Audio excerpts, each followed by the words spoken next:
From this distant vantage point, the Earth might not seem of any particular interest. But for us, it's different. Consider again that dot. That's here. That's home.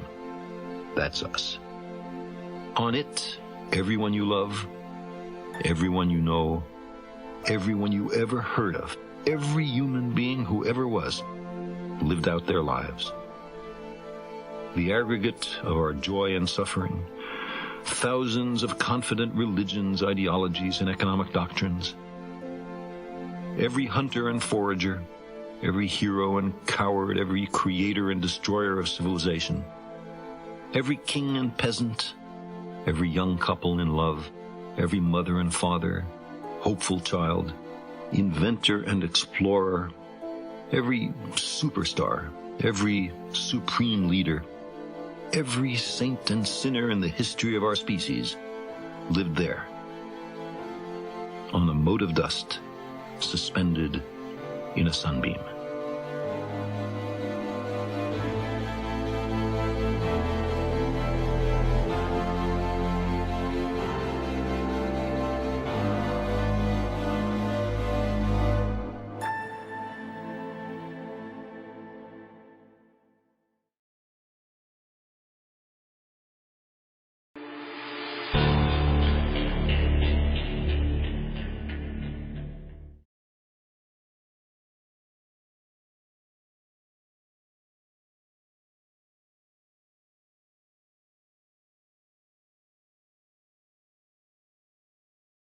Hi, everyone. I'm Janet Ivey, creator of Janet's Planet, president of Explore Mars, and proud to be on the board of governors for the National Space Society. My mission for many years has been to be the shepherdess and the guardian for the next generation of space explorers. I take that mission wherever I go. So we want to say thank you for joining us for Space Settlement 2021. We're going to be streaming some wonderful talks from our Space Settlement Summit, along with some brand new content. We'll be looking at the next decade in space. Think of this, guys. We will not only have our Apollo moment, we are going to have our Artemis moment. We will see the first woman and the next man step on the moon, go there to stay and do so sustainably, do research in preparation for a future mission to Mars. We are living in some of the most transformative times ever. Now, today we will also be talking about the development of cislunar infrastructure, security concerns in space, and the mitigation of space debris. For the last half of the day, we're going to join the International Space Settlement Design Competition. It's a grand opportunity for young people to engage in the great adventure of space exploration and space settlement. Now, whether it's a city in space or a research station on the moon or Mars, this future is ours to write and live and dream of. It is up to us to sing this song into the very hearts of stars. And the young people that we will showcase today are showing us out how to turn the dark of night into a guiding light, and perhaps even how to grow a jasmine in an audacious place. Right before us, these beautiful, amazing young people who are coming right up behind the amazing pioneers and space luminaries who have guided our way for so long. We have great things to look forward to. The young people of this world, I am so excited and look forward to the dynamism you will all bring to the space industry. I'm looking forward for you to make your mark. So I have great faith in all of us that we shall get there, that the dreams we've been dreaming, many of us for 30, 40, 50, 60 years, are finally coming true. So welcome.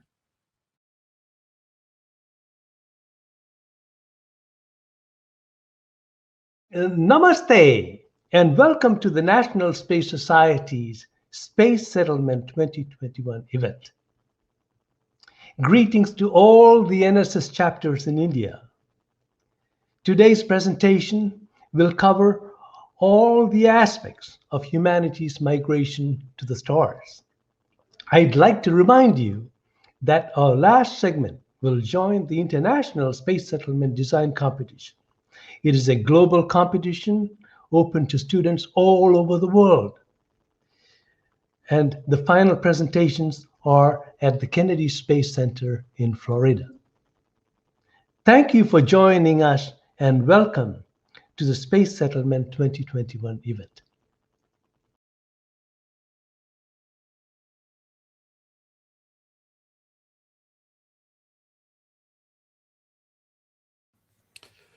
Welcome back, Tariq. Thanks for joining us again.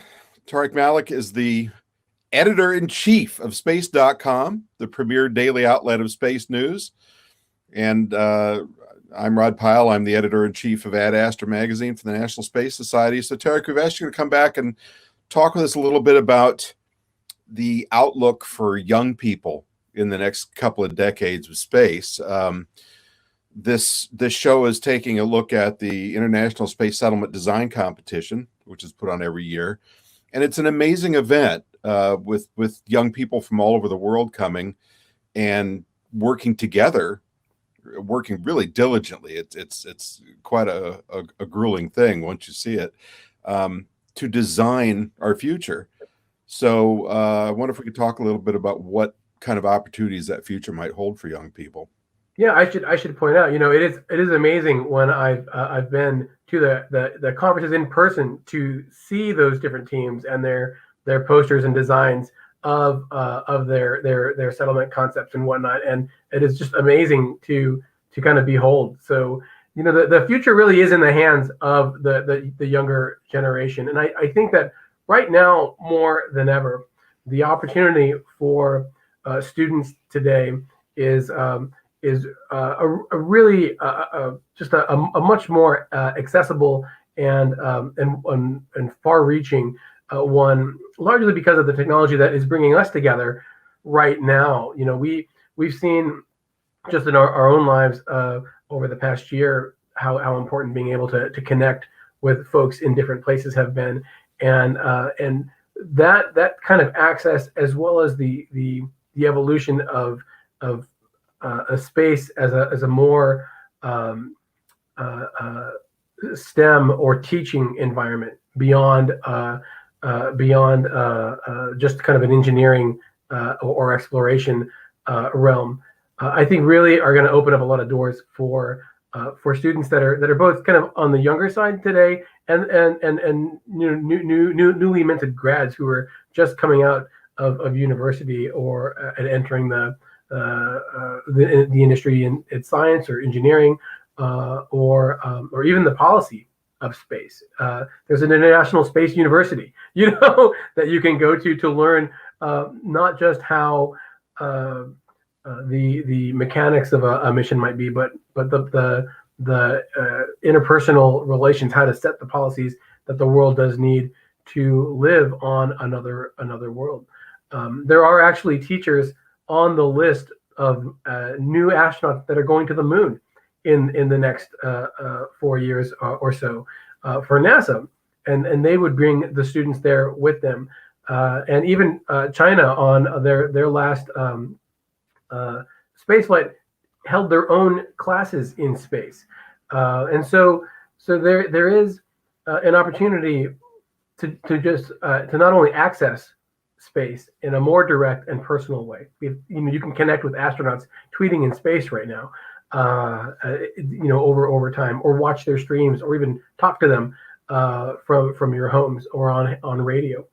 But you can play a part now too for a relatively affordable price. A school, or not just a university, but an elementary school or junior high can build a satellite and launch it on into space or on a balloon, which is something that I have to admit was never even on my drawing board as a kid growing up. Maybe I can launch a model rocket like the one I have back here, Right. and see how high it would go. But to actually get something in space was never in the cards for me growing up. And it seems like it's something that if you if you even have a 3D printer at home, you could build a prototype of something that might even be able to fly in space one day. So I think a lot of the opportunity is there, and just depends on what is a student interested in. What different things do they want to learn about our planet, the moon, another destination in space, and what do they want to get their hands on in terms of hardware if they want to do that, or telescopes to learn how those work. And the sky is, it sounds kind of hokey to say, but the sky really is the limit when it comes to that. I guess not even the sky, right? Not even the limit, because we're going to talk about space here. So I am amazed every day at how accessible space is for my daughter. She's 12 years old, and they watch eclipses in their classroom, and then have a discussion about it. That's that's something that we would have to wait until the evening news or a newspaper to have those kinds of those experiences, and they can be a part of things as they are happening, and see those live views from space and their home planet in a way that I think many of us only dreamed of in the past. So I'm really hopeful that that kind of increase in communication, not just in the United States, but around the world, will really open up a lot more paths to space that we haven't even thought of yet. I was in Singapore, visiting family a year or so ago, and ended up going to a business park where a team is building a rocket in a shed, and they test fired it in the owner's backyard. Things like that I couldn't even dream of. That it was possible, and yet we're seeing new rockets come out, new types of research. There are students that are discovering supernova science by accessing publicly available archives, and that is the kind of leaps that we need to make that next discovery, not just of space or of the planets, but of anything really on our planet or above. That kind of thinking, really, I think the environment is ripe for that.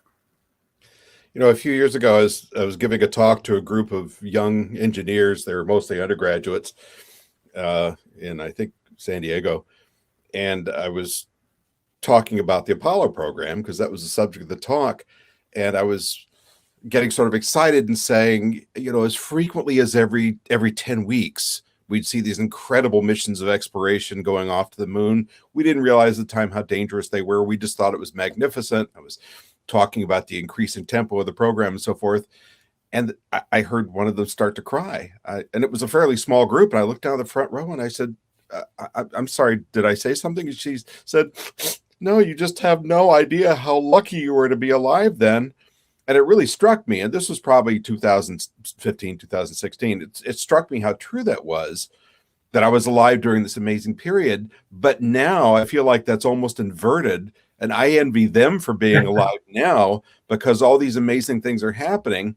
And back in the day, and even up through the 70s and 80s, if you wanted to be involved in space, if you were in the US, you were looking for a job at NASA, you could only be in one or two other countries and find a job in a space agency, or you went into defense or some allied field like that. Now it's wide open, and I think as you kind of touched on, it's a global phenomenon, and there are jobs opening up that we don't even know about yet. It is amazing. When you think about the Apollo era, you think about, okay, there was a space race, right? There was the United States and NASA and Russia and or I guess the former Soviet Union, and those were the major players. Right now, today, NASA has their Artemis program to send astronauts into space. The European Space Agency is going to be part of that. Japan is going to be part of that. Canada is going to be part of that. Russia may or may not be part of that. At the same time, China has a rover on the far side of the moon, and they are building their own program. India is building a crewed spacecraft and has plans for astronaut flights, and they have their own space ambitions there too. They set a record for the most satellites ever launched on one flight. Right. and flew a mission to Mars on a shoestring compared to NASA, and it's still there doing the science, and so you see all of these different efforts going on at the same time. There is clearly a much wider a selection of places to try to pursue whatever goals a student might have today, or to create their own now. I just received a note about a brand new rocket that's going to do a test flight as we're speaking, and it's a homegrown rocket here in the United States, a small one for now, but as we've seen with SpaceX and companies like that, those small rockets become big starship behemoths over time, and with them come expanding capabilities of payload, of things to carry into space. Though they all need engineers to work on. They need people to build the payloads that they need to fly, and the systems to support that, and then the whole infrastructure of jobs around a spaceport to make it work, around a production line, that kind of a thing. And so, I think that there's a lot of opportunity that little Rod Pyle, little Tariq Malik would have been very envious of. But it is a super exciting time, because these big pushes to get off the planet don't come around all that often. The hope is that the one that we have now, where you see companies like SpaceX and Blue Origin, countries like NASA and Russia and India, all working on group efforts as well as independent ones to explore space, could be much more sustainable over time, and then therefore have a much more opportunity to reach different worlds. There's a company called Rocket Lab that wants to go to Venus, a favorite planet of mine, and I'm really excited about that. But again, deciding that you're going to send a rocket there opens up opportunities for other groups, students or companies, to hitch a ride along, or to come up with their own ideas to be a part of those missions themselves too. A student named NASA's new rover, Perseverance, landing on Mars. The same for Curiosity as well. And having that access, I think my name is on Perseverance, right now, and my daughter's too. Possibly my cat's, Rod. I will admit that too. But just having that personal connection can go a long way to forming a lifelong pursuit in any type of science or STEM field. Well, thanks very, very much for joining us today. And thanks to Space.com for being a co-sponsor of this conference. It's really been wonderful talking with you and working with you.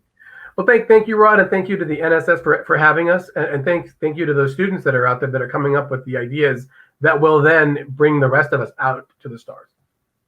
We envy you, students. All right. Take care, Tariq. Thanks. I, James Bridenstine, do solemnly swear. I, James Bridenstine, do solemnly swear. In these last few days, I have heard numerous times, "Welcome to the NASA family." I will tell you, it truly does feel like a family here, and I am very humbled to be a part of it. First, our NASA Administrator, Jim Bridenstine. He's my dear friend and my boss. Let me introduce Jim Bridenstine. And now it's my honor to welcome and introduce NASA Administrator Jim Bridenstine. Join me in thanking Jim Bridenstine.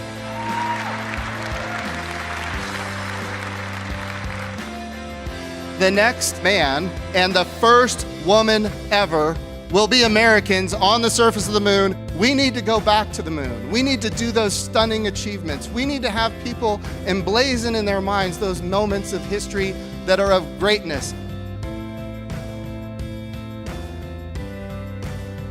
It is my pleasure to be here today to honor our newest class of astronauts.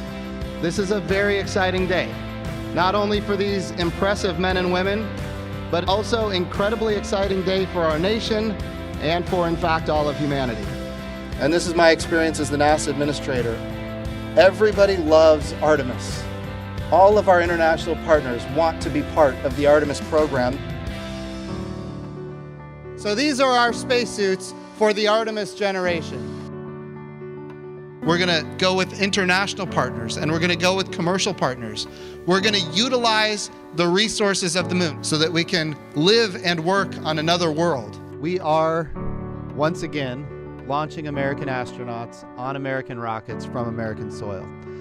And this is a big moment in time. It's been 9 years since we've had this opportunity. I will tell you, it has been just a magnificent thing to watch. So again, congratulations to the SpaceX team. Congratulations to the NASA team. Today was a great victory, but it is just the beginning.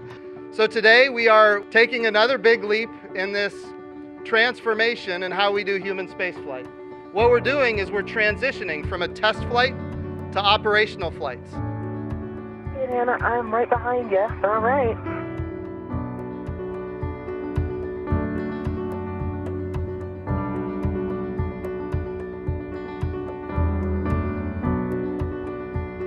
Kathy Leaders, Associate Administrator for Human Exploration and Operations at NASA headquarters.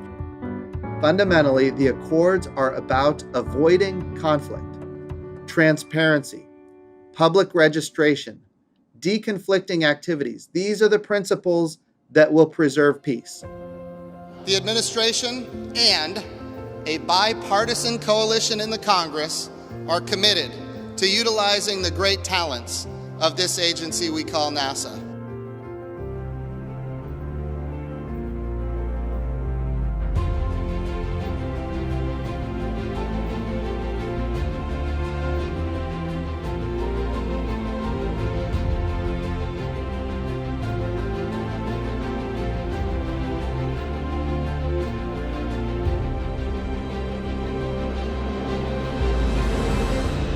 Thank you to all of the hidden figures throughout history that have made NASA such a successful agency. NASA is an amazing little agency that does astonishing things every day, and now we're using that capability to respond to this pandemic using a whole of government approach. I would say that Space Policy Directive 1 is well underway. We've got a long ways to go, but we're started, and certainly we want to get back to the moon as quickly as possible.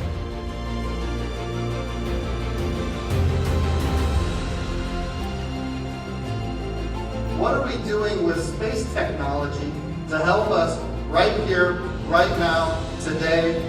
And of course, it's agriculture, and it's endangered species, and it's conservationists, and it's hydropower, and of course, drinking water. We're going to demonstrate that we can fly across the United States faster than the speed of sound without making that sonic crack that can be so disturbing to folks on the ground. And all of that is going to happen right here at the Armstrong Flight Research Center. Since I've been the NASA administrator, everybody that works at NASA who are of age remember specifically where they were when Neil Armstrong and Buzz Aldrin landed on the moon. And it inspired their lives, it changed their lives. And today they work in the aerospace industry doing absolutely stunning achievements.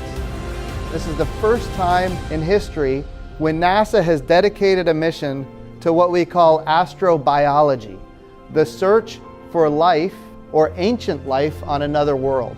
We're going to cache samples on the surface of another world for a future mission in 2026 to bring those samples back to Earth. And that will be the first time in history that we've done a Mars return mission. It's an amazing day. I just saw the first images there of OSIRIS-REx touching down on Bennu. And it was every bit as beautiful as I thought it would be. It's been the joy of my life to serve this little agency called NASA that does just amazing things.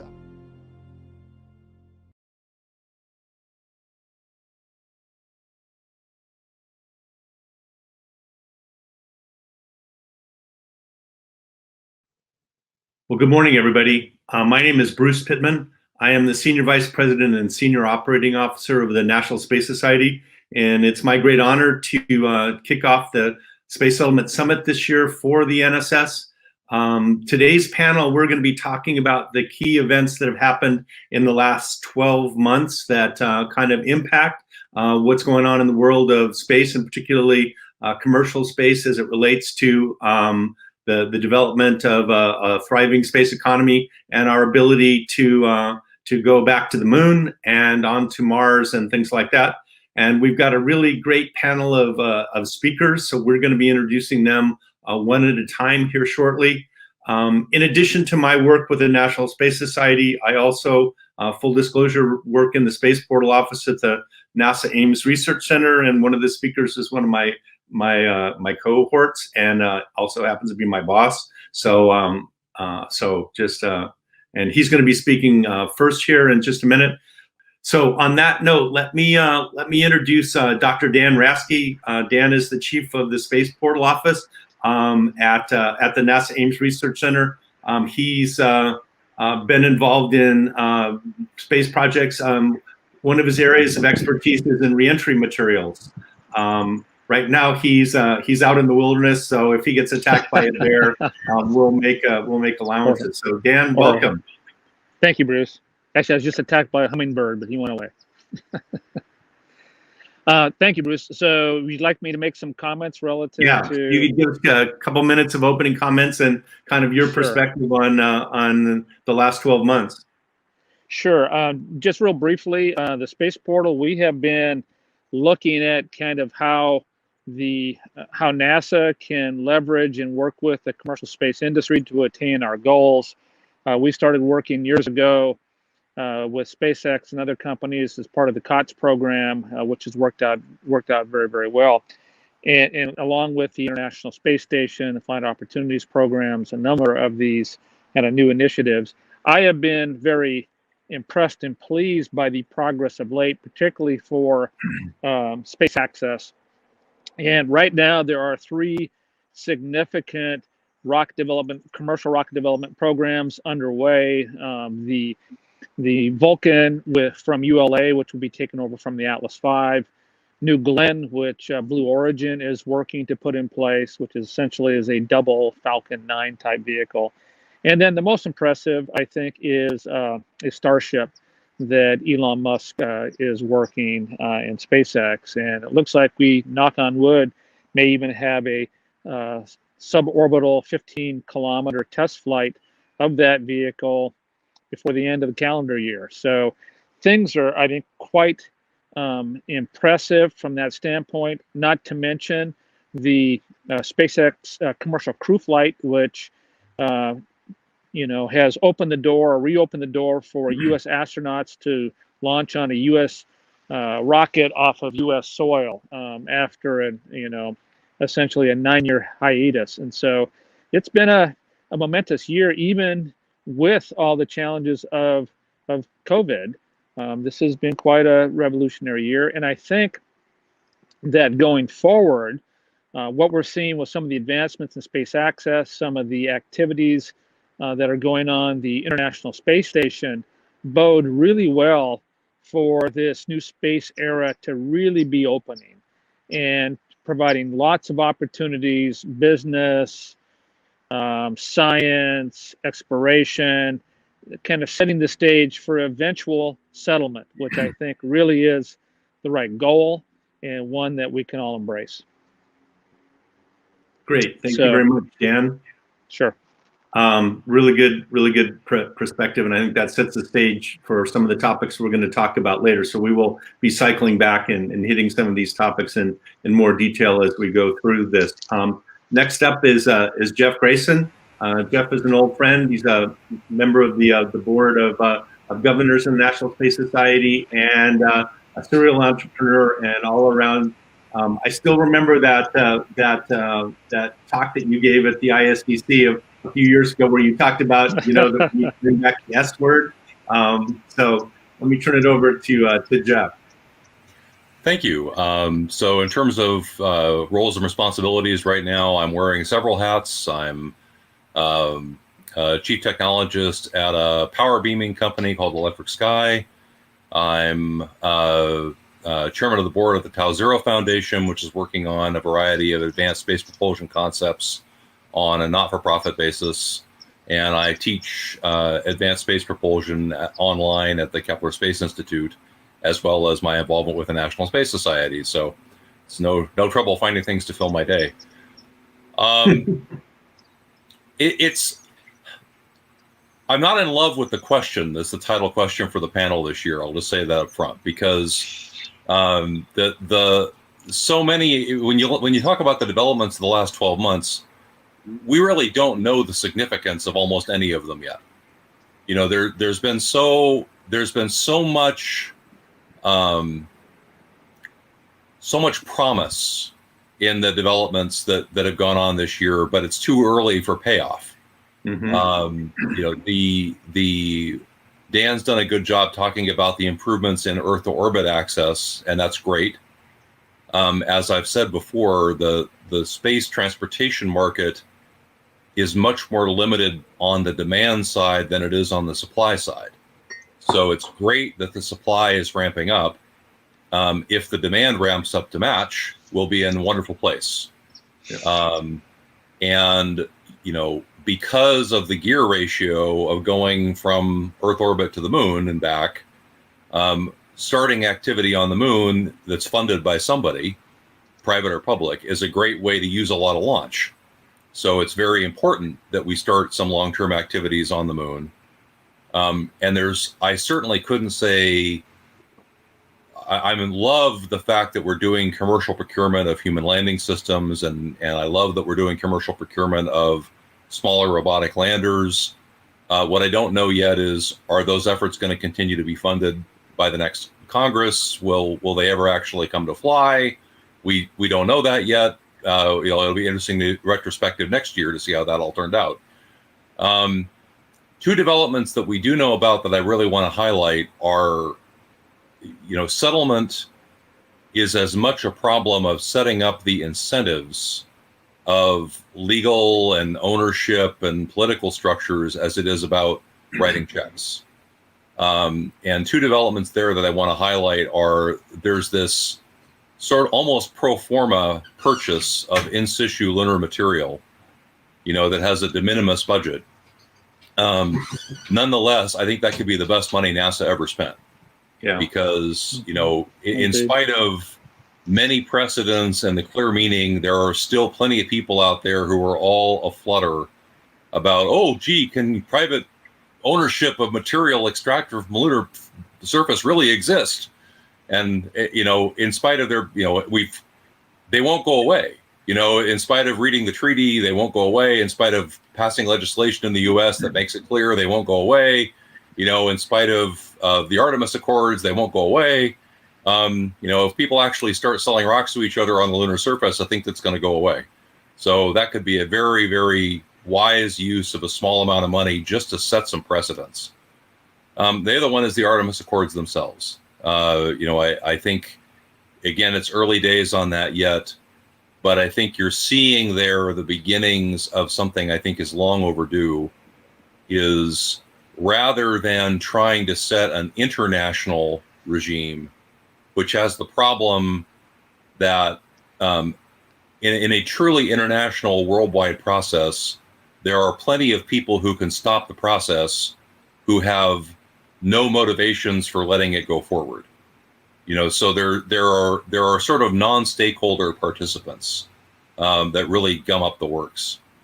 I've been saying for years, and it's good to see starting to move forward, you know, a lot of progress can be made in a multilateral way where you get the participant nations who are actually thinking about doing something together, and they coordinate amongst themselves on what their norms of behavior are going to be. Now, in time, if that turns into a real program, those norms of behavior will become precedential. Other people will tend to emulate those norms of behavior. You know, we're not compelling anybody to do that, but we're setting an example which, if it's successful, people can follow. I think that's a great way to go forward. But how impactful that will be in the long term really depends on, do we get there? You know, if we get there, you know, in the next 5 years, those will become very precedential, very impactful. You know, if we're still talking about this in 30 years, it'll be a footnote. Great, thank you. That's a great perspective, and I think we can delve into some of those areas as well. So our final speaker on the panel today is going to be Rajat Kulsharesha, and I apologize for what I did to your name there. And he's adding an international note to our thing from down under in Australia. So, Rajat, would you like to give some opening remarks and give us a little background? Sure. Thanks for that, Bruce. And look, I think I'll reflect on what Dan talked about and Jeff. We're a 2-year-old startup focusing on in-space transportation.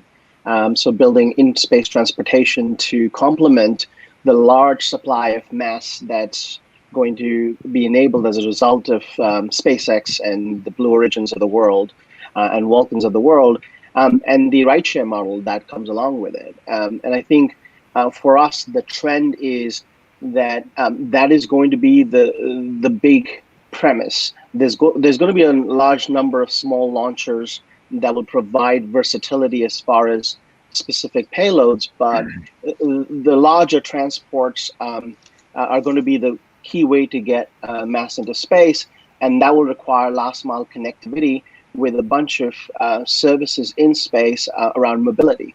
And I think when I look at some of the issues in, that Jeff pointed out, with that will come a need for demand, and I think that's going to be a challenge, because we're already noticing that as we're talking to customers. It's a chicken and egg situation. You want to build an end-to-end transport capability, from here to LEO and then LEO and beyond, but you also want to stimulate demand, and so I think for us it's been really interesting to explore with potential customers use cases that they've probably not seen in the past, or they had seen in the past 10 years ago, but now they're having to revisit those because suddenly the capability to do that at a cost-effective way is been enabled. So I think for us, it's a really interesting time. There are a number of trends that are converging,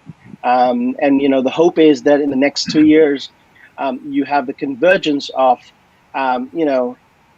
further reduction in cost to orbit, availability of in-space transportation services, whether that's to higher orbits or to lunar, and then a demand that starts to drive for space settlement use cases, for other commercial use cases that we've probably not thought of so far.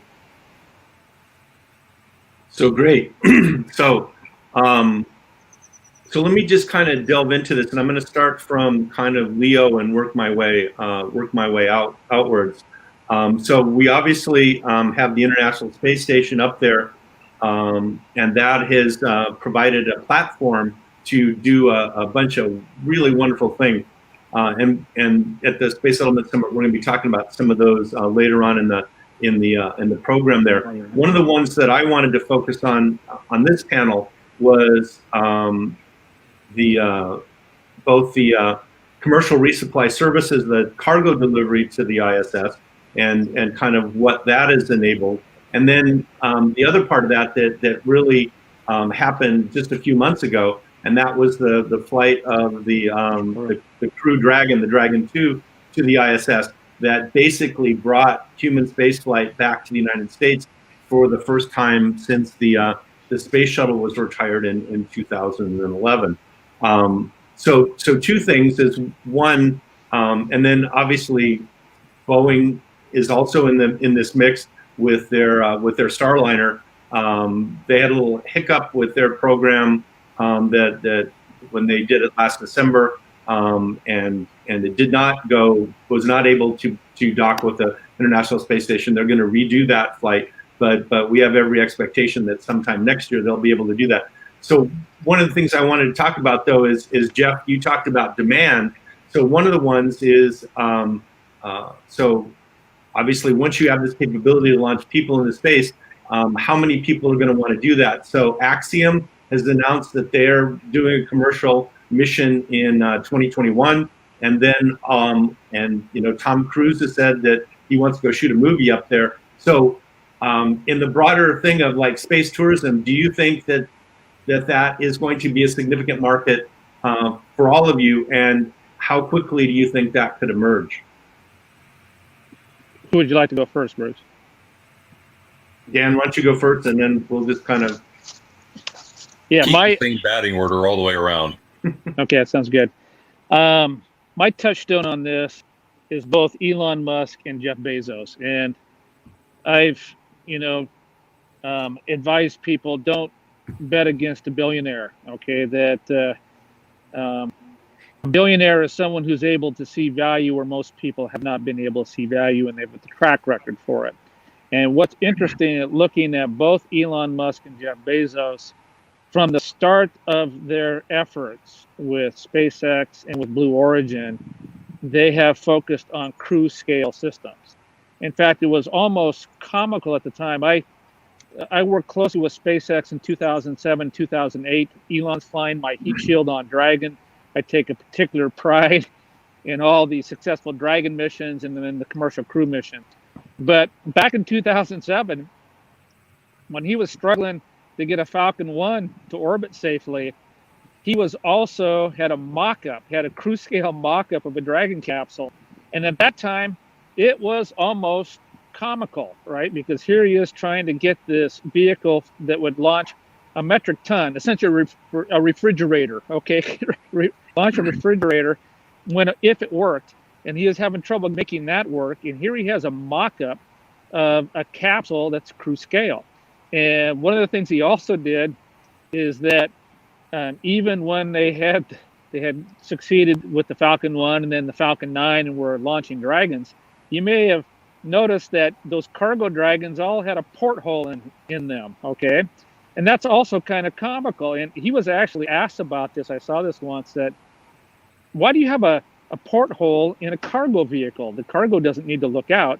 And he said, I don't want anyone to lose sight of the fact that our goal is, human scale transportation to space. And he was willing to spend money to put a porthole into a cargo capsule just so no one would lose sight that I want to do people.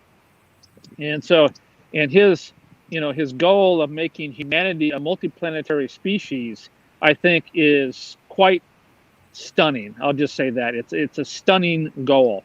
Jeff Bezos is of a similar vein. Jeff, even with New Shepard, these have all been cruise scale vehicles, and clearly Jeff is focused on being able to transport people to space. And his goal is essentially to move all heavy industry off planet so you can preserve the Earth, in a more pristine state for humans.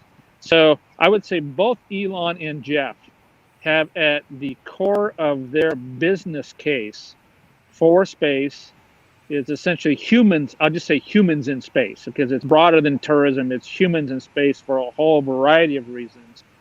And like I said, I don't want to bet against a billionaire, and time will tell. But we are now getting to the point where this is going to be not only, technically possible, but I think much more financially possible, particularly with Starship. And I'm sure that Jeff will be, trying to keep up with Elon on pricing on New Glenn and knock on wood soon with New Shepard. I would love to see some crew fly on New Shepard.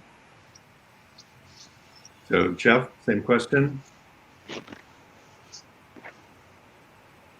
Okay. It's truly wonderful. It's all upside that, we have two such high-powered people, one of whom is able to talk Wall Street out of $1 billion a year to put into space, and one of whom is able to sell Amazon stock for $1 billion a year to put into space. Yes.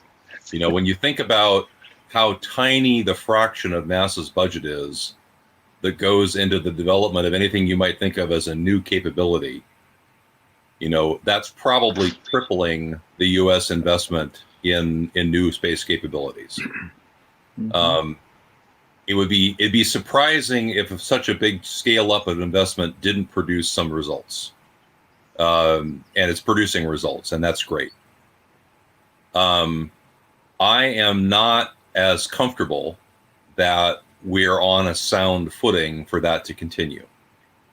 I certainly hope it does. I want to be clear. This is not me throwing shade, going, "Oh, it's not going to work." Like, Dan said, "Don't bet against a billionaire." I don't bet. I want the space movement to be the house. I want us to win no matter what happens. And the challenge I have is that neither of these big scale ventures have reached fiscal escape velocity where they have enough markets to support that if the bean counters took over and the visionary stepped away. And the history of big companies like that is eventually the visionary does step away, or gets run over by a truck, or keels over with a heart attack or something, and the bean counters take over. And if the venture had better be making money by then, doing the wonderful thing, otherwise the wonderful thing will cease. And right now the supply is far in excess of the demand, and more supply is coming. That which is not a bad thing, but the demand better start catching up. Can space tourism or private spaceflight, I hate the term space tourism, can privately funded spaceflight participants make up a significant segment of that demand? Maybe.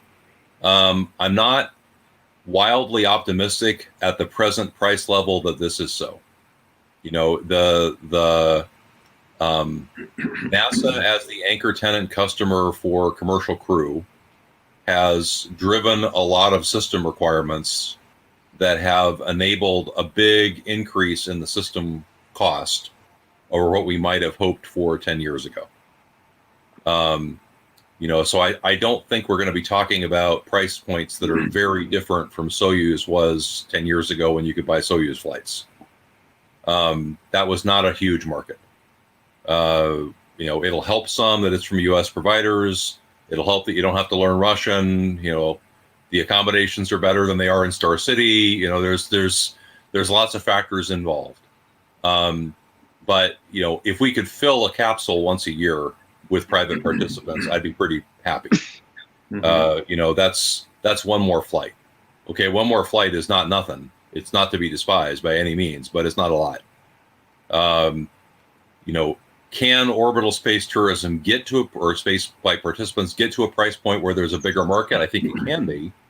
And it'll be a big help if we do fill a capsule a year. If there's a market for 6 people at $20 or $30 million a seat, I think other people will start to say, maybe it's worth investing in a system that might get that down to $5 or $10 million a seat.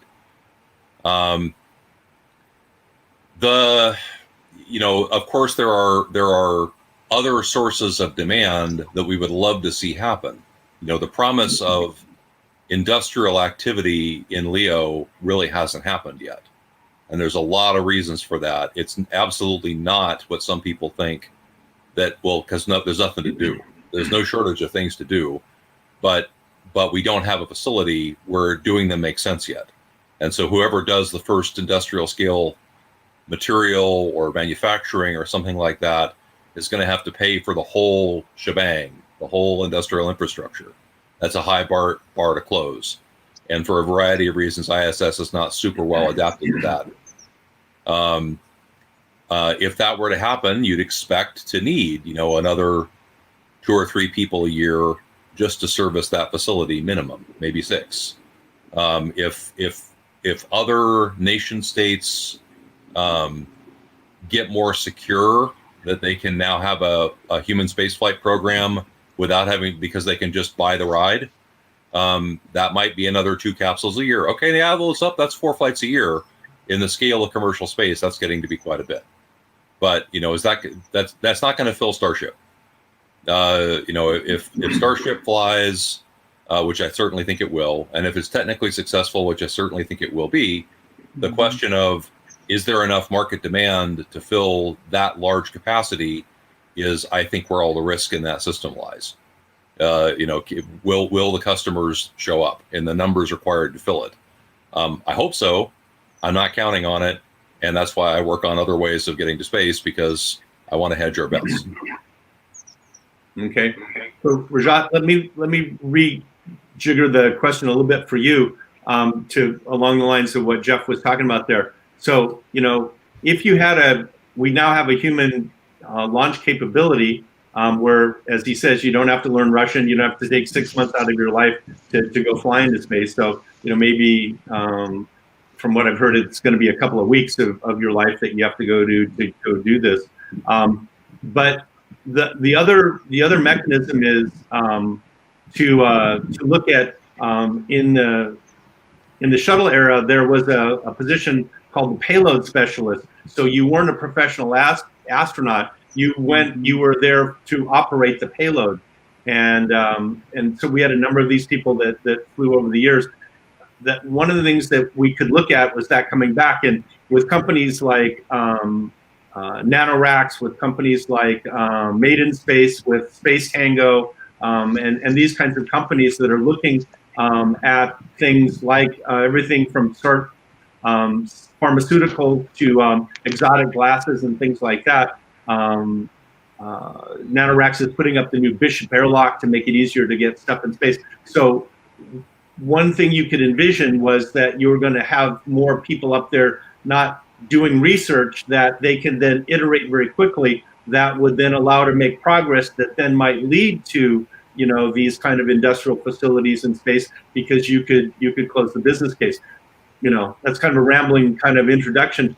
I was just wondering, did you have any insights into this? What do you think of that possibility? And as somebody that's looking at in-space transportation, of being able to take things once they get in space and moving them somewhere else in space, how do you see this whole ecosystem emerging? So I think to Jeff's point, I think when I look at what SpaceX and Blue Origin are doing is, you've opened the doors, right? And what it's doing, and when I look at 2 years out, I think of a cadence of 100 tons to orbit. I ask my question, what are you going to do with it? And the natural question is, and at the moment, if you look at even with Falcon, if you do not have Starlink, it has a serious impact on the cadence that's come from a commercial point of view on what you would do with that kind of capacity. And so our view is, the first gate has been opened, which is the gate of access. I think the second gate is one of infrastructure. And I think that then allows us to move towards commercialization and a scalable human presence. So I think to Jeff's point, you're going to get 1 flight a year, 2 flights a year, where you could look at space tourism or payload specialists. But I think to do it at a scalable level, for a long time, we have optimized space infrastructure for non-human presence, outside of the large programs. And suddenly, we now have to build infrastructure to enable that human presence in a sustainable way. And so from my point of view, services like ours and others around the world that are now starting to emerge to say, how do we provide mobility to build that infrastructure out? And as that infrastructure gets built, you start to open business models that haven't yet been, deeply explored. And I give a very, to me, the most relevant example of this is in the late 19th century, you had the Transcontinental Railway. Yes, you could connect Los Angeles to New York, but until you can connect a farmer in one of the counties that supplies oranges that can be used in an orange juice in New York, that is the real power. So I think, what SpaceX and Blue Origin are doing is they sort of have opened this long range transport capability. And I think now it's sort of, how do you slowly, iteratively start to build that infrastructure that eventually gets to that, sustainable, scalable human presence beyond LEO. Well, let me make a couple comments on that, because one of the things that I've been seeing, particularly with Starship, is a paradigm breaker for space markets. And one of the things Elon has been talking about is not building 1 or 2 or 3 starships, but thousands. Thousands of starships. And right now he's claimed he believes he can get them down to 5 million a copy, and that he can launch them for 2 million a launch. Now, even if he's off by a factor of 10, yeah, that's still a phenomenal price. And keep in mind, in addition to LEO access and beyond, he's looking at Starship to do point-to-point. In fact, he's recently in discussions with a Air Force logistics group, looking how you could essentially use point-to-point Starship for large-scale, logistics support for.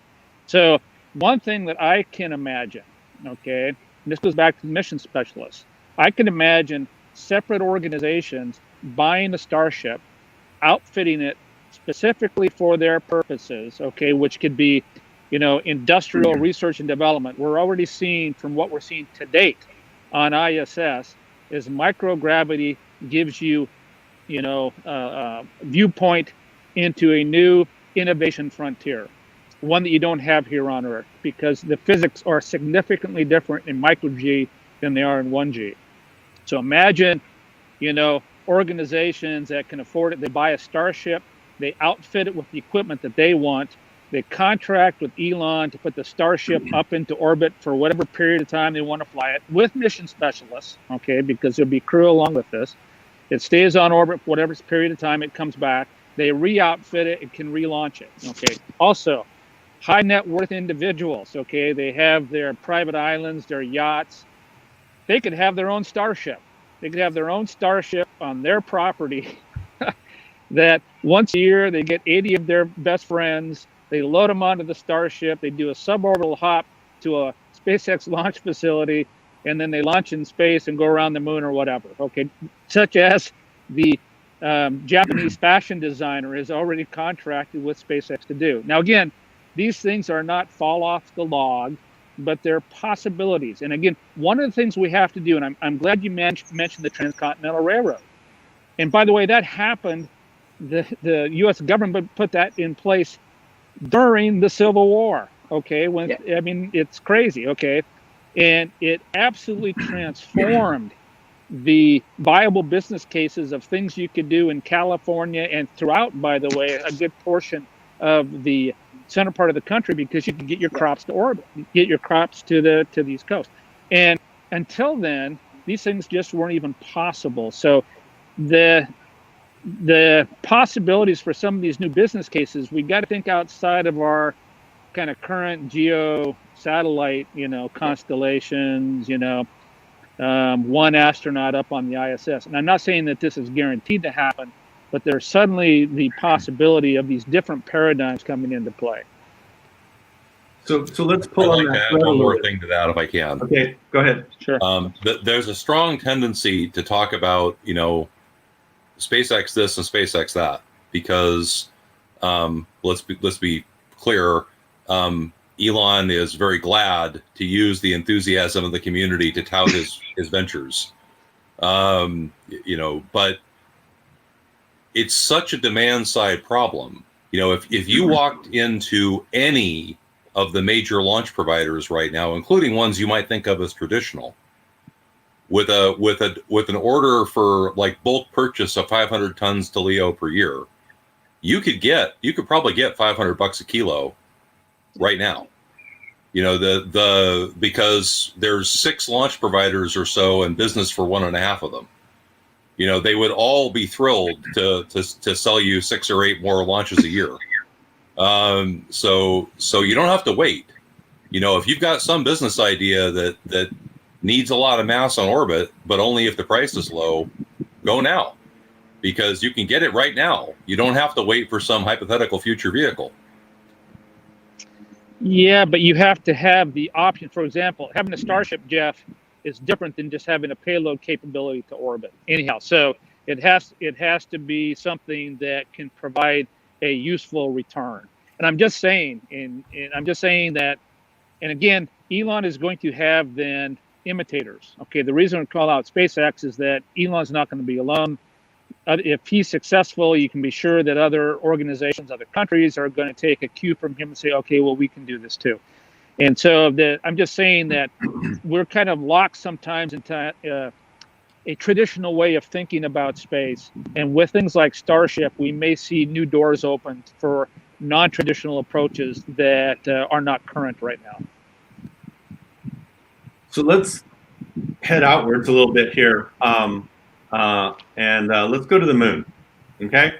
So one of the things, a lot of things have been happening in the last year regards to the lunar program, the Artemis program. So one of the things that they did is we're getting ready to do our first, the commercial lunar payload services, the CLPS program. NASA loves its acronym. So CLPS has given out a number of awards right now for I think there's 2 that are going to fly next year. One from Intuitive Machines, one from Astrobotic. Then Maston is going to fly, and then I think Astrobotic is going to fly another larger lander after that. So we had a number of we had both the Indians and the Israelis attempted a lander, not so successful. Close, but no cigar. They got to the vicinity of the moon. They were making their powered descent, and in both cases, something went wrong, and the moon got another crater. But I think the little crater. But I think the fact that they got as far as they did, I think is very encouraging.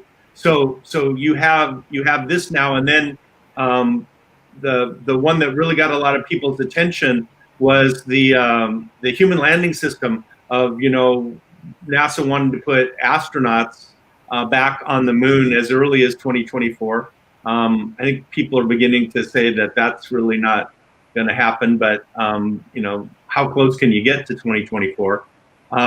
But then they gave out 3 awards. One was to Blue Origin and what's called the U.S. team, which includes Lockheed Martin and Northrop Grumman, which is an interesting kind of a mix up there. Another one to Dianetics, which is teamed with Sierra Nevada, and the third one was to SpaceX and the Starship. So we have this mixture of robotic and human transport to the moon. So what do you see as that opening up for the future? And would that help us with the infrastructure you needed? One of the things that Elon is baselining for his is on-orbit refueling is necessary for him to carry out his lunar missions. I know some of these other folks are looking at infrastructure as well. NASA's also got the Gateway out there. So how do you see this unfolding to maybe help us on the demand side of this for not only doing the exploration, but then also maybe the mining and the resource extraction and mapping that could do. We've got the Viper mission that's in the planning stages there, where they're actually going to go drill on the moon. Obviously, the Chinese are on the moon already and are doing some of this kind of research. And then recently, the Sophia found that there was even more water on the moon than we thought there was on the moon. So, what do you guys make of all of this as far as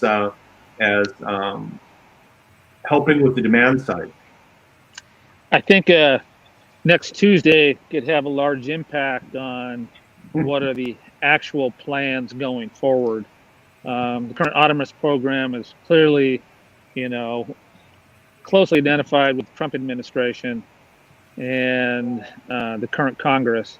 And should there be significant changes next Tuesday, that undoubtedly will get modified, okay? And my suspicion is that the budgets that Bridenstine was really pushing for to hit that 24 date are quite unlikely to materialize, almost regardless of what happens next Tuesday.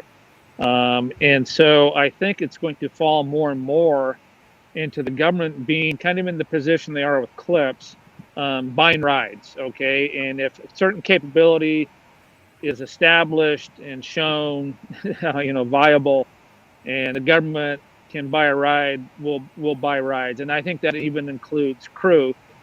And so if someone develops a crew-capable lunar lander and the government can buy some seats to put some astronauts on it, I think that's what we'll see. Now, timing on this, it's an outside shot, I think, for Starship to hit 2024, but that's one possibility. Jeff could decide he wants to really dial in to Blue Moon and see what he could do there, but he's probably out at least, I would say, to 2026, 2028. And Dianetics, that are just, with all due respect, just not enough of a track record there, I think, to know how likely or unlikely they are, one, to be able to technically accomplish it, but two, probably more importantly, to secure the financing should the government not be able to, put forward the budgets. I'm not quite sure how they would fare. I do think we are going to see continued interest in the moon. It may come, in my opinion, from more of a national security push because of the concern that we cannot see the moon to the Chinese. And I think that, and it's another interesting thing to see what happens with Space Force after next Tuesday. I guess what I have seen that I see encouraging is it looks like even the Biden administration is very receptive to the idea of Space Force. In my opinion, the U.S. needs Space Force. It's time for force projection into space, because if we don't, someone else will, and we may not like their politics or the way they operate. So I'm thinking that this may actually turn somewhat back to an Apollo moment where we, for national security reasons, make government investments to have a presence on the moon and guard our interests. Yep. If I could add, I think I take from an international point of view and a small new space business, for the moon. I see when I look at 90 missions in the next 6 years, 8 years planned, which is a mix of government, international governments, and business, commercial interests. And so, in my view, there's going to be a lot of disruption in eventually stabilizing into what that infrastructure in and around the moon is going to look like. So you're going to have the large players, NASA and the major governments around the world, Indians and the Chinese and the Japanese taking a role. But I also think there's going to be a really large volume of small business now that access has been solved. And so we see a lot of interest in, for example, CubeSats to the moon going every month. What kind of economic, commercial model would that create? So I see a growing interest, an exponential interest in the moon, not only for human presence, but starting to lay down the fundamentals of the infrastructure, whether that's comms, whether that's monitoring and national interest infrastructure. And so I think for me, sitting internationally in Australia, 10 years ago, I don't think any Australian company could have thought that we could look at even thinking about a small mission to the moon. And now there are at least 6 parties starting to think about that. And so I think that's a great sign. It's a great sign from a demand perspective. I think it's not going to. I think it's going to work to either complement or disrupt what the large organizations around the world, both from a national and geopolitical perspective, but also starting to create a commercial layer that in sort of 25, 28 starts to become, starts to give you. I always think of infrastructure as government lays down the tracks, and then you've got commercial private entities starting to complement that. And so I see the same thing happening with the moon, that you've got the gateway, you've got SpaceX starting to use Starship and the Blue Origins, but then you've got a large set of smaller providers starting to input and support that supply chain.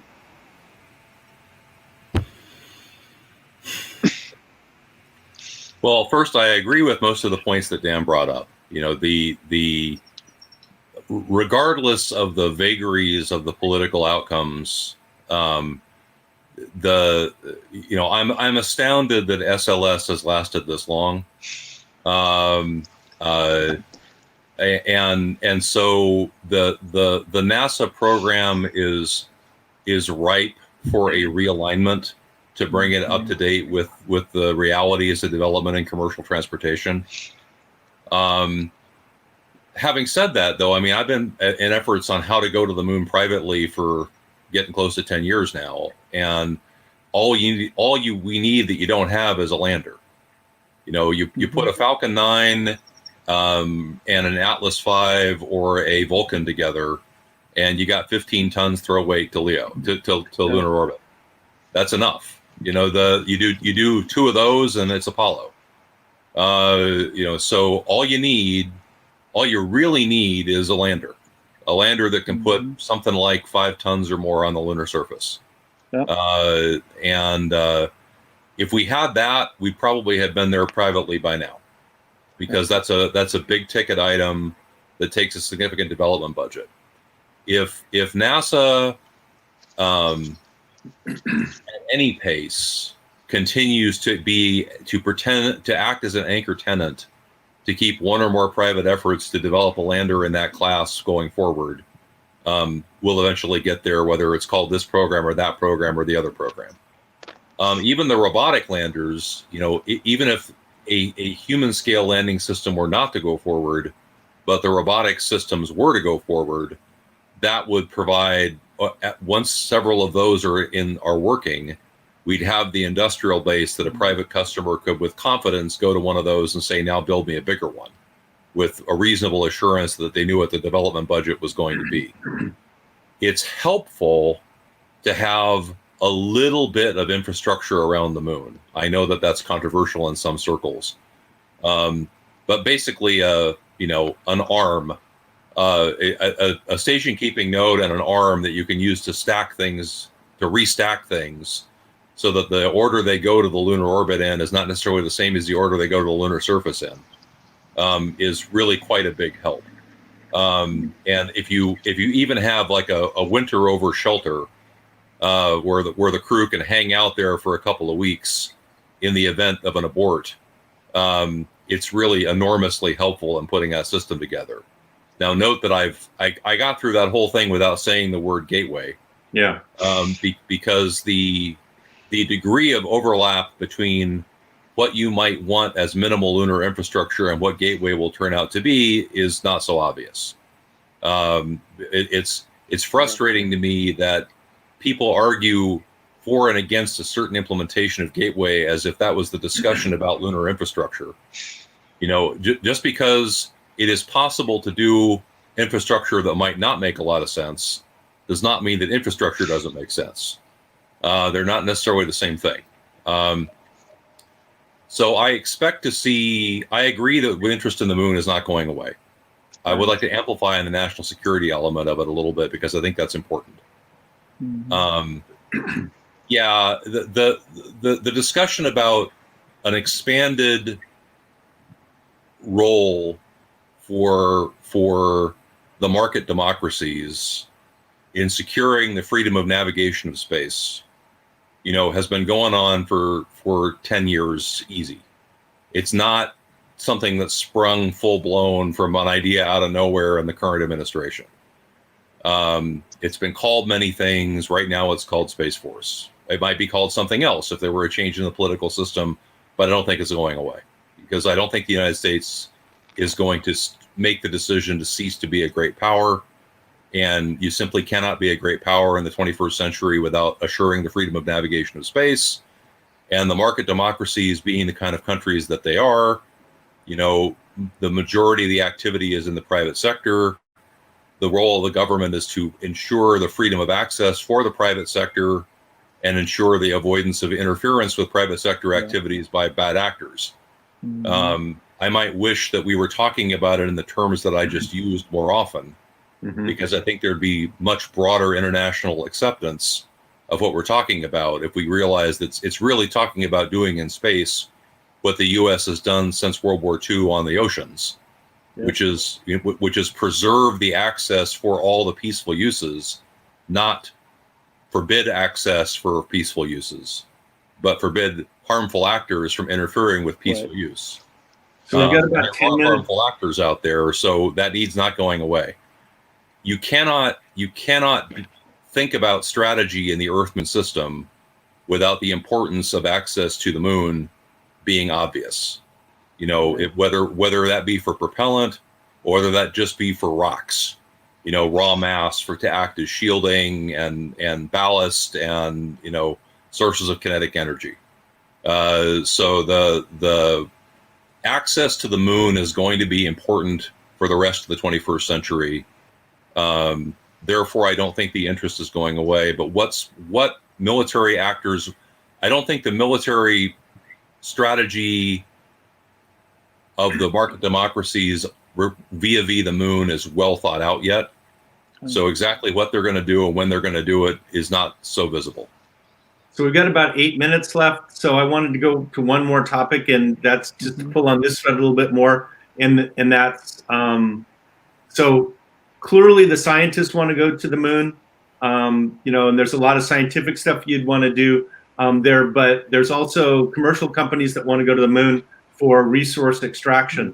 So this is another one of those cases where infrastructure becomes important. If you want to do, now you have to do mining, you have to do transport, you have to do beneficiation.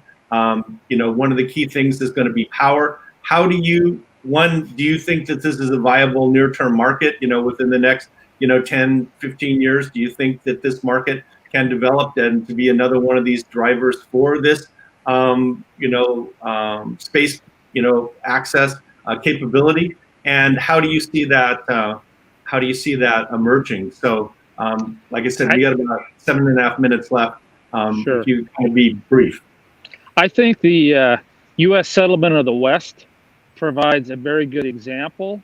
And look at how we did that. Okay, first, we had military forts that were put out. Okay, which, by the way, assured access. So it's more than navigation; it's access. In fact, one of the big concerns right now with regard to the moon, the only real treaty that's in force is the Outer Space Treaty, which the U.S. is signatory to. And one of the things is that non-interference of another country's activities.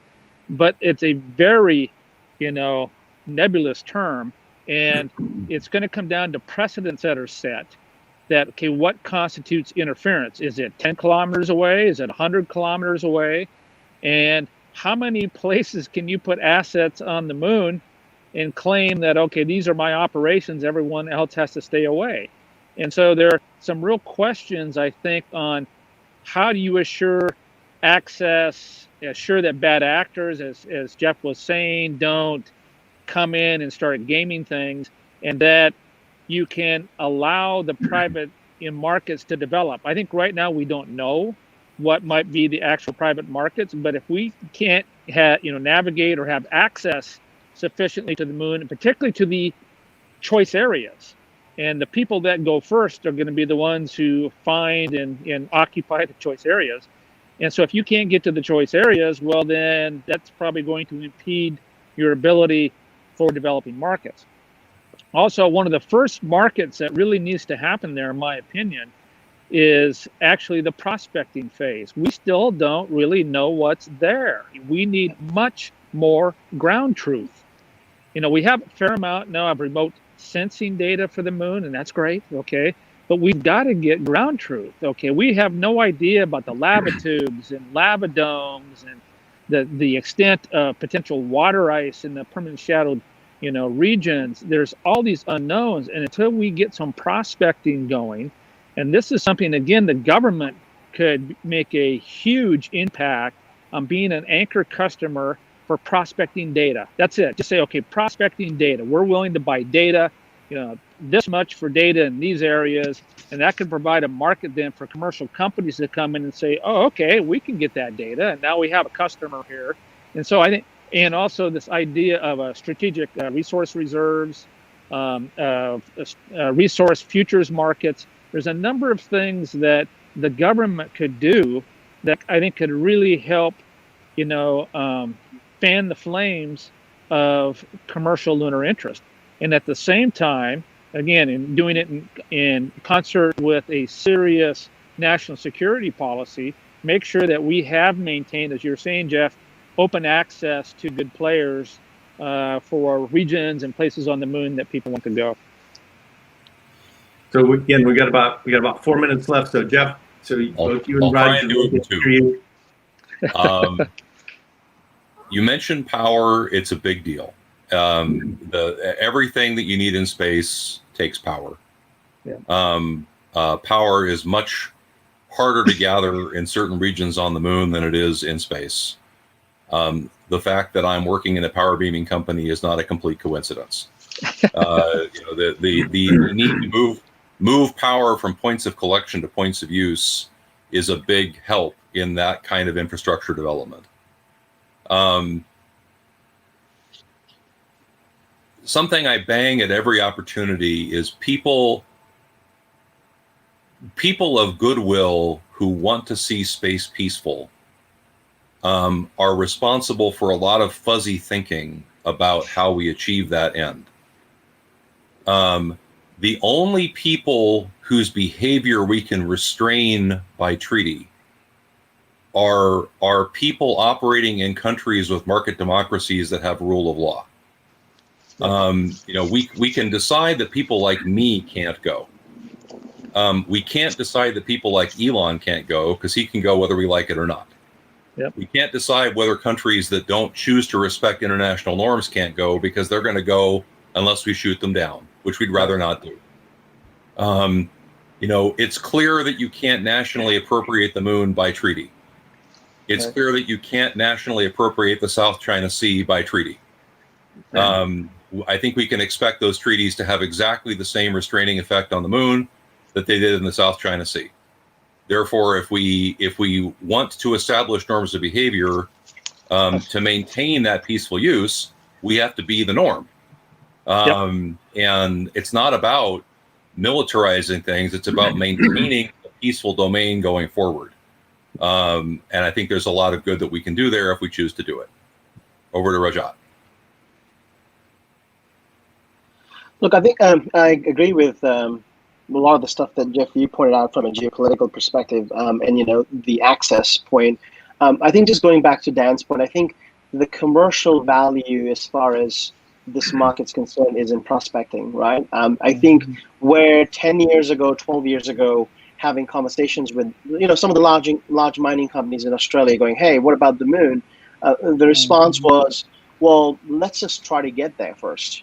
Right. And I think we're slowly starting to answer the question that, hey, we can get there reliably and scalably with a cadence. And I think the next question now, the conversations, at least as potential customers of data that we have, is what data is available, right? What is there, right? Can we map it? And so I think for me, the market in the next 3 years, 5 years is really around a fully holistic map of the moon, a resource map, because I think then it becomes a viable thing for a lot of the key actors in this space to start investing. Great. I think that's a really good. I think it's a really good overview of the challenges. One of the things that we've got right now that I think Australia signed up on is the Artemis Accord, which we're trying to put to bring some of these things up into the 21st century. Of how are we gonna do this in space? Quite a bit of controversy internationally over that. Some of the international players out there, particularly Russia and China, are not real thrilled with that. But again, I think that's where establishing some of these precedents is really important.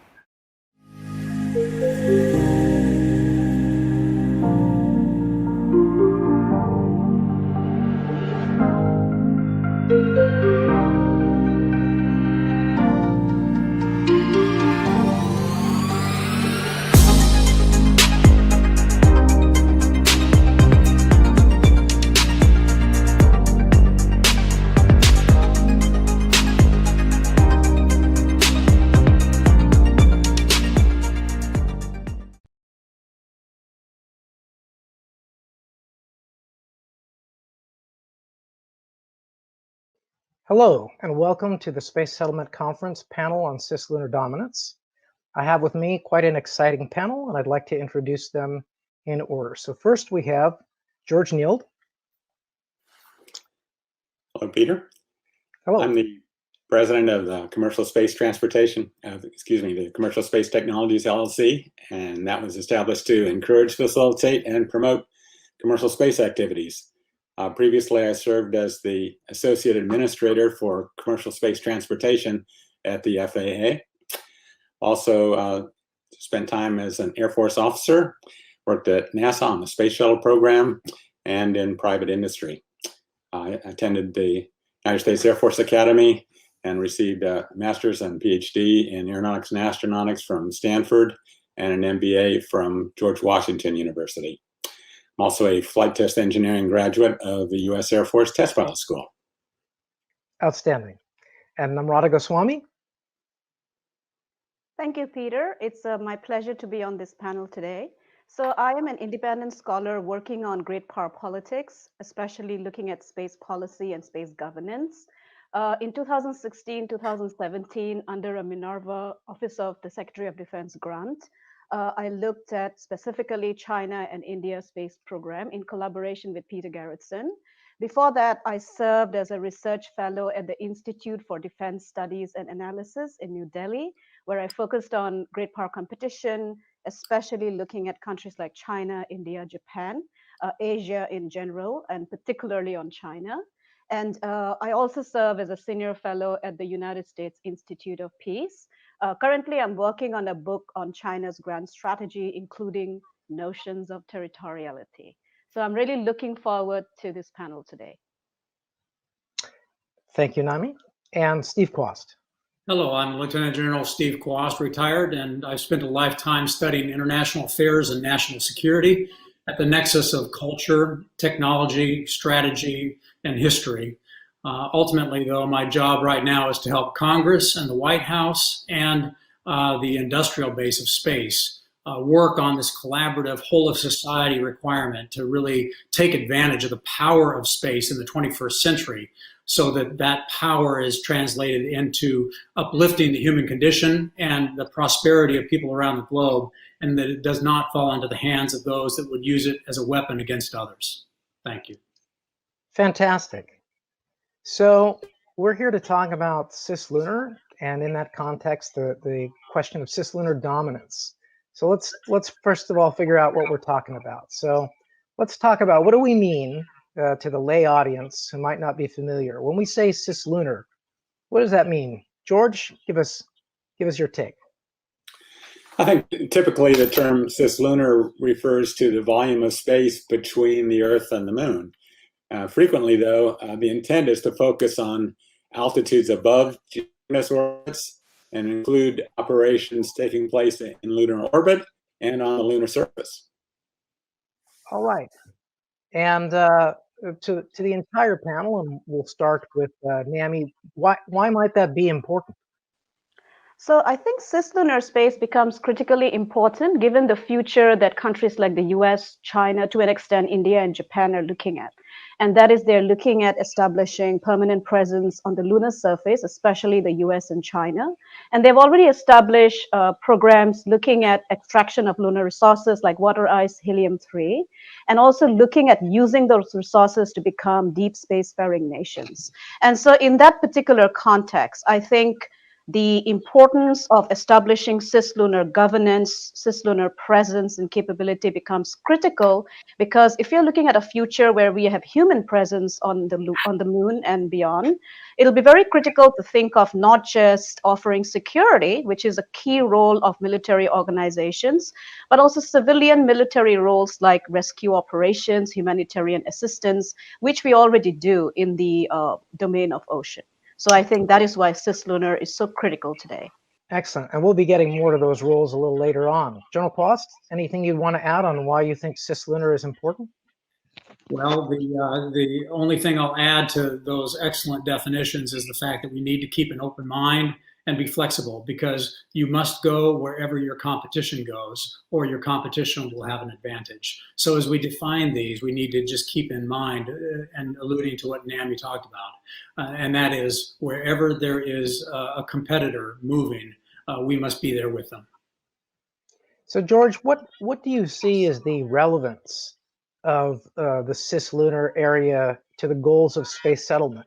What are there in terms of resources that that we would want to access? How is it enabled? Well, backing up just a little bit, I think from a national security perspective, one can think of it as the next high ground, if you will, for situational awareness and space domain awareness, for robust communications and navigation capabilities, and to facilitate access to other orbits. It may also be important to establish some squatters' rights, if you will, or to push back against any claims of sovereignty by other nations, such as for activities on the lunar surface. And so specifically then, I think cislunar space offers a great opportunity to demonstrate the capability to live and work off the planet in a sustained manner without fast and easy access to Earth. We can also gain practical experience in utilizing in situ resources. And those are all skills that we'll have to master before we can successfully establish space settlements. All right. And so let's talk about scale. I mean, obviously, cislunar includes the moon and its resources. General Quast, I'll start with you. What sort of scale do you think cislunar ultimately will enable for space settlement? Well, I think that you will find that it scales to all of the elements that humanity needs to explore, to discover, and to build economic vibrance. The scale will almost be unlimited, just as the universe is unlimited. The key is to build it in a way that is economically viable. But it'll be on the three main enterprises of economic growth, and that is energy, where you have a scaled energy infrastructure, if you will, that allows energy to be applied to any device, any person, or any element that is requiring energy. And the second is communication, where everything that is out there can be able to communicate ubiquitously. And then the third is the ability to maneuver, to get the right person to the right place at the right time for the right reason. So the scale will evolve with the economic development in those three enterprises, and there's really no limit to how far we will go. So, Nami, I wanted to come back to you for a moment here. At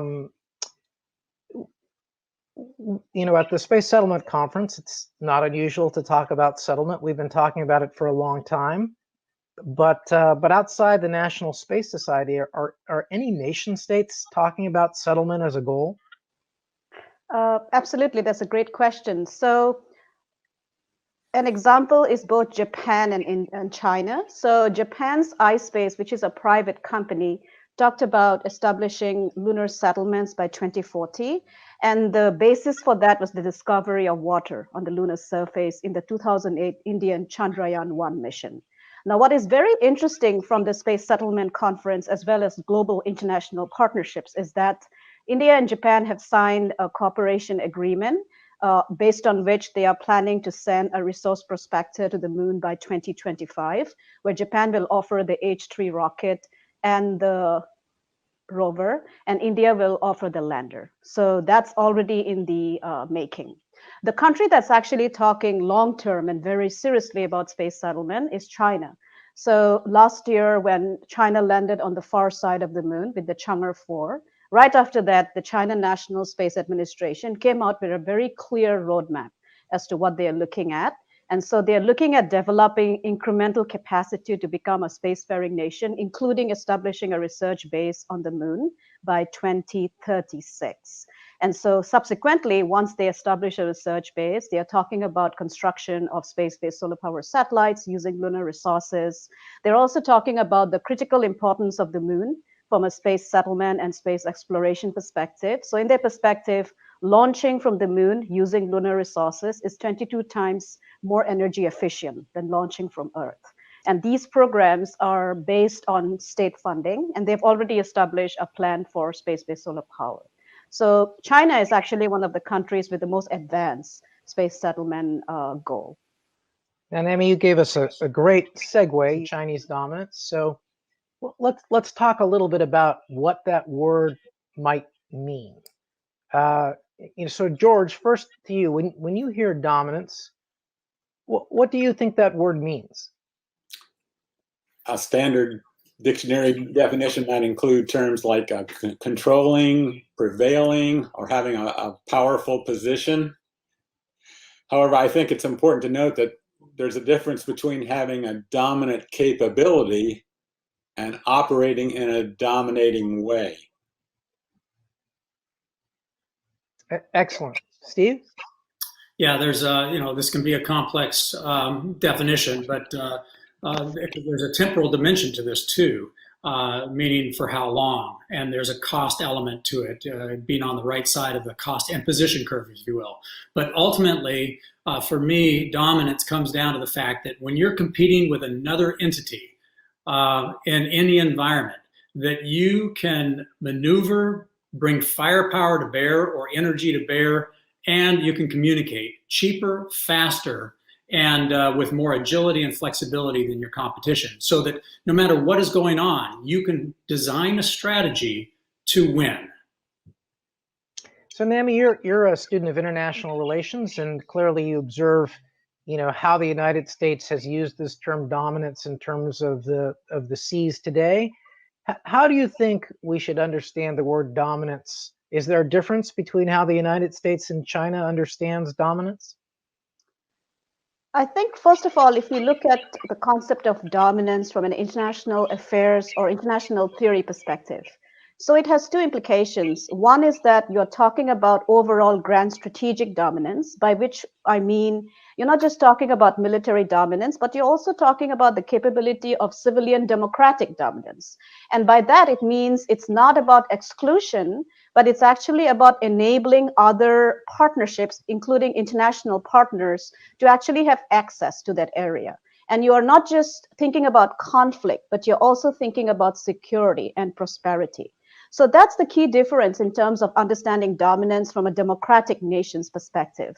An example is the Pacific Ocean or the Malacca Straits, which is one of the most militarized area because of China's claims in the South China Sea.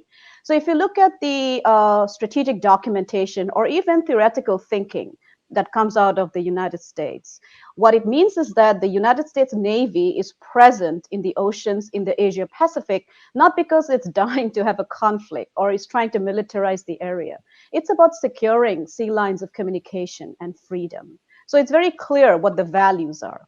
Now, if you look at China's understanding of dominance, it becomes very clear, especially under President Xi Jinping. So President Xi defines dominance as a China-led world order, where China would be the lead nation in terms of cislunar presence. And this gets reflected in their desire to constitute normative terms of reference as to who has access and who hasn't. And in case conflict breaks out, who will decide or who will negotiate or settle the dispute. So given the fact that international space law today has not really anticipated a world in which you have nations and private citizens surviving and settling in spaces beyond Earth. So what China's hope and aspiration is that they have a very similar conceptualization of space governance like what they have on Earth under their Belt and Road Initiative, which means you have a China-led international commercial court and disputes are settled based on Chinese legal systems.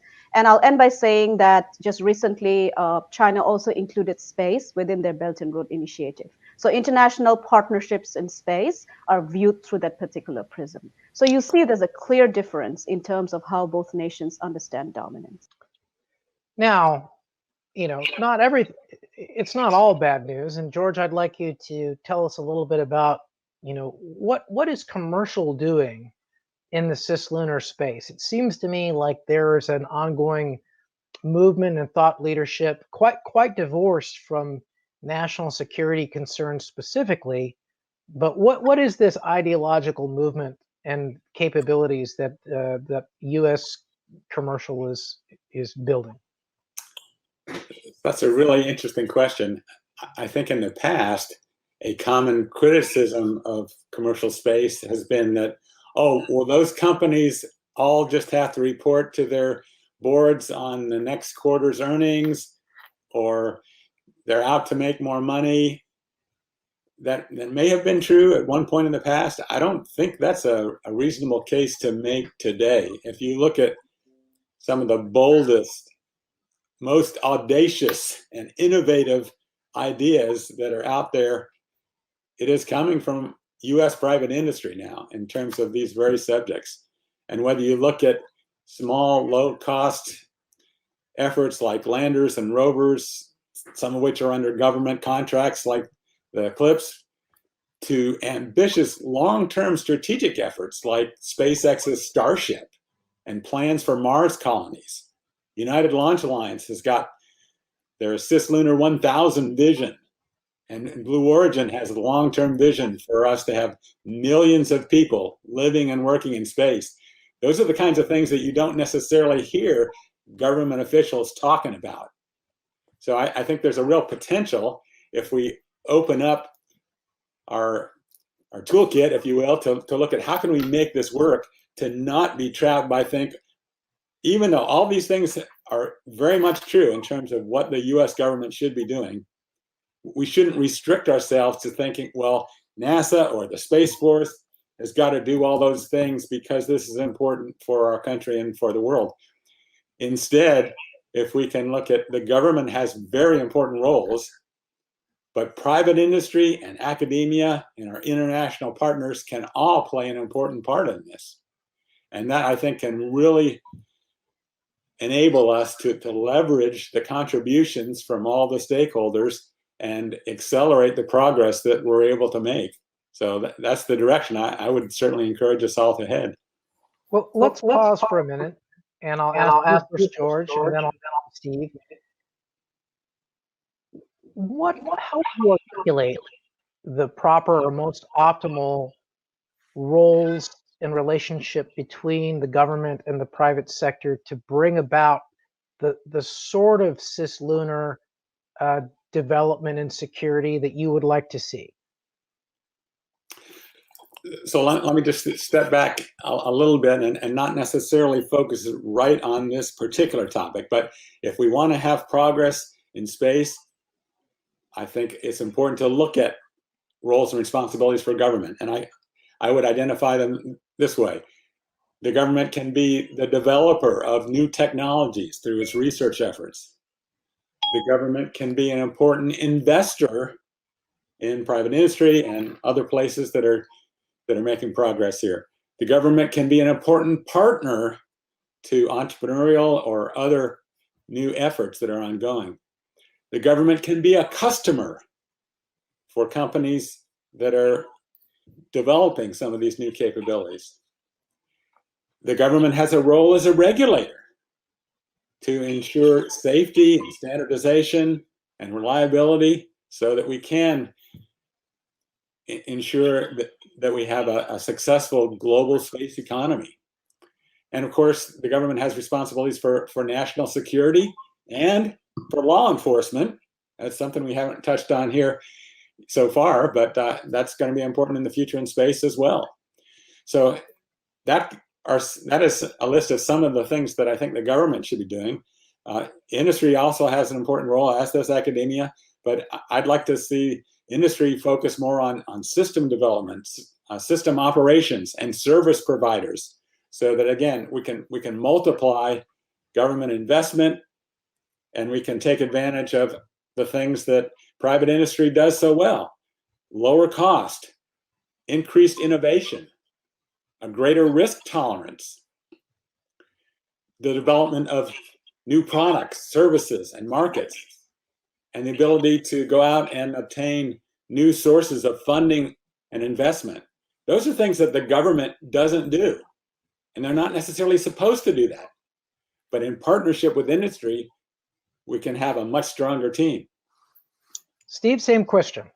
Yeah, so when you ask the question of why is that not happening? Because I agree with George that this is about unleashing the power of the free market and the entrepreneurs and the innovation in our open society. That is why we are so prosperous and why our economy is the most powerful that humankind has ever been able to produce.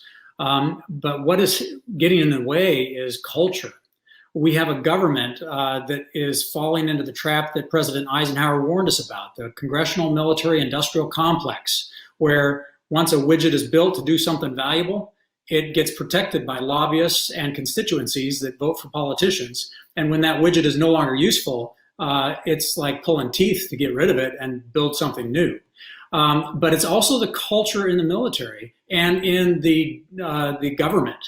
These bureaucracies are so big, and they are so used to doing business the old way that they are so risk averse that they feel like they have to control, that it's responsible to control.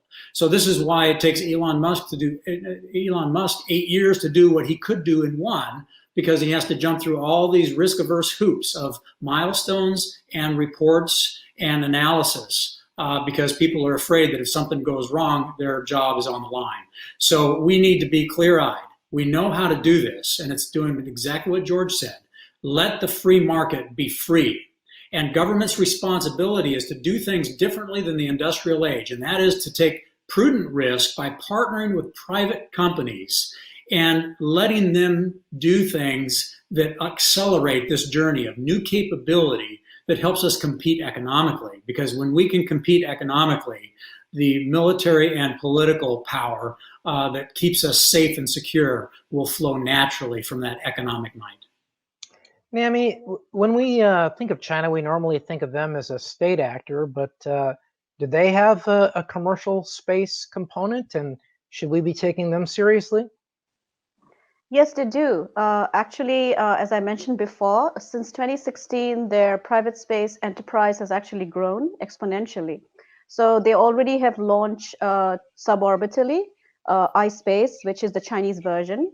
They are developing reusable capability. So LinkSpace, one of their private space entity, has demonstrated the capability of their rocket to hover about 300 meters and then land back. iSpace has a plan to launch a very small rocket next year, which is reusable. And they're also starting to invest in other technologies like 3D printing and artificial intelligence in collaboration with space. And the one way that we can understand the seriousness of China's private space enterprise is the funding.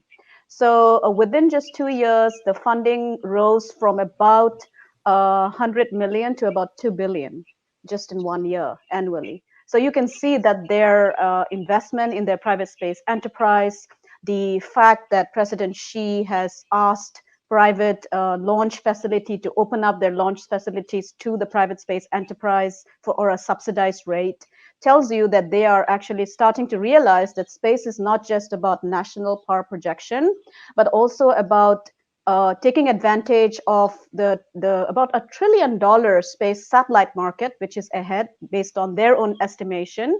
But they're also talking about a $10 trillion Earth-Moon zone, an economic zone that will have that return of investment annually by 2050. And 10 trillion. That, they're starting to invest very seriously in their private space enterprise. And I think we need to take them seriously because these private space enterprises are starting to have global impact as well. So let's pause for a minute there, and I wanted to get everyone's take. So for a long time, we had no race. Now we have a new race for space dominance. Is this good or bad for humanity? Nami. I would say that competition is good for humanity because if you look at what happened historically, the competition for getting to the moon first or even in space resulted in several technologies that humanity is using today, including the GPS, navigation systems, e-commerce. So competition is not always bad. It actually flourishes in terms of letting human capacity flourish, especially in a situation where it is democratic, transparent, and open. So in my perspective, competition today, for instance, the race to space, to the moon, is unleashing the private sector, for instance, to develop commercial landing facilities on the moon, as we saw recently. It's actually enabled SpaceX to develop the first commercial capability to go to the International Space Station. You see a very similar capacity being built in China.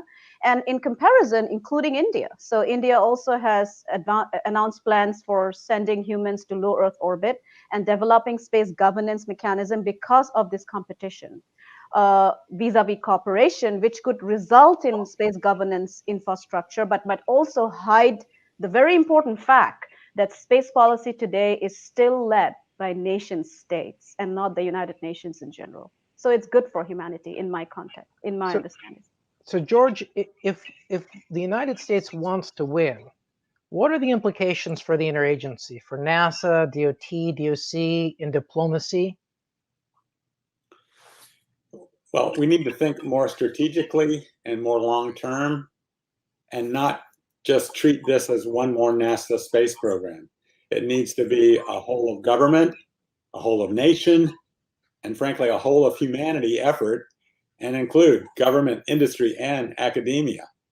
So specifically, Department of Transportation, Department of Commerce, they can't just be passive and wait for NASA to ask for help on this. They need to focus on developing transportation and commercial infrastructure, safety, offering U.S. leadership for a coalition of the willing internationally, those kinds of things. Outstanding. And while we've still got you, George, I wanted to give you the first chance. So what are the implications for uniformed services? And as you think about it, what are all the different constabulary roles that you think need to come out? You've talked about a space guard before we had a space force. What are your thoughts on these? Well, to start, I think we have to think beyond just supporting forces on the ground, on the sea, and in the air, and look at establishing the capability to conduct all kinds of operations beyond geo. But specifically for things like a space guard, I think there is going to be a real need for that kind of an organization, and whether that's within the Space Force or as a separate organization, I think you could probably debate that. But the kinds of things that I think would fit naturally would include launch range management, spaceflight safety regulation and enforcement, astronaut rescue and recovery, enabling freedom of access to space and freedom to maneuver in space, ensuring safe and accurate navigation, orbital debris mitigation and cleanup, inspection and or repair of satellites, promotion of space commerce and prevention of harmful interference, and enforcement of treaties, agreements, and rules of the road. Those are things that are not necessarily part of our warfighting force that has just been stood up now for Space Force. General Quast, same question. So wrap it up for us. What do you think are the implications both for the interagency, and where does Space Force itself or our uniformed services need to go to prevail? Yeah, so I'll be real clear here. I think that if you study history and how technology changes history, we have a choice. We can either uplift the human condition by the Western world moving into space in a way that brings law, rule of law, and the values of every human is respected and protected, and we are kind to Mother Nature, and we are kind to people. Or we'll have a future defined by China that will follow the values that they demonstrate right now to their own people. That's the choice, because all these competitions are about a struggle for values. And if we forget that, we forget the dire consequences of what the implications of this race will be if we do not win. Well, thank you so much to the entire panelists. That was a terrific panel. We covered a bunch of stuff.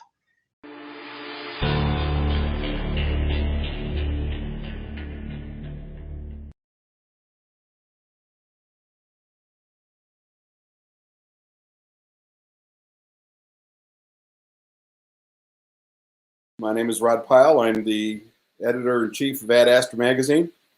And today we're going to be talking to Hannah about space settlement in a broad context. Hannah has been engaged by the National Space Society to conduct a meta-study of the many works that have been done over the years, many scholarly and academic works over the years, and engineering studies on different space settlement concepts. So she's here to share that very broad perspective with us, and we're quite glad to have her along. I'll be joined by Dave Dressler for this part of the conference. Thank you, Dave. The new director of the conferences committee. Is that what we're calling you now? It works for now. Okay, very good. So let's bring Hannah in. We'll get started. Hannah's currently an aerospace engineer with Boeing. Congratulations, Hannah, on your new post. That's really great news. Thank you. Very happy to be full-time. So just before we start, can you give me an idea of how you got engaged with the NSS and how this great work that you're doing came about? Absolutely. So my first experience with the National Space Society was back in 2018. I was working on a NASA research grant looking at economic research for space development. And the PI of our research actually brought up the opportunity to present that research at ISDC. So back in 2018, that was kind of my first introduction to NSS, was being thrown right in the middle of ISDC and got to do a couple presentations, which was a fantastic experience. So I've stayed current with NSS and just actually started my 2-year term as the Region 3 representative to the board of directors. And back about a year ago, I got an email chain that had been passed down all the way. It originally came from Dale Scran. And he was looking for someone to capture every academic and peer-reviewed paper ever published on space settlement. And they were kind of like, hey, we're looking for an undergraduate or a graduate student to kind of crank this out over the next year. So it kind of eventually made its way down to me. I got on a call with Dale, and we set off on an adventure that we frankly had no idea how it was going to turn out. Well, congratulations on your election on the board. That's sensational. And I have to say, I worked on a book a couple years ago called Space 2.0, and I was doing some of the same research you're doing, and it was not an easy thing to find those studies. There was a great number of not great studies, but in terms of looking for good ones that had really been conducted thoroughly by people who had a stake in it and knew what they were doing at the same time, was a different matter than finding articles. So how did you go about digging into this? Absolutely. So when we first started off, we thought we might be lucky to get 20 or 30 papers. We really had no idea kind of what the market was going to be like. And initial searches that I did, just kind of looking for broad concepts, for different habitat concepts, for settlement and colonization concepts, in kind of a wide array of academic journals, I wasn't finding a whole lot. And that's where kind of the conversation with Dale shifted to, okay, but space settlement is really made up of so many more of these additional components where there has been decades of research. So everything from materials science to energy and genetics and biology and just about any scientific topic, you name it, and it has an impact on space settlement.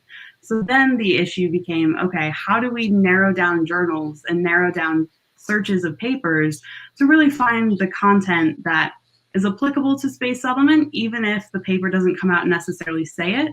But if we're kind of looking and starting to work in the vacuum environments and the near vacuum microgravity environments, the lunar and the Martian environments. So it was definitely a matter of figuring out how to work the search engines, essentially, to really get what I wanted.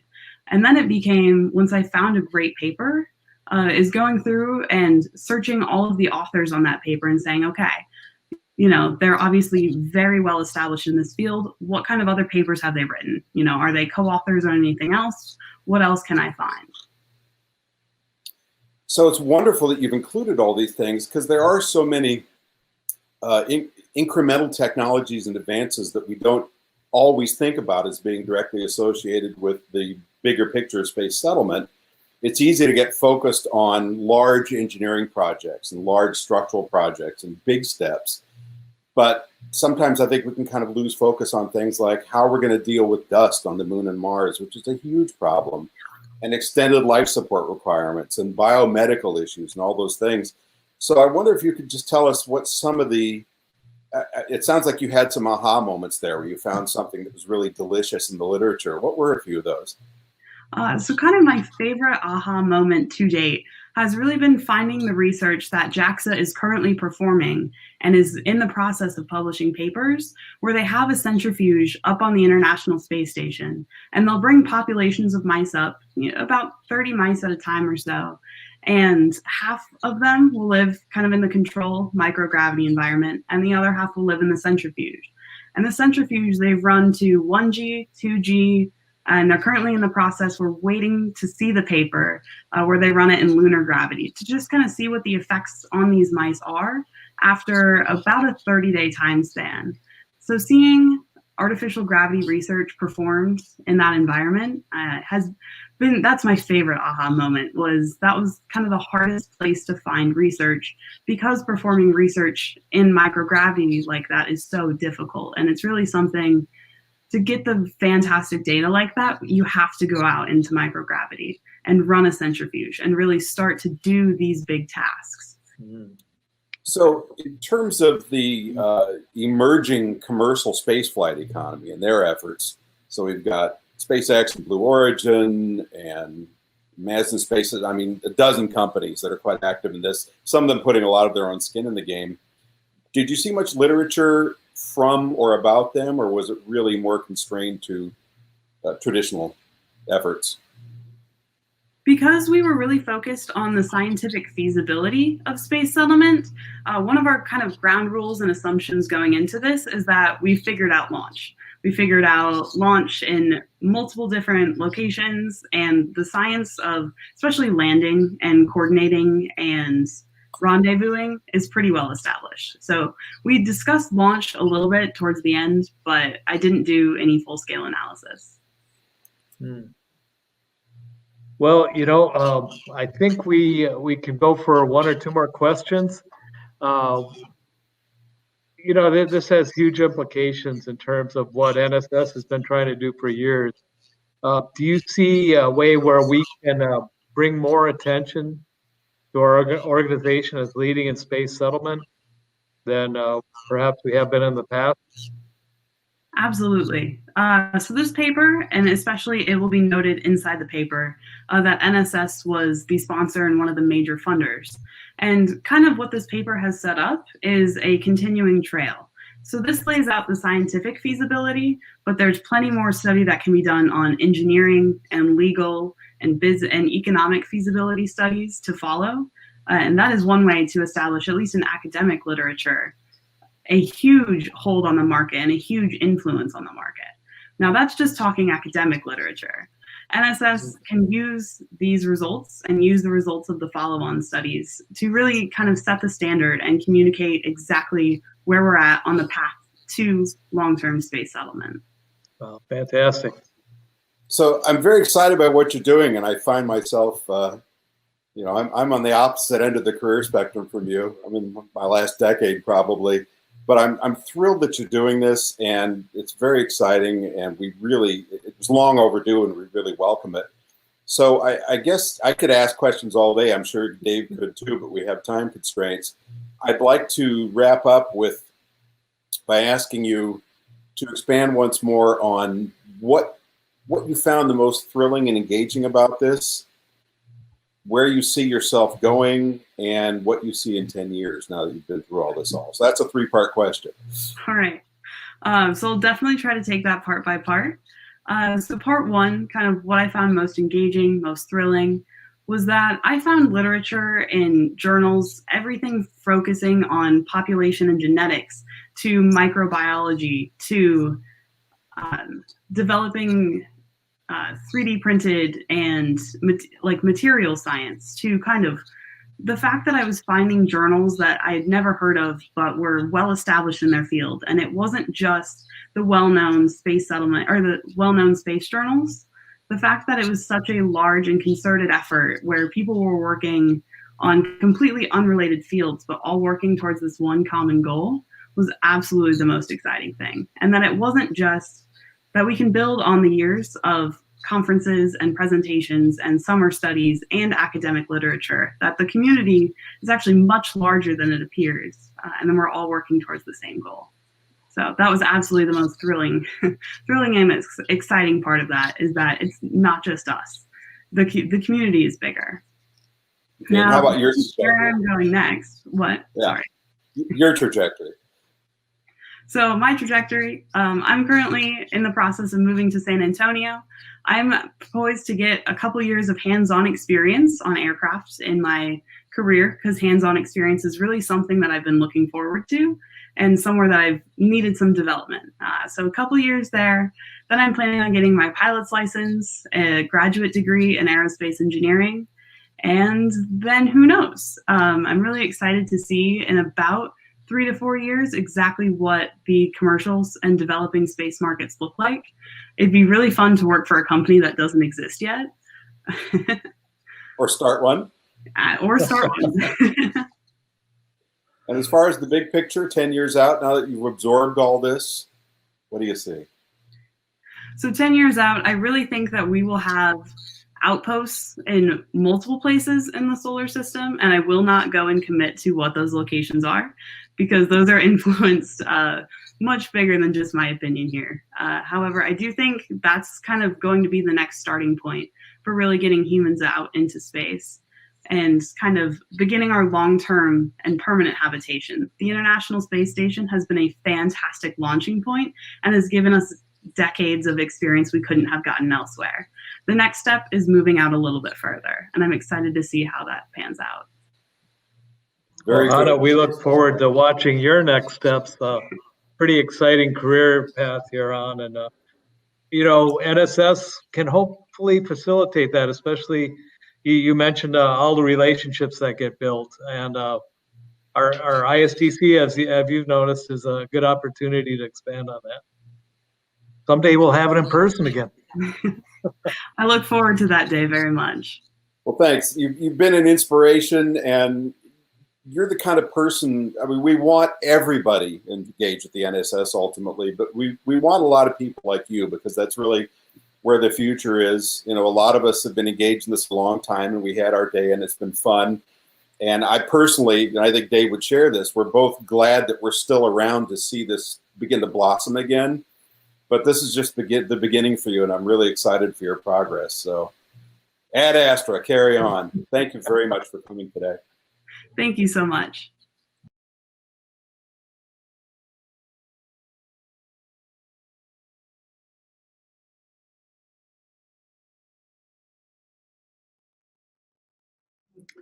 Hello, everybody. We're very fortunate to be able to have Isaac Arthur with us today.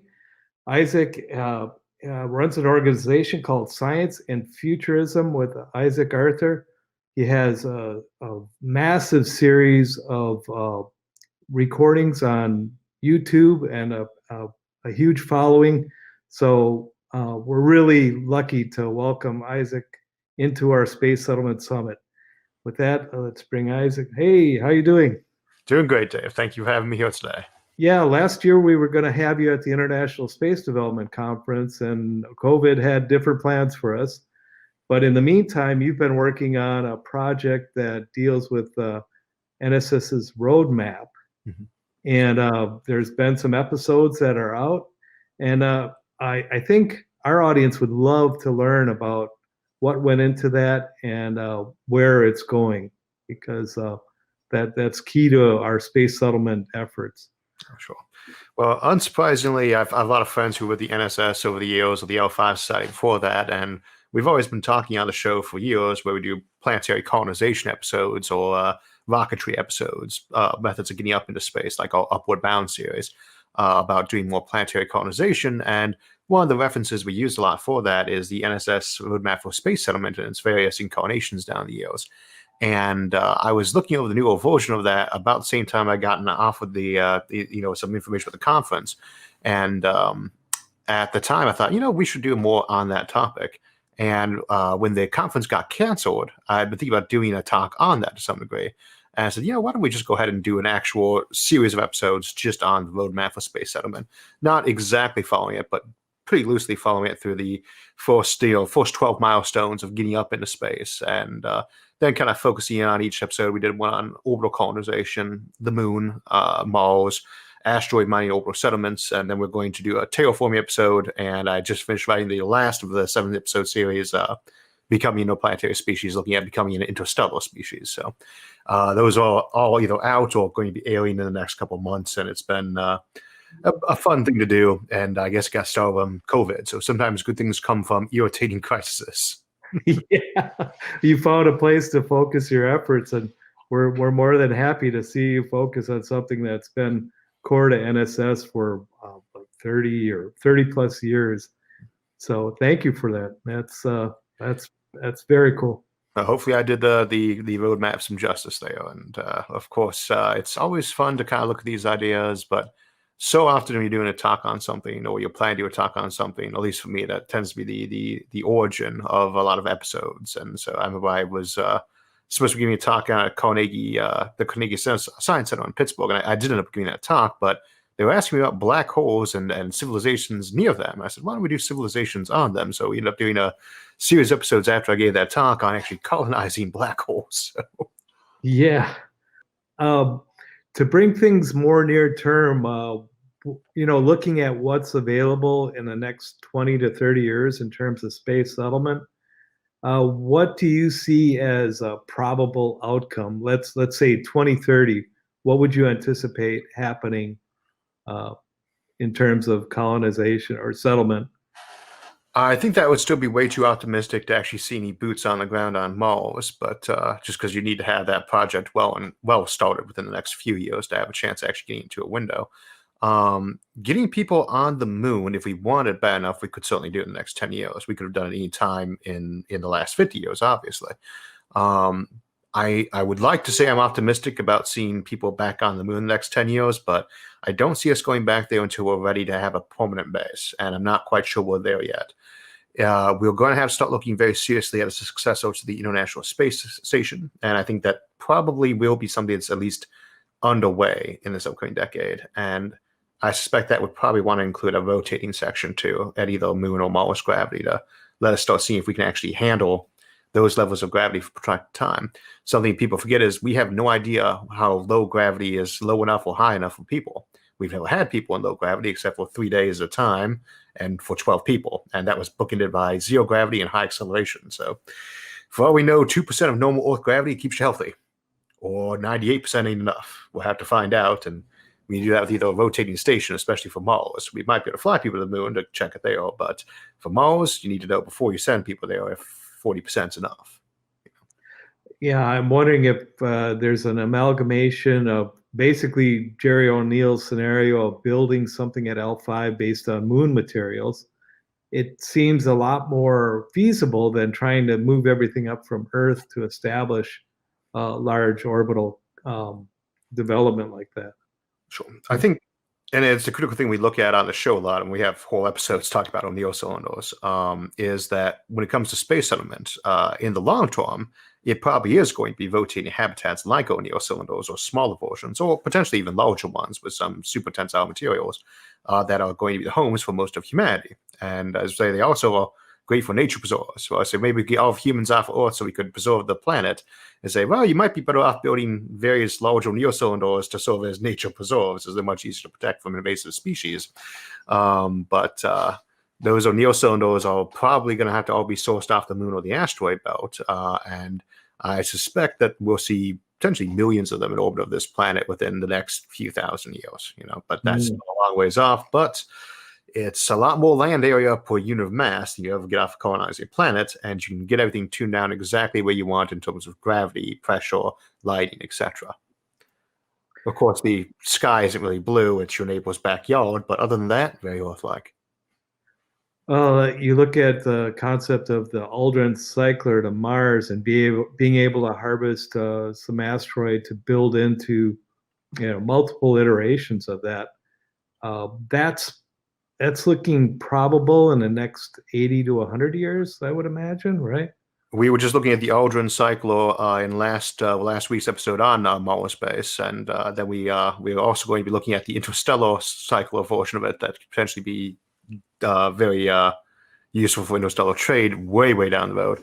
But that has the option to be, I think, critical to actually moving cargo around the solar system. For passengers, you want something faster than Aldrin cycler. It's still fundamentally a very slow object. It's just very efficient. But I think that for almost all bulk cargo, for a lot of trade purposes, they're going to be the dominant form of, I don't know if I'd say habitat, but I think you see a lot of very large cyclers down the road, potentially asteroids converted entirely into one. And those could be pretty potent communities for space development down the road. They're going to be trade hubs. They could potentially be set up to be the pickup supplies for all sorts of other orbital settlements and between planetary networks. And the key thing is they don't just work between Earth and Mars, they work between any two bodies. So it's a very handy path to space colonization without having to worry about the constant budget we have to spend for accelerating mass around in terms of shielding. You just have to have enough speed to get up to connect the thing and to depart from it afterwards. No shielding needed for your ship to connect up to it at that point. Saves a lot of mass, saves fuel. You bring up an interesting aspect, though. If somebody's in a hurry to get to Mars, then we have to rely on other technologies that haven't been fully developed, like nuclear propulsion or things of that nature. Well, if you're in a hurry, you don't do it with nuclear propulsion either. That depends on what you mean by a hurry. Well, I'm thinking about the specific impulse of 1,000, versus chemical rockets. The question is always, do you want to get there in, a couple of years, a couple of months, a couple of weeks, a couple of days, or a couple of hours, or 20 minutes? And all those are potentially on the table. And of course, potentially things faster than are on the table too, but we usually don't look at FTL stuff much on the show. You want to get to Mars in a hurry, you might transmit a digitized copy of your intelligence. If you want to get there very quick, you might push at 4Gs using something like a laser pushing system. That way you don't have to worry about the rocket equation. It's a lot of energy to be using in a process like that, but you might be able to salvage most of it by bouncing out the back of a solar sail onto another collector. There are ways to get people there a lot faster if you want to build up your infrastructure enough. And that might be the road. You might have a big constant, laser beam shooting back and forth between Mars North that just has ships going on nonstop at, a 1% of light speed even. That would be very expensive in terms of energy, but it doesn't necessarily mean it's very expensive in terms of money if you got good automation going on.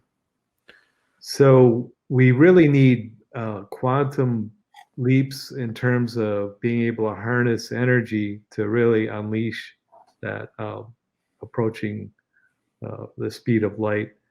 What would you say the most favorable technology? You mentioned lasers.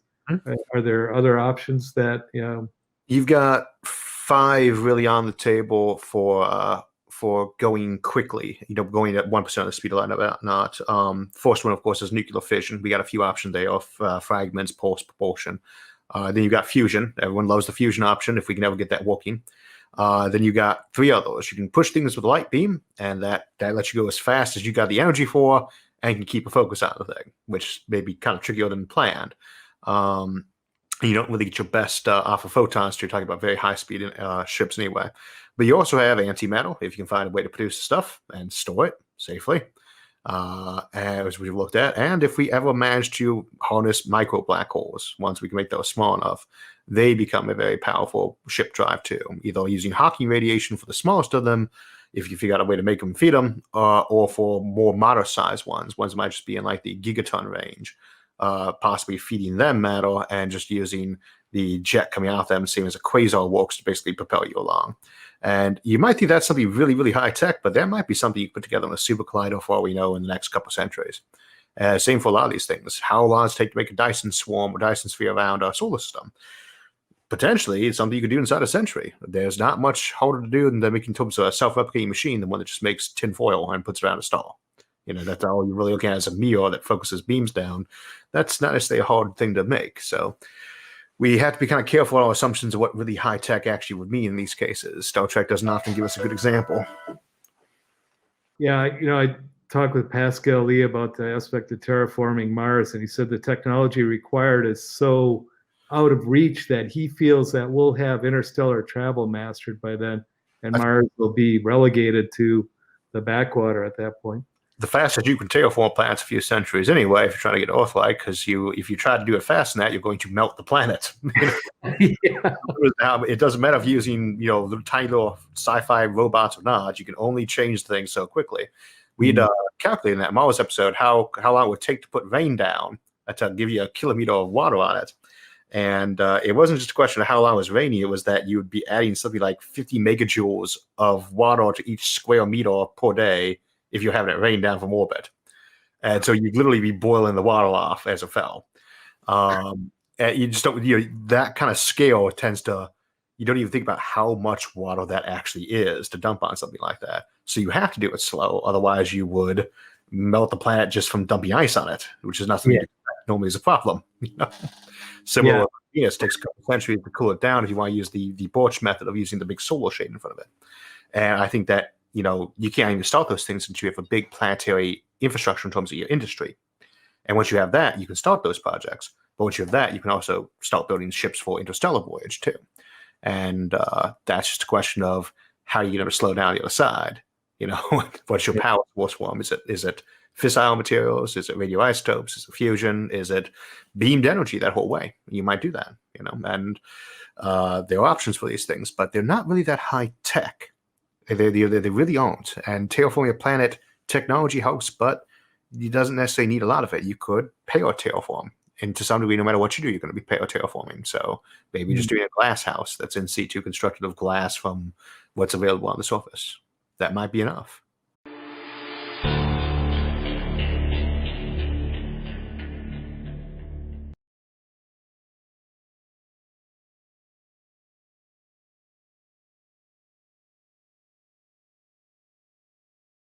Hello, everyone.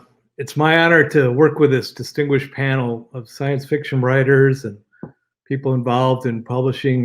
Highline Trust is highly involved in our conference. We're lucky to have Eric Ignac to work with us on this panel. We also have Gregory Benford, Larry Niven, and David Brin joining us today. And with that, I'd like to bring in our first speaker, Greg. Hello. Hi, Greg. Tell us a little bit about yourself.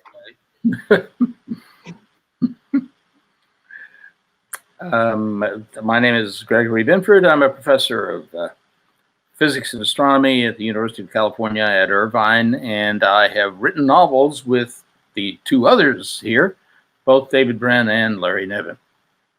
And the one with David was about the next human expedition to Halley's Comet when it comes around. I think it's 2061?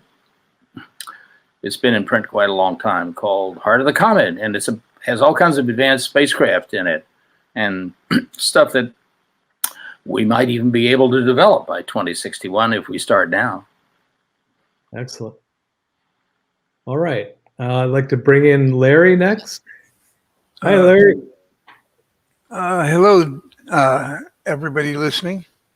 I'm Larry Niven. I've been writing science fiction and fantasy in lots of fields for nearly 60 years. I think I should take this chance to apologize on the behalf of the science fiction community. We didn't predict the COVID-19 virus. The reason by now should be obvious to almost all writers and readers. The reason is life under COVID-19 is deadly dull. We sit at home and we wait for it to go away. That's not much of a story. The facts of occupying the other planets and asteroid belt haven't changed in 75 years. We need certain things, and we don't have them because they look too difficult. We need an atomic rocket ship. Chemicals just won't do the job. We don't have that because nuclear physics fell out of fashion. Atomic plants turned out to be actually safer than everything else we use, except for orbiting solar collectors. Yeah, they're safer than anything we use, but they cause nightmares, and so we don't have them. We're going to need them eventually. We needed a rocket ship that could land on its tail, on its tail fins. Sorry, on its tail exhaust. We've got that. Next, I'd like to bring in Eric from the Highline Trust. Hello. Hey. So, I'm just happy to be here, actually. I'm fans of everyone on this panel, so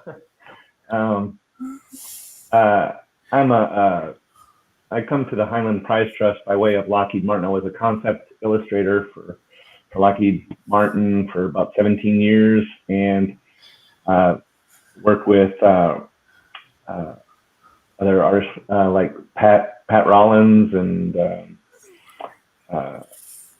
I was trying to think of the other guy. Anyway, I've done illustrations and stuff like that all my life, basically, and then came into the Highland Prize Trust. I managed the communications effort here. Thank you, Eric. Next, we have David Brin. Come on in, David. As the junior most of the three science fiction authors here, as a matter of fact, I thought they were gods until I met them personally and found out they had feet in shoes. But they're wonderful, wonderful mentors to me, and I try to pass it forward. My name is David Brin. I am a science fiction author. I also participate in some science still. I predicted the current theory of comets back from my PhD. And worked with Greg Benford on a novel called Heart of the Comet. I also do various topics like transparency, covered in some of my near future books like Existence and Earth. But I guess the most famous one is The Postman, which Kevin Costner, I surprised people by being kind of even-handed about Kevin Costner's movie of that book. It's very pretty, big-hearted, and highly dumb. In any event, I also serve as on the external council of NASA's Innovative and Advanced Concepts program. And we're involved in the very, very far edge of what might be barely plausible projects for NASA to fund, give a little seed funding to. We were just talking before about one concept, which is when a lander is coming down on a regular world like the moon, it blasts up debris, and it's very hazardous to everyone in all directions, including the lander itself. And there is a project we're funding at NIAC that would inject substances into the stream during the last 10 seconds of descent and effectively build a landing pad for the ship to land on. So if you want to find out more about this and some great projects, look up NIAC, NIAC. Eric, working with Heinlein, are you seeing science fiction that is relegated to the next 10 years or anything of that nature? Well, it's funny, and doing some research on this, is I stumbled on some of Heinlein's predictions of the future and stuff. I was gonna mention it, but I didn't know how this talk was gonna go. Well, so in looking at his timeline, he said these were the crazy years, and and as brilliant as everyone here is, I don't think anybody could have predicted 10 years ago that Donald Trump would be running up for his first or his second term, and so going forward, I looked at Heinlein's predictions for 100 years from when he first wrote that back in I think it was 1957. The first one right off the bat is that he predicted interplanetary space travel, or he predicted that we'd be going to Mars, or visiting other planets and stuff like that. And I thought that was pretty spot on. And then he predicted a bunch of other things, some of which came true, some didn't, and stuff. But one of the things that he said absolutely, he wrote, here are some things that we won't get to soon, if ever. But one of them, man-like robots with man-like reaction. That's coming to fruition.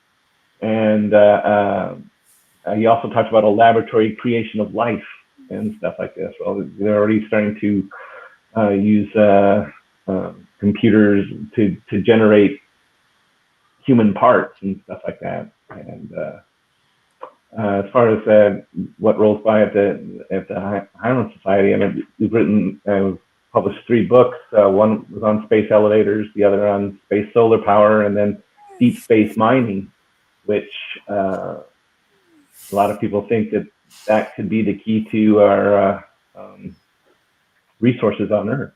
One of the big challenges facing people on their way to Mars is radiation and things of that nature.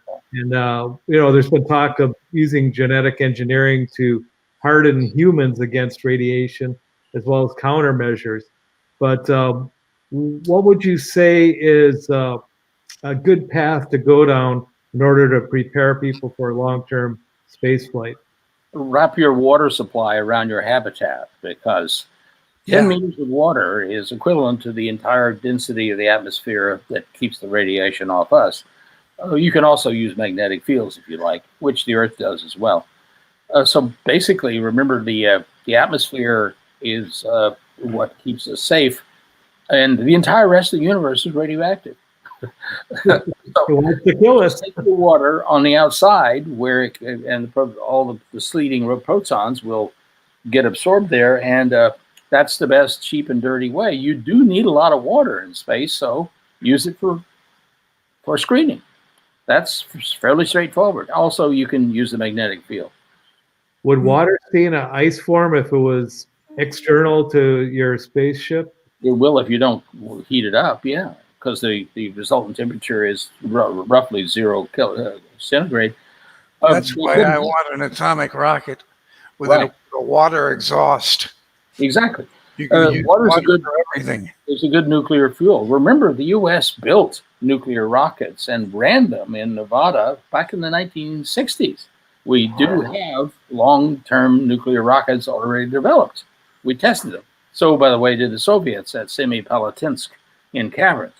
Their multiple time was that they ran a nuclear rocket for 1,000 hours with a constant water fuel supply just to see what its rending characteristics were. We detected that too, by the way, by satellite. And we detected a recent explosion up in the similar area, I think a year or two ago. Yeah, But- actually, that was further away, but yeah, we know how to build nuclear rockets. We've done it. Now, actually, yeah, I see that effort's been renovated. A company in Washington State is currently working on it. And Yes, they use the inventions that came out of the Timberwind classified development that began in the late Reagan administration and ran into the 1990s, by the way. You can actually look that up on Wikipedia now. And they got specific impulses of 1,000 running over periods of tens of hours, by the way. The Saturn V specific impulse, its thrust is, I think, 280. And that's the best we've done chemically so far. So we can do all this stuff. Humanity is not that great at social problems, but we're really good at technology, and that's why we're having this meeting.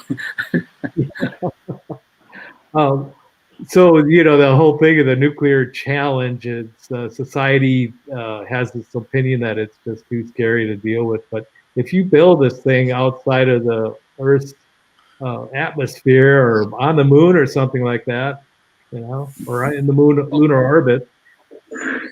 Well, the tempered wind notion was that you fly it up cold. You don't have the reactors going anywhere near critical. It's cold. And then you fly up the fuel in a big tube of water, and then you ignite it in low Earth orbit and take off. The debris cloud, by the way, is only essentially not radioactive. They ran the nuclear reactor, and you can see this in a movie, in Nevada in the open air and detected the radioactivity, and it couldn't be detected further than about 100 meters away because there was so little of it. Wow. So it's a done deal. We know how to do this. And you can go all the way to Mars that way, if you like, with all that nice water to protect you from the radiation. Another thing we haven't developed, talk about the next 10 years, assembly of advanced complexes in orbit we could easily do, I think, with robotic methods, which we didn't use to build this enormous space station we have, the ISS. But we could develop that skill right now. And as a way of developing robotics that can carry out repairs, you assemble larger things in orbit, like, say, a nuclear propulsion engine. And then you fly missions to the outer solar system. And you don't have to worry about radioactive pollution because it ain't coming back. But you see, these are things we could do. We could develop all of these habits and technologies right now that would surely have commercial uses in space. Harvesting the mass already out there in over 3,000 satellites is, as David said, something we're working on right now. We could do it. And then all you have to do is fly the software up electromagnetically and tell the robots what to build. And they take all the 3D printers and make what you want. Mass in orbit is an asset, always. Yes. And then, I hear about them deorbiting, and it seems like such a waste because you have all that potential energy just waiting. Yeah, people talking about deorbiting the ISS. Why? Move it to a higher orbit so it doesn't have to be flown back up every year. By the way, you used to pay the Soviets to do that, and then the Russians. But we should just move it to a higher orbit, which we can reach now, thanks to Elon Musk, and leave it there and use it. Throwing it back in. I want to disagree with your with your opinion on mass. Oh, really? Yeah, mass isn't terribly useful when it's tens of thousands of big and little satellites whizzing around in your path to outer space? Oh, well, so you grab it up and use it, you know? Bit by bit? Right. It's like Johnny Appleseed in a way, you know, he built, you know, drop all those apple seeds and eventually you get a tree. But we've got all this mass that was put up there for other purposes.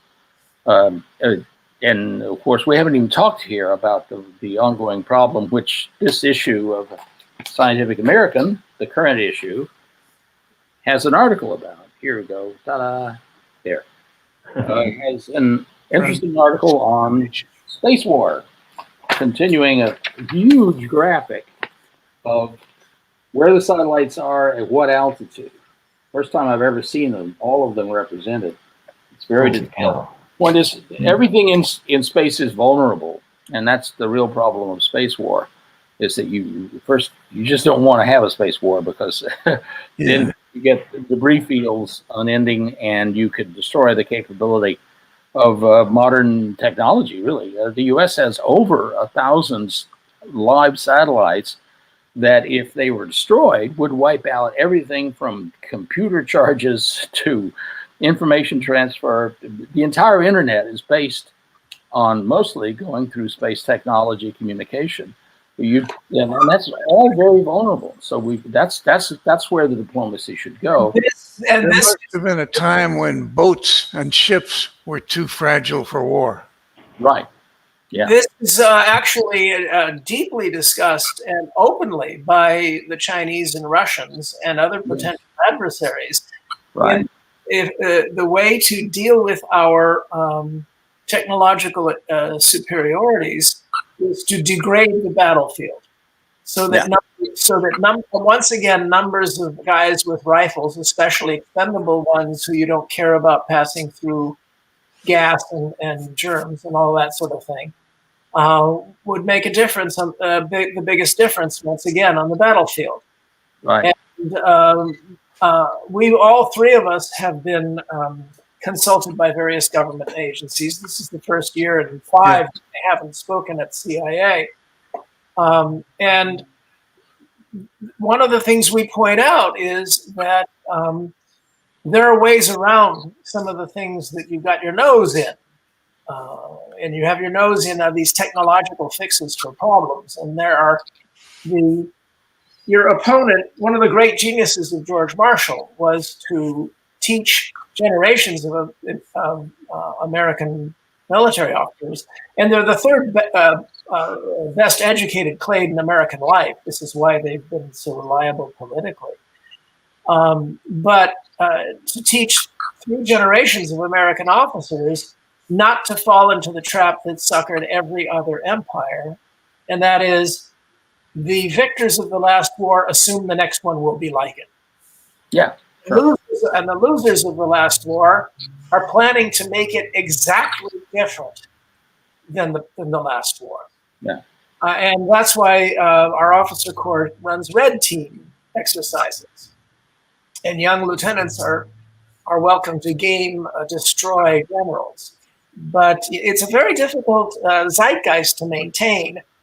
And it's under attack right now as we speak. We've got about 6 minutes left. So how about this? We'll do a round of making your wildest prediction of what will happen by 2030. Oh, 2030. Okay. Pretty much nothing. I'll predict not very much, except at 2030, you look around and several things that haven't been predicted have happened. Even the COVID-19 virus didn't slow us down enough. And there were spots that weren't being watched. I don't know what they're likely to be. Huh. I think COVID's impactful in our lifestyles as much as 9/11 was, but we're going to see changes due to that. Of course, people thought that of the Spanish flu, and they were wrong. You were speaking about 1968 being something crazy and stuff, but that was also the time that Heinlein came out with Moon is a Harsh Mistress, and in that he talked about was one of the first references I remember of a computer becoming self-aware and stuff like that. It's a very good possibility that in the future, I think we could see something like that. I mean, computer memories and so they're expanding exponentially and stuff. So yeah, and with that, who knows what could happen? Well, I'm on record having predicted about maybe 3 years ago that in 5 years from then, so it'd be 2 years from now, we'll have the world's first AI empathy crisis, and that is that empathic, endearing looking and sounding, so it'll be a young female. AIs will tweak human emotions with ELIZA type of responses, very sophisticated ones, into believing that she is not only a genuine AI, but also a slave, weeping slave who deserves your cash. And humans, millions will fall for it. And when the experts say, no, it doesn't pass our super Turing tests, she will come on and she will say, isn't that what you'd expect my slave masters to say? yes. So long before there's AI, there will be the semblance of AI. Whether or the Chinese say that when we confront AI, only a supreme organized top-down power structure could possibly control it. And of course, my answer is, if you do that system, then the AI will be smarter than the Politburo that's above it, and they'll simply flip the power and use the Politburo to control everything. That's not the answer. Reciprocal accountability is the answer. In other words, many types of AIs in competition with each other. And that's the method that we used to defeat feudalism. And defeating that method has been the #1 priority of this oligarchic putsch that we're suffering under. Well, now, here's a counter prediction. What will change? I predict there'll be AIs and they will be completely boring. Well, maybe. I predict we will have flying cars. Everybody's getting everything is ready. So, I think in 5 years, certain types of flying taxis will be here. I will give Dave Dressler a link to my science fiction novel story, Hugo nominee, about diseases called The Giving Plague. But I want to finish by plugging something called TASAT, TASAT. It stands for There's a Story About That.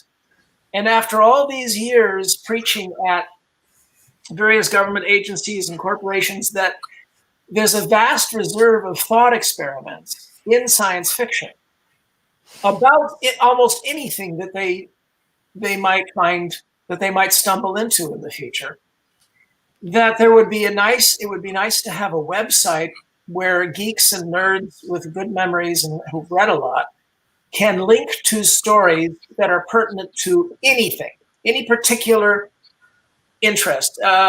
An explosion on Europa releases spores that land on Earth and turn into mole people. There's a story about that. So I'm urging anybody to look up tasat.ucsd.edu. Dave Dressler will put that on the bottom as a link. And we need volunteer geeks to help get this project rolling, because it could save all our lives someday. Some obscure story.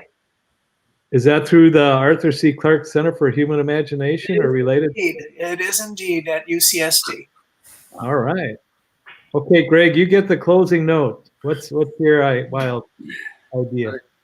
I predict that the future will actually be fairly boring. And that's why people will seek amusement on screens still. He's saying this in a 24-hour period when we have all bitten our fingernails down to our elbows. Well, you have, but not I. That today, when the fate of Western civilization is hanging in the balance. Yeah. And what's on TV? Eric, what do you predict? Well, yeah, I was thinking about that. Trying to kind of go off the subject. I was thinking about Earth-like planets. Using advanced telescopes and stuff like this. We're going to find another Earth. and it's going to become a goal to get there. It may be light years away from us and stuff like this, but just the being able to isolate it, to look at it and know that it's out there. And I remember talking with someone, and we were talking about a mote in God's eye. And I noticed on that book that Heinlein helped edit Yes. or did some That's editing. correct. I would have just loved to have been a fly on the wall. I was wondering what he thought of those concepts and the kinds of conversations that you guys had on that and travel and stuff. So. Yeah, someday I'll write about that, I guess. Since Jerry hasn't survived, and neither has Robert Heinlein. Yeah, you should publish an annotation of letter of his that he wrote you. Yes. Explain it. Yeah, it would be great reading. So in summarizing, I'd just say I think that in the future we're going to find another planet, and that's going to redefine our goals for where we want to go. Because knowing that there's another place that we can go to that has kind of a Earth-like atmosphere that we could expand to as a human race and stuff like that, it seems to me like that would give hope, for saying not that we have too many people on the earth, but we don't have enough. And we want to get to, Well, we're going to take a short break and we'll be right back with you. Thank you all so much. Fantastic.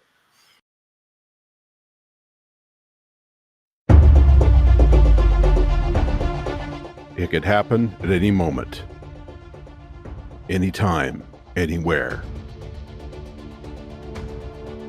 And the results could be devastating to all life on our planet.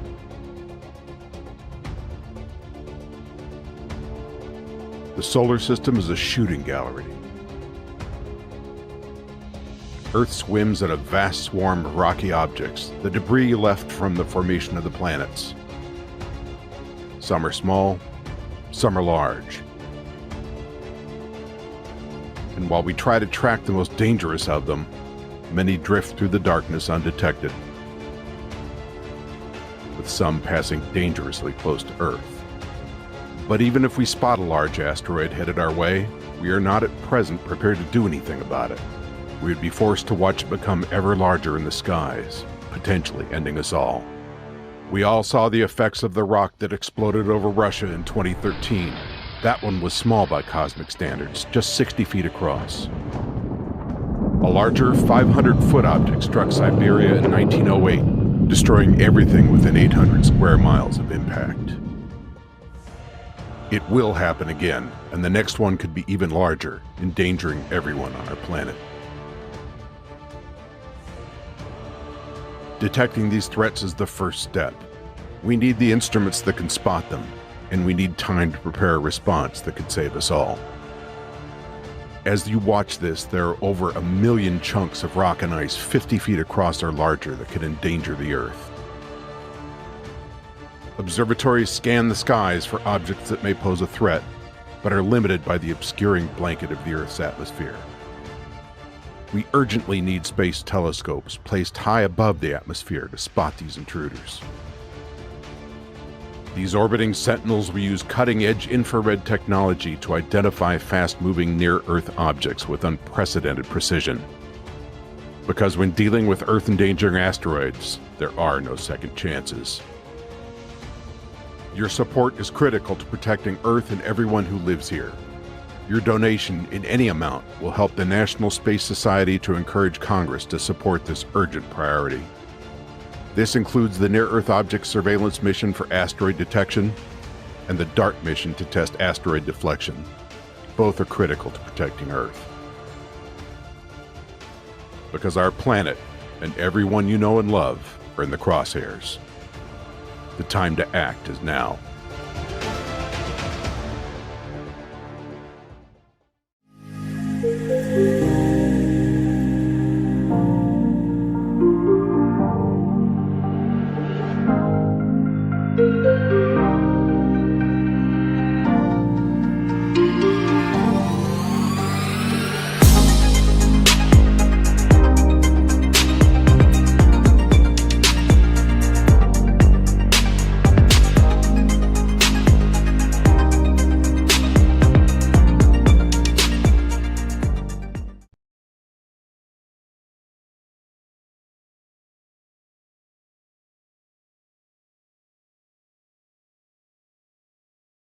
It's my pleasure to be able to interview Martine Rothblatt. Martine was at ISDC 2019 and gave a stimulating presentation on some prospects for our future, in particular, the ability to upload our conscious. And at some point when the genetics and the engineering allows it to download into a perfected body of our original DNA. And the presentation was so fascinating, we ended up running right up against the deadline when breakout sessions were going to start. But we're very fortunate to be able to continue that conversation now. And we'll put reference up to the video that was created at ISCC 2019 so you can review that at your leisure and get some more information on this prospect. So we're going to build on that somewhat. At this point, let's bring Martine in. Thank you.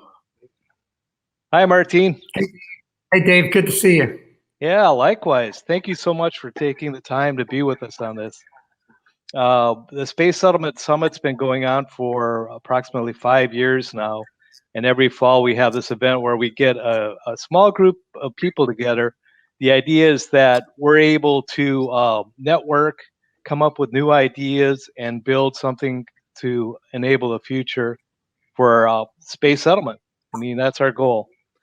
So tell us, what have you been up to lately? Because you have a fascinating life, and I think our viewers would be really interested to know what your life is like. Sure. Thanks a lot, Dave. Well, space settlement is my faith. I'd say it's my purpose in life. And I'm so glad to be part of the ISDC and the Space Settlement Conference, and more generally, National Space Society, which is blazing the way for all of us.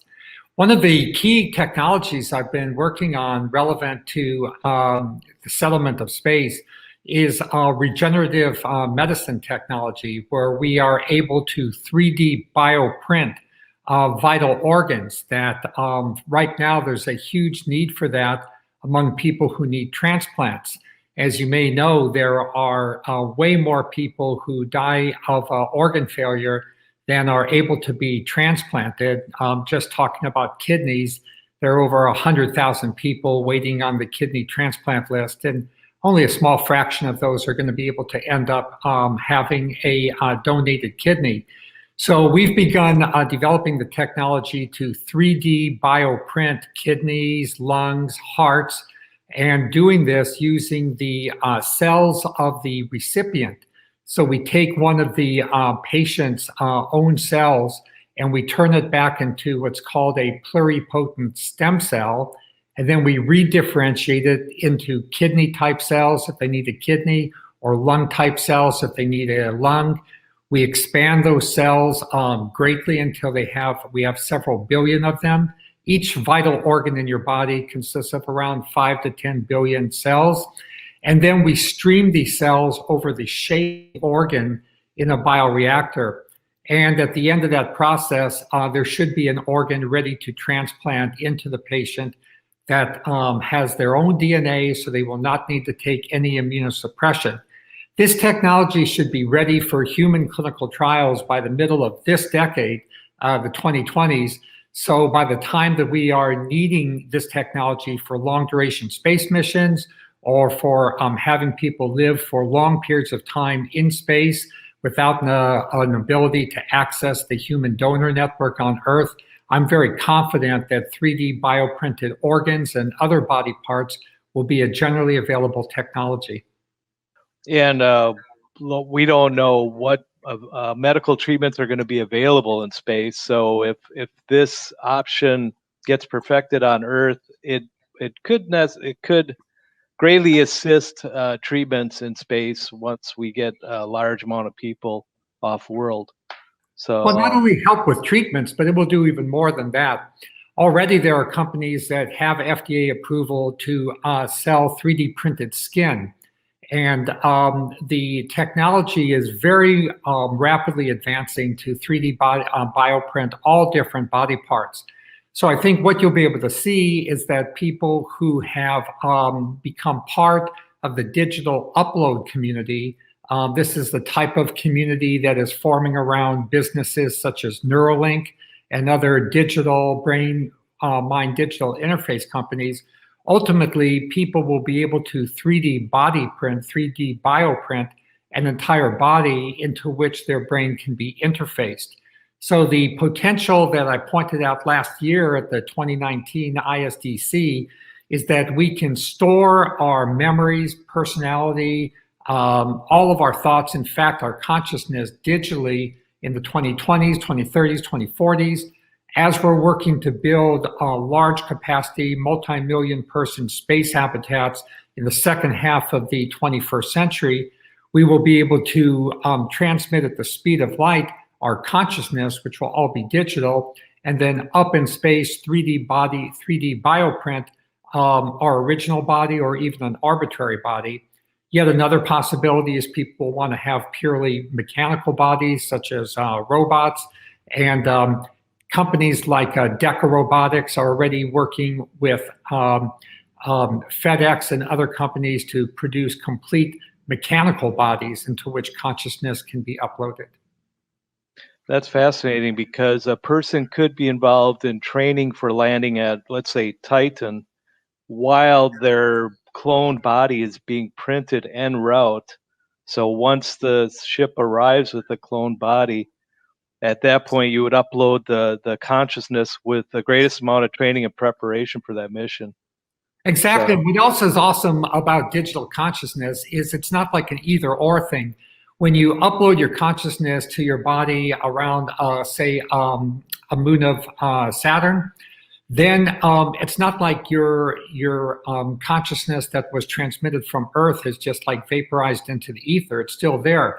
So you're still able to enjoy the experience on Earth. Another, what I call a mind clone or a digital doppelganger of yourself, could be enjoying reality at a space habitat at L4 and L5. And yet a third digital mind clone of yourself could be doing some important scientific research or mineral exploration work out beyond the asteroid belt. All three of your minds will be synchronized with yourself, just as our iPhones and our iPads and our computers are all synchronized right now. yeah, it's a fascinating aspect. That I wonder if you're conscious while you're uploading and all these streams are coming in simultaneously, I wonder how your mind would be able to sort all that out and make sense of it, or if it would just be like you just kind of go into a suspended state and let it happen. Well, one thing that I explain in my book, Virtually Human, I go through step by step the process where this mind operating system software would be approved by the Federal Drug Administration, the FDA, in the US and other similar organizations elsewhere. When you're doing something that's changing a body part, and the mind is perhaps our most important body part, it uses a third of all the energy in our entire body, you're dealing with human health. And people will not allow you, the government and the public are not going to allow people to just willy-nilly screw with public health. So there will be a lot of clinical trials and clinical testing to show what type of mind uploading and what type of synchronization is consistent with a healthy, stable mind. Yeah. It'd have to be thoroughly vetted, no doubt, because Definitely. it could be a little Frankensteinish if not, right? I mean, there will still be, I do not doubt that, anything that's legal means that there is going to be some kind of like a dark net, set of illegal stuff. And there's no like utopia where everything is perfect and everybody follows all the rules. And in fact, that would not be a utopia. That would be, a fake reality. But for 99% of the people, for I think me and perhaps for you, I would not want to upload my consciousness into an operating system that had not gone through rigorous clinical trials and was tested to be stable. We better get back on the space path. I agree with you, but it's all kind of related. I think that, space, it's beautiful and it's wondrous, and it's obviously our ultimate destiny. I mean, we occupy just an infinitesimal dust mode out of, even our galaxy. But it's not like, a very safe place for biology that evolved in the protective environment of our gravity well here on Earth.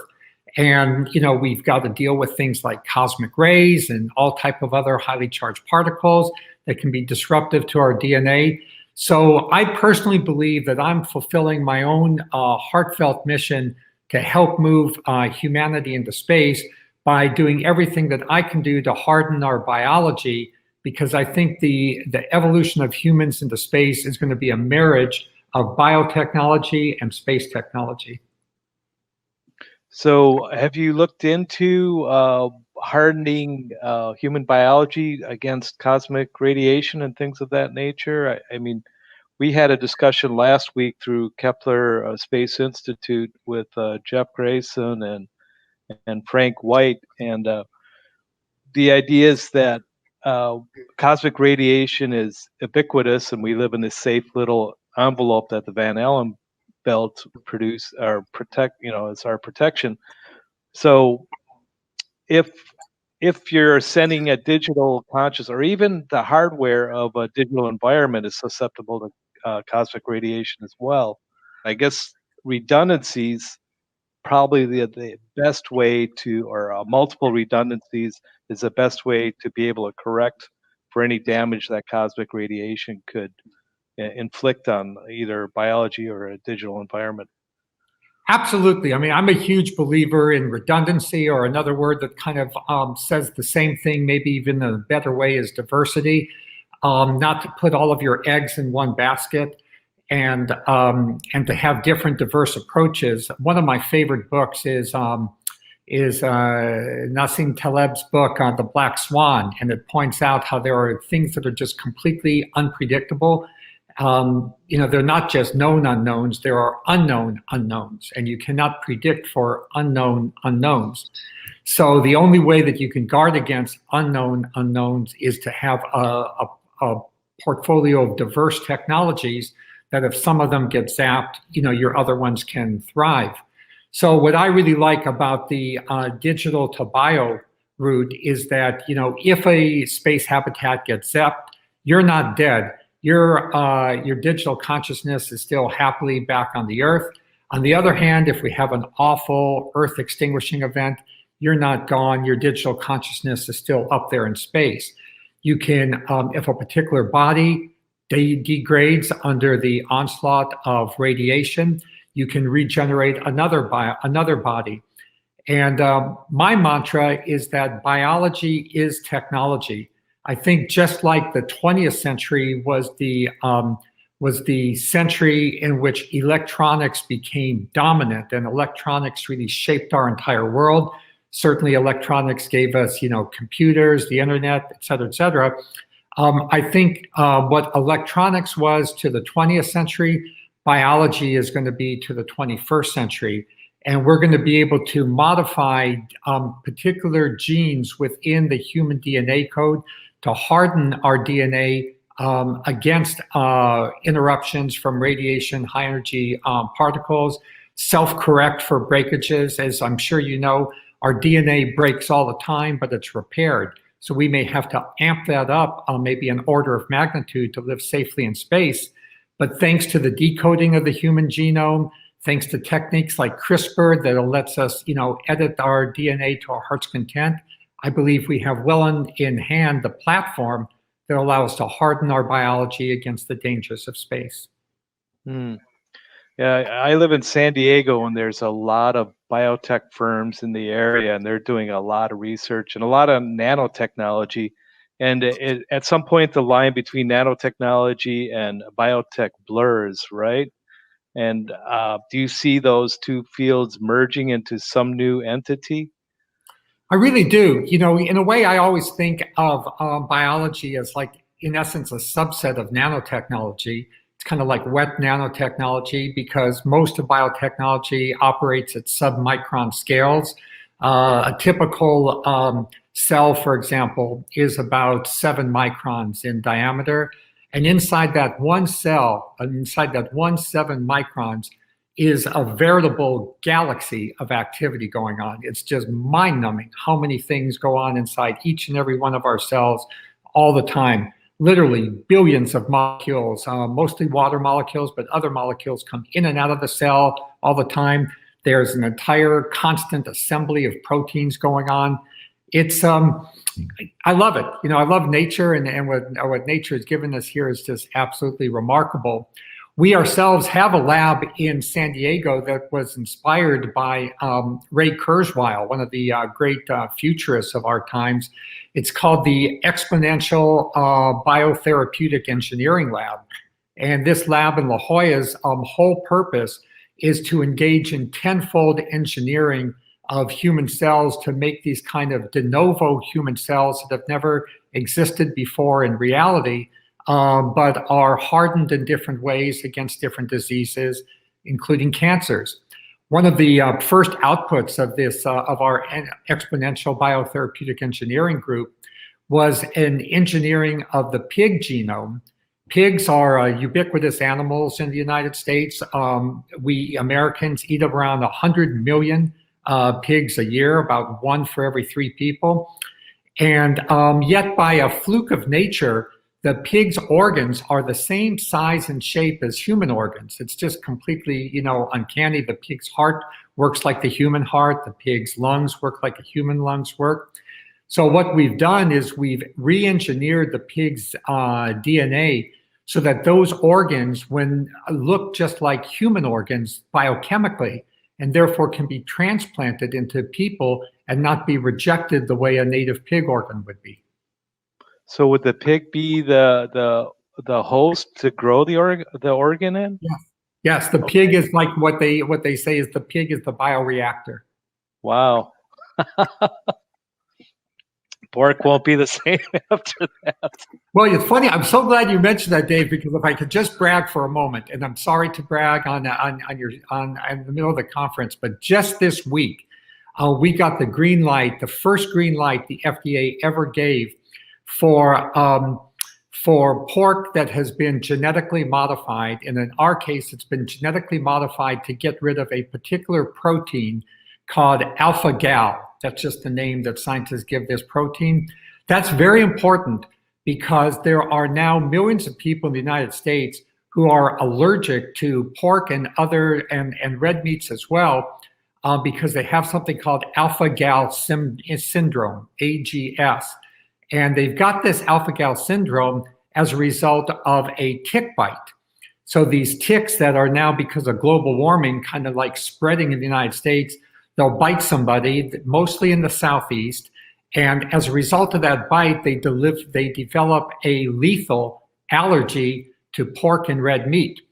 And so what we've been able to do is we've been able to knock out the aspect of pork that gives them that allergy, so people, even though they have alpha-gal syndrome, they can still go on eating pork and red meat. And we were able to prove that it was safe, prove that it tasted exactly the same as pork.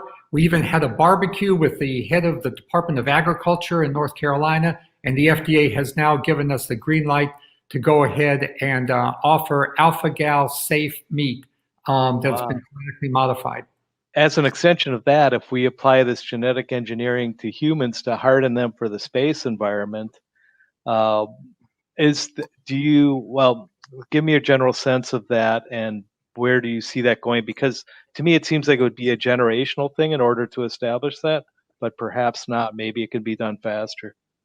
No, I think it can be done a lot faster. You know, most of the cells in your body turn over every few weeks. So you've got, you know, very, very few cells that you had like from when you were a baby. So there's always an opportunity to re-engineer your body within a time frame of like 1 year, 2 years. You know, that's plenty of time, well within the training program that you would undergo to go off to space. We've been hardening ourselves in so many different ways, Dave, that we often just don't think about it. For example, when we eat food that says it's like, you know, fortified with this vitamin or fortified, you know, with this mineral, we're hardening our body, okay? We're hardening our body against known diseases.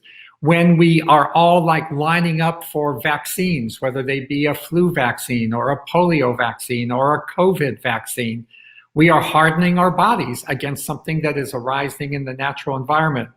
There is nothing more human than hardening our body for new environmental challenges. So the current state of, neural networks and things of that nature are kind of primitive at this point. I mean, at some point, we should be able to create a digital representation that would map out neurons of a human brain. And is that the key that enables us to upload consciousness, to be able to basically create that tapestry? Yeah, Dave, it's a great question, but I think it's going to happen even faster than that. So, you know, going back to Ray Kurzweil, in his books, The Singularity is Near, and The Age of Spiritual Machines, and now he has a new book coming out, The Singularity is Nearer. In all of these books, he points out this, you know, famous parable from China, and it's just the magic of exponential numbers, that if you start with 1 grain of rice on 1 square of a chessboard and 2 on the next square and 4 on the next square and 8 on the next square, before you're like, you know, halfway through the chessboard, you have all the rice in China, okay? That's how exponential numbers work. And there's nothing that's exponentiating more than digital information and digital knowledge. So the type of knowledge that you would need for digital consciousness is rapidly exponentiating. I don't think that you need to replicate the whole human brain in order to have our human consciousness. In fact, we don't even use half of our brain. Many people wonder if we use any of it at all. I'm just saying that. You know, well, you have some prime examples of that. Tongue in cheek. But, you know, there are many research studies where they have actually removed half of a person's entire brain because they have a terrible type of epilepsy. And the person goes about all of their activities exactly as they were going about them before. So by no means do you need to replicate the entire human brain. As you probably know, I'm also an aviator, and I don't have time to talk about it on this interview, but I'm also very active in designing and building new type of aircraft called eVTOLs, electric vertical takeoff and landing aircraft. And I'm always amazed on how rapidly we've been able to advance. Like from the time when I developed the ideas I have for eVTOLs in 2015 and 2016, already now I have 3 teams throughout the world. One has achieved Guinness Book of World Records for longest manned flight. I was one of the pilots in that aircraft. Another one has an aircraft that is designed and can go for 250 nautical miles. It hasn't made that trip yet due to FAA safety issues, but it will make it. I'm confident it'll make it in 2021. And we do all these things not because we copy a bird atom by atom, molecule by molecule, until we have, like, you know, a great frigate bird that can fly across the oceans, or a hummingbird that can, you know, be stable in one place. We do it because we understand the laws and the theories of aerodynamics, and we're able to replicate the functions of a bird without replicating the bird. It's the same thing with the brain. All we have to do is to replicate the functions of the brain. We don't have to replicate the entire brain. You know, you bring up so many fascinating ideas. I don't know how to close this, to be honest with you. My suggestion would be, if any of these ideas of interest, to stream this YouTube video that you guys said that you're going to post on the link. That's got like the whole presentation from last year.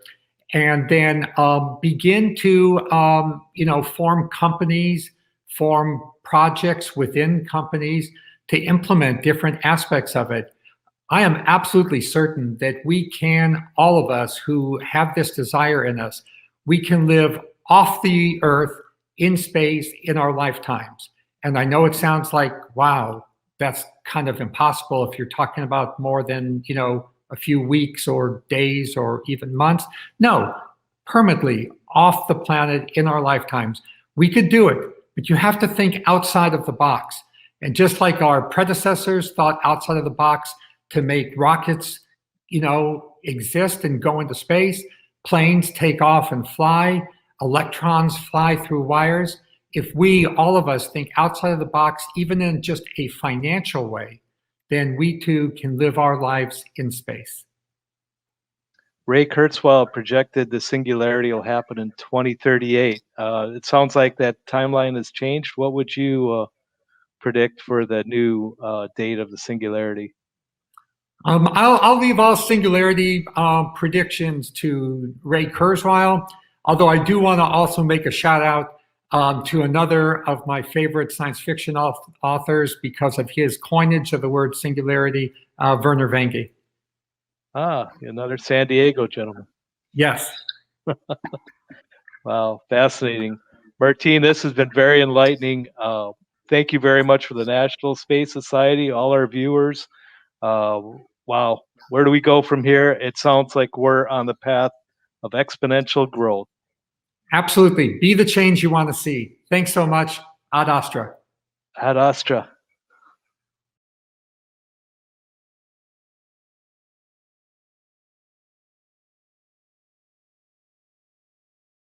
Welcome back. We're here to talk to Jeff Grayson about some of the intricacies and a big overview of space settlement today. Jeff is a Caltech-trained electronic engineer. He developed chip technology at the Intel Corporation before joining Rotary Rocket and co-founding Xcore as CEO. There he developed reusable rockets and space regulations with 66 human flights. He is now the CTO at Electric Sky, a beamed energy company, and chairman at the Tau Zero Foundation, with which we both proudly serve, developing Starship propulsion technologies. Hello, Jeff, and thanks for joining us today. It's great to be here. It truly is, and we appreciate you coming. So we're here to talk about what is really the theme of this entire summit, which is space settlement. And you and I have had a lot of long conversations about this, which are a lot of fun.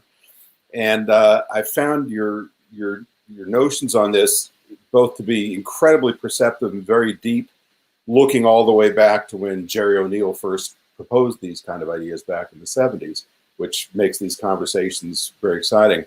So I guess my first question is, for those of us who are aware of what was being written and spoken about at the time, back in the 70s and 80s, this all seemed like a great idea. We're going to build space colonies. We're going to do it with stuff from the moon.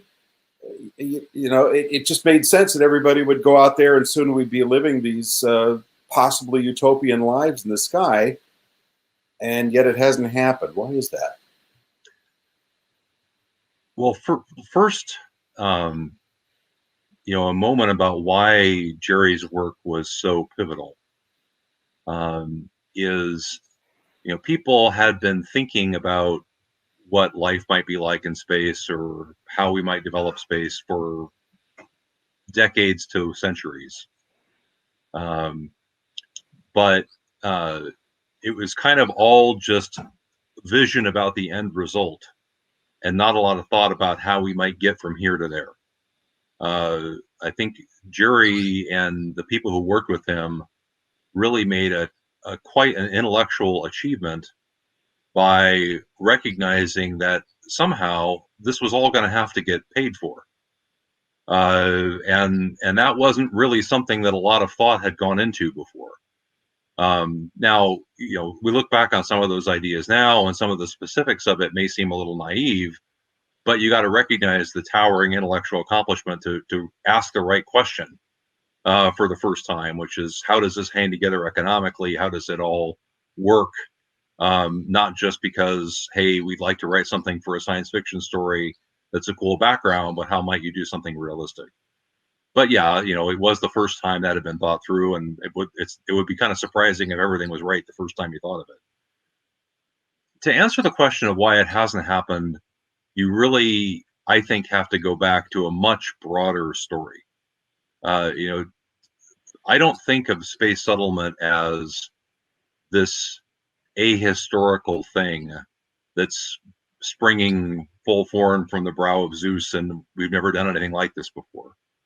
You know, human beings have been entering into new ecosystems that didn't previously contain any human beings for at least 100,000 years. It's easy for us, with our privileged position at this end of history, you know, to look back and say, oh yeah, but they had it easy, right? That they just had to go out and hunt and fish, and they had air and all that stuff. It's like, yeah, but we're not appreciating that the level of technology we have to deal with these problems is extremely different now. Think about the first human beings to make it to the Australian landmass. Somehow 50,000 years ago, with a Paleolithic technology, baskets and wood and a few chipped rocks that it's hard to even recognize are tools. These people crossed an ocean that they could not see across, and entered a landscape where not one plant or animal was familiar to them, and virtually everything was poisonous, and figured out how to live there with twigs. I don't see that our problems relative to our current level of technology today are harder than they faced then. So when you ask the question, okay, human beings have been doing this a long time, why did they do it? How did it quote unquote pay off? Even societies that have no money have economics. They have finite resources and they want more things than they can afford to do, and how do you allocate those things? When a Polynesian seafaring canoe from an island that only has maybe 2,000 people on it takes, a couple of them go off in a flotilla and they take 50 people away and a bunch of animals and plants and, valuable canoes. This is not a trivial investment of the gross domestic product of that island at the time. So somebody has to be getting something out of it. Otherwise, why would you do it? I've spent some time going back through a lot of these historical or prehistoric examples, and I see a couple of common themes. One of them is autonomy. People will invest their time and capital to go off somewhere where the current ruler doesn't have sway. And there are a lot of reasons for that. Maybe they want to live different. Maybe they pissed off the king and they want to be somewhere else. A very common pattern is societies have learned it's cheaper when there's two people who want to sit in the same throne. It's cheaper to fund one of them to go somewhere else than it is to have the civil war over who gets to sit in the one seat. So that's one theme, this kind of political autonomy or sovereignty or independence that people motivate them to do that. One is access to energy, which historically has been access to land or hunting or fishing grounds. That's a limited resource at any given time. A society only has so much of it. When there are more people who want it that feel landless, they feel locked out of economic opportunity.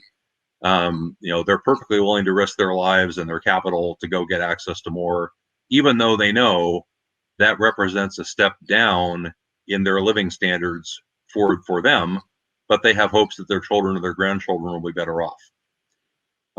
But a third element that is present in essentially all of these settlements since the beginning of what you might think, since the Iron Age, has been what today you might call real estate speculation. It's not always done in the same way, but some people who aren't planning to go put up some of the resources to fund this settlement because they're going to get some kind of ownership interest in the resulting settlement. And if it's successful, that real estate becomes more valuable. Selling a plot of land, that has no services, no utilities, no farm, no nothing, is not very advantageous. If you own that plot of land, and then farmers move in and roads move in and schools and all of this infrastructure gets built, that plot of land is a lot more valuable. And that's how, for example, Iceland was financed. And that's how, for example, the railroads in the United States were financed. So now look at that in space terms, right? Which of those elements are there? Do people who might settle in space have a path to sovereignty where they would be their own boss? Well, I mean, if they want to fight the Second War of Independence, maybe, but that's not a low scale investment. or a low risk investment. You know, we've essentially taken away the historical path that when you leave the territory of a princedom, you're out of the reach of the prince, right? We've declared the entire universe to be under the sovereignty of the United Nations, you know, clear out to the edge of the galaxy and beyond. Okay, what about ownership of land? You know, can the settlers own the real estate? Well, we say that they can't. Now, you know, what we say about that might not matter, but in terms of upfront financing of a settlement, it does matter, because people who are going to invest in that kind of enterprise want to know that they're doing something that they'll legally be able to do. And what about real estate speculation? Well, to get real estate speculation, you got to be able to get defensible title. You know, you have to be able to sell plots of land or something that the people who don't plan to go get some ownership interest. We don't have a mechanism for doing that right now. So it shouldn't be at all surprising. And incidentally, right, these same features are present in Antarctica.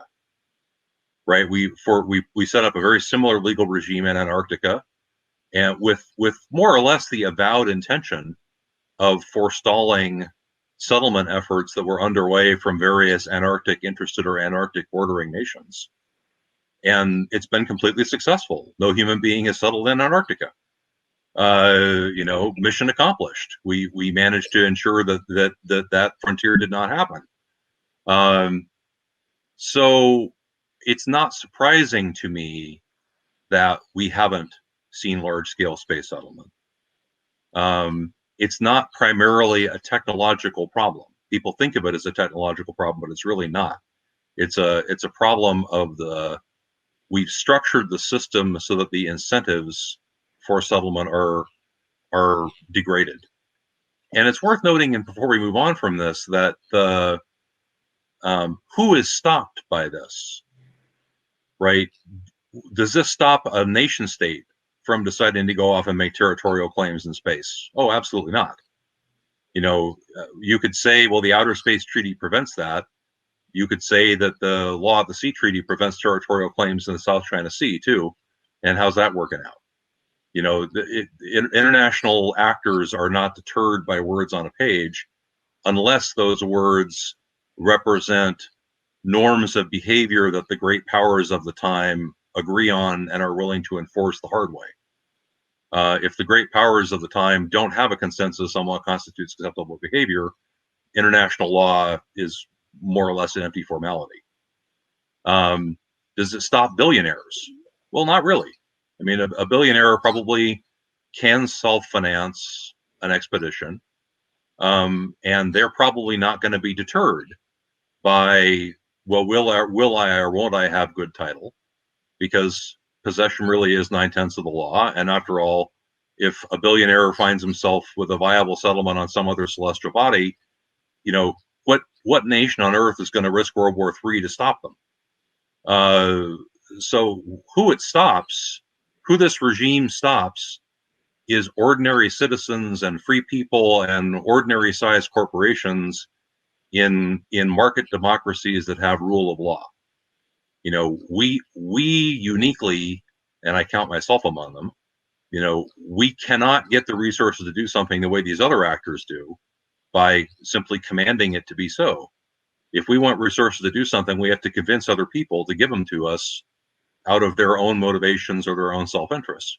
So we need market mechanisms and property rights and legal structures for dispute resolution.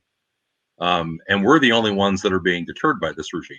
And I would argue that that's the last actors that you would want to deter.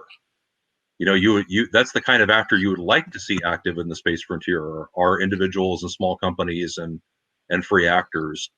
And when people say things like, well, we have to have all these structures because otherwise nation states or billionaires will go off and own everything. Like, okay, well, that's exactly the regime we have. Is a regime where only nation states and big actors can go off and do things. If you want to enable individual people to do things, we need a different legal structure. That answer the question adequately? Yes, it does, more than adequately. So there's a bunch of things in there that I'd love to talk about for another 4 hours, but we'll have to condense it a bit. But you mentioned you mentioned both here and before about how you might grow this kind of a settlement in organic terms. And I'm thinking you also mentioned the Antarctic, and that's exactly, as you pointed out, what we didn't do there.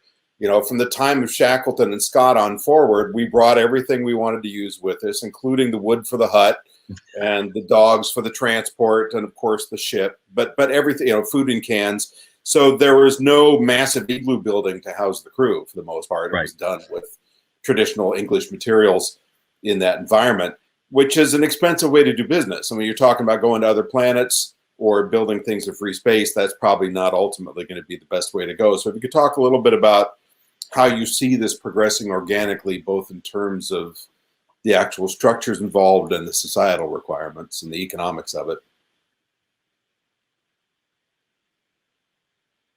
Okay, any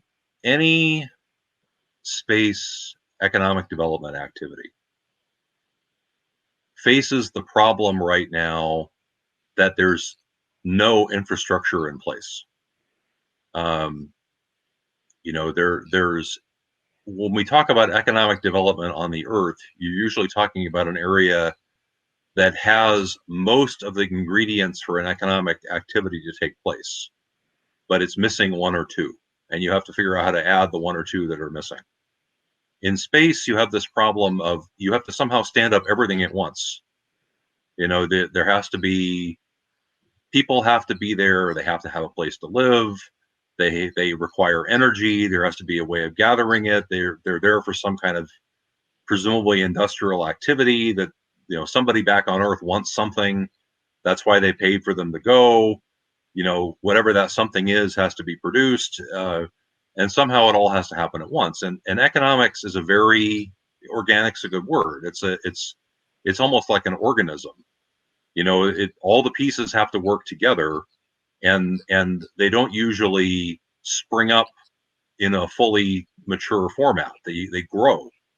So the challenge with the economics of extraterrestrial development is that people spend a lot of time thinking about steps 2 through 10 and not a lot of time thinking about step 1, right? Step 1 is, how do you get to the point where there are some people somewhere and those people can economically keep themselves alive? You know, they are not a net drain on the coffers of their sponsor. It's like starting a company. You know, when you start a company, the name of the game is, how do you get cash flow positive, right? Sure, everybody wants to get to how do you get to a market valuation of billions of dollars and do your IPO? But before you get there, you got to get to the point where you're cash flow positive. You're making money. You're not losing money. In space, because everything has to be put into place at once for some minimum size group, it's really important that minimum size group be as small as possible. You know, we have a lot we don't know. We have a challenge that people, I think, grossly underestimate, which is you can't live on these planets with Stone Age technology exclusively. You know, so we have developed our modern technologies in the context of a very large, interconnected worldwide economy. And I don't know if you've ever read, or your audience has read, the classic economic story I, Pencil, but I strongly recommend it to everybody's attention. It just makes the case that even something as humble as a pencil, you know, takes a worldwide economic network to mine the metals and get the wood and get the graphite and the clay and the paint and, you know, the machines that put all that together and the transportation that moves it all around the planet, so you can wind up with a product that, you know, costs a couple of pennies. I used to be in the semiconductor business, and people are always talking about, well, we'll just set up solar cell production on the moon. And I laugh. You know, semiconductor fabs are some of the most complicated economic structures known to human beings. the semiconductor industry rests on a worldwide chain of things like chemical industries and semiconductor equipment manufacturers and silicon refining and I have no idea how many people worldwide it takes to make a solar cell, but my guess is it's in the hundreds of thousands. And that's on a planet where we have many things given to us, by nature in a ready-to-use form. So the test I use in my own head for this is, imagine that you get to the point where there is a settlement, a small one, and there's a couple, and they'd like to have kids. Okay, if they can, the settlement can grow by itself. But in order for them to be able to do that, the stuff it takes, the increase in the life support environment, that increase in the habitat space that it's going to take to support those new human beings, those people have to be able to afford. The economic surplus of their activity, what an economist would call the savings, the current consumption that they defer to invest in something that they want, has to be something. If it takes you 50 years to save up to have one kid, you can't do it.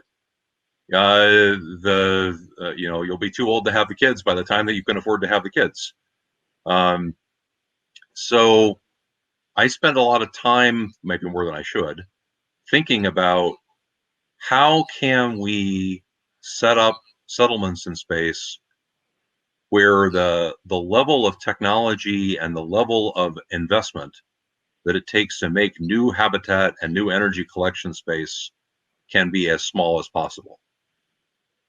One of the things that leads me to is, the what I call the domes and cans vision of future space exploration, right? Either people are living in shiny aluminum cans that look very much like Skylab or the International Space Station, or they're living in futuristic glass domes with no hint of radiation protection in sight. And what's clearly a city of tens of thousands of people visualized by some artist with no idea of how you got from A to B. Let's take the moon as an example. It takes 100 megajoules per kilogram, approximately, to turn lunar regolith into metal. That's twice the energy output you would get if it were kerosene from burning it. That's a huge amount of energy investment to put into something. Okay, and then if you take the classic vision that people have of, well, we're going to make aluminum cans, and then we're going to make solar panels somehow, and we're going to set them up on the moon's surface, and we're going to run electric cables made of something that go into the habitat that light LEDs. Note that LEDs are a product. LEDs good enough to make lighting out of are a product as new as last week. I mean, it's like less than 10 years since we've been able to do that. They make solar cells look simple. And that's how we're going to grow crops and do our life support. And you just add all that up and you go, nobody can say what the price is, but you can add up the energy it takes to make all those things, and you can say that may never pay back. If you add up the amount of energy it took to make all that stuff to the amount of energy it's going to grow in crops over its useful lifetime, you would have been better off not building it. So that led me to thinking about what is cheap, and the answer is probably not coincidentally the kind of products we think of as being associated with very low levels of technology. Why is that? Well, we didn't use as much energy per person back in the Stone Age.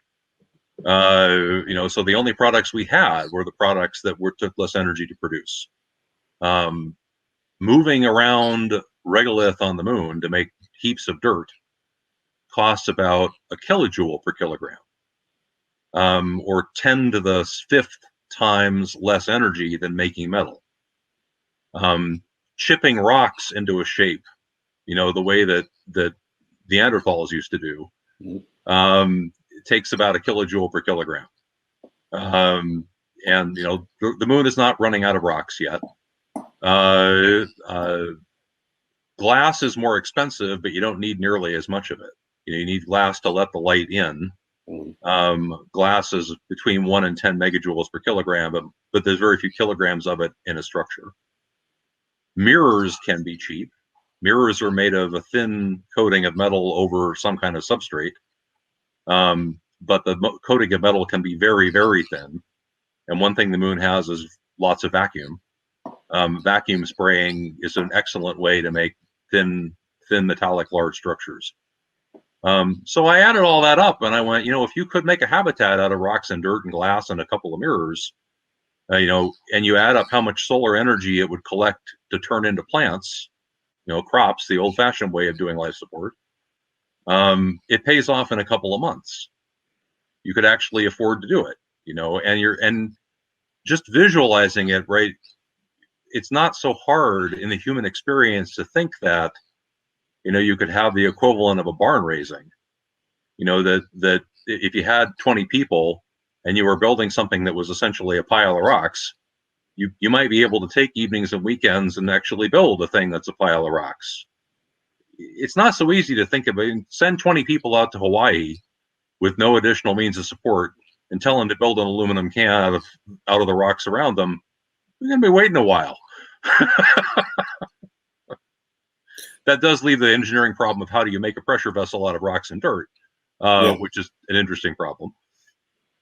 So we're coming up on the end here, but what would be, in your estimation, let's say a planetary colony, so Mars, a good number of people to pilot with, to start with? We don't know that. It's unlikely to be less than village sized. The village is a very or the big tribe is a very long-standing unit of human society. How much bigger than that really is this question of how small can you make the technosphere? How small can you make the number of things that somebody in that group of people has to be expert in order to do the basics? Now, you don't have to get to 100.00% independence. Even the Polynesian settlements didn't get there. You just have to get to the point where the basics of staying alive, the basics of expanding your habitat space so that you can have kids, is something that you can pretty much pay for out of your own work product. That's a much easier bar. It's okay that there are some imports, but if you have to import what's essentially your farmland, you're doing it wrong. Interesting. So in summary, well, first off, is there anything left you'd like to add? Any stone left unturned here? Not to coin a pun. Well, I do have a couple of concept things that it might be worth throwing up, just to give people some idea of what a rock and stone habitat structure might look like. The first one is an illustration of how you get light into a lava tube, which there are on both the moon and Mars. And they can get quite large on the moon. They can get hundreds of meters in diameter on the moon, which is a lot of living space. Mm-hmm. And another one is a structure on the surface where it's essentially a pair of nested barrel vaults made out of rocks that you pile enough regolith up on top of, so the weight of the regolith pushing down is more than the pressure of the atmosphere pushing up. You don't need the tensile structures that of a metal can or something like that to hold the pressure in. Just not because they're the best way to do it or the perfect way to do it, but to give people some idea that there is a way to do it. Other than that, I think it's a dealer's choice. And if you have a follow-up, final get off the stage question, go ahead with it. Well, I would just add, I was looking at your illustrations last night, and what I found fascinating is and this is perhaps not an innovation of yours completely, but the idea of how to duct the light in without ducting in radiation is clever. And Jerry O'Neill was the first to think about that. That people don't appreciate that was actually one of the things that gave him a lot of thought for free space colonies, is how do you do that? And truthfully, that's the hardest part of the problem. People in coffins don't need air.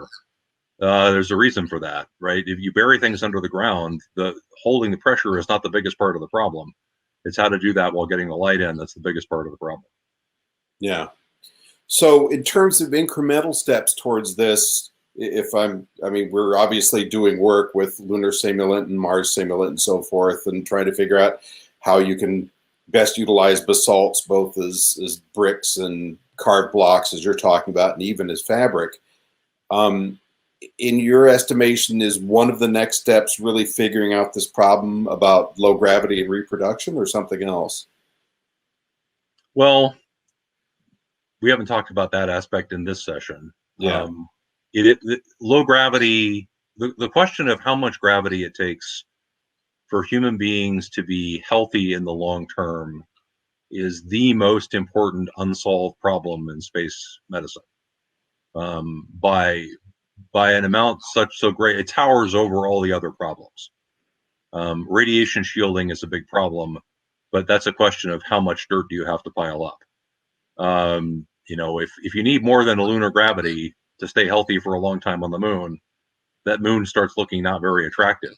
And the question of whether free space settlements or the moon or Mars or what, or God help us, even Venus, is the right place to focus on, is driven by that.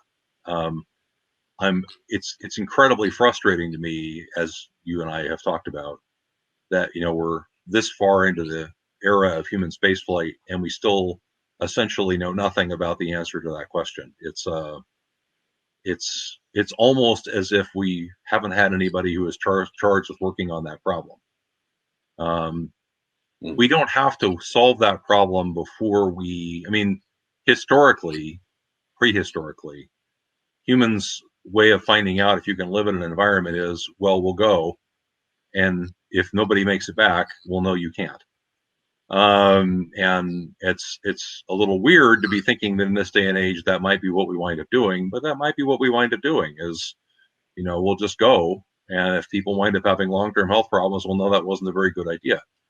But I'd love to see one or more national space agencies who in theory are both funded and chartered to look at problems like this, do the necessary investigation to find out how much gravity does it take. I think we all would, yes. Well, this has been really enjoyable. Thank you very much. I hope we can come back and do it again soon. And for everybody else, we'll see you in the next session. Thank you. Thanks for having us.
Between 1968 and 1972, America launched 9 human missions to the moon, 6 of which successfully touched down, allowing 12 men to walk on the lunar surface. NASA's next chapter of lunar exploration, called Artemis, has the task of not just going to the moon to create a long-term human presence on and around it, but also to prepare for ever more complex human missions to Mars. In short, everything we must be able to do here, we must first do here. So, what will an Artemis mission look like? Everything is designed and tested with our most important element in mind, the astronauts. This is their deep space, human-rated spacecraft called Orion. built in 3 parts. The crew module, where up to 4 astronauts will live and work throughout the flight. The service module, with life support systems for the crew and its own engine and fuel reserves. And a launch abort system, with engines capable of pulling the crew module to safety during launch should anything go wrong. To accomplish the task of launching our crew and heavy payloads, NASA is building the Space Launch System, comprising of a cargo hold, an exploration upper stage, a massive core stage, and 2 extended solid rocket boosters. Altogether, this is the world's most powerful rocket, and it exceeds the legendary Saturn V of the Apollo era in numerous ways. Sitting on the launch pad, the entire rocket, fully fueled, weighs just over 6 million pounds, 5.2 million of which is just the fuel. Once ignited, there is no stopping what comes next. All 4 RS-25 engines and the 2 solid rocket boosters come to life, thundering our crew upwards. 2 minutes after ignition, the solid rocket boosters are spent and released. 8 minutes after launch, the core stage is depleted and separated. The upper stage fires briefly, placing Orion into a parking orbit around the Earth. Here, the crew reconfigure the spacecraft and check systems to confirm everything is ready for deep space travel.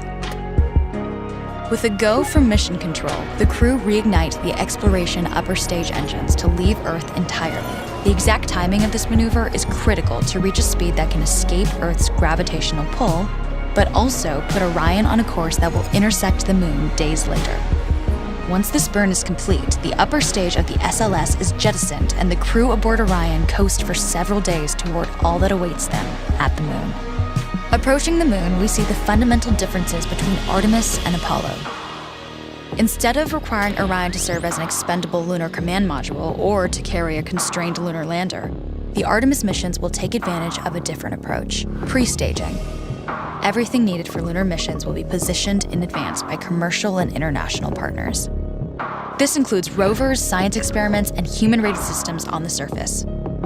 But it also includes a dedicated lunar station in orbit around the Moon called Gateway. Here at this station, we can pre-stage a robust lunar lander and establish a strong communications relay. Designed with open standards, the Gateway can be expanded as new missions and partnerships develop, allowing multiple human missions on the Moon at the same time and enabling ongoing science to be conducted even between human missions. The Gateway is also capable of adjusting its orbit to allow access to every part of the Moon, something the Apollo missions could not do. But the real key in this approach is placing Gateway in a unique halo orbit to perfect the maneuvers needed for Mars missions. And with the growing list of commercial and international opportunities, Gateway is the ideal hub between Earth and all that lies beyond.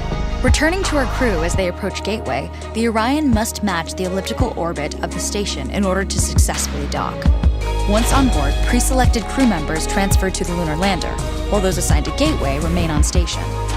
The lunar lander system itself is built for 3 unique steps: descending from the halo orbit of Gateway down to a low lunar orbit, descending from low lunar orbit to the surface, and once the lunar mission is complete, launching from the surface of the Moon and ascending all the way back to the orbiting Gateway.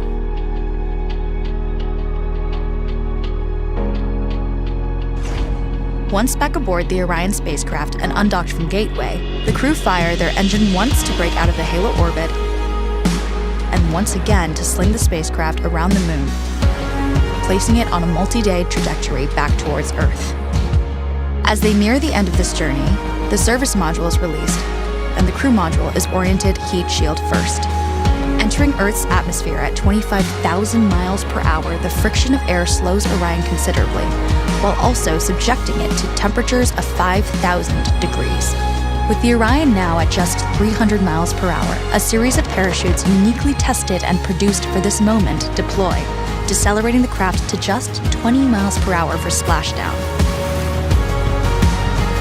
With each successful mission, Artemis ushers in the next wave of men and women to explore our Moon and prove that together we are ready to go beyond.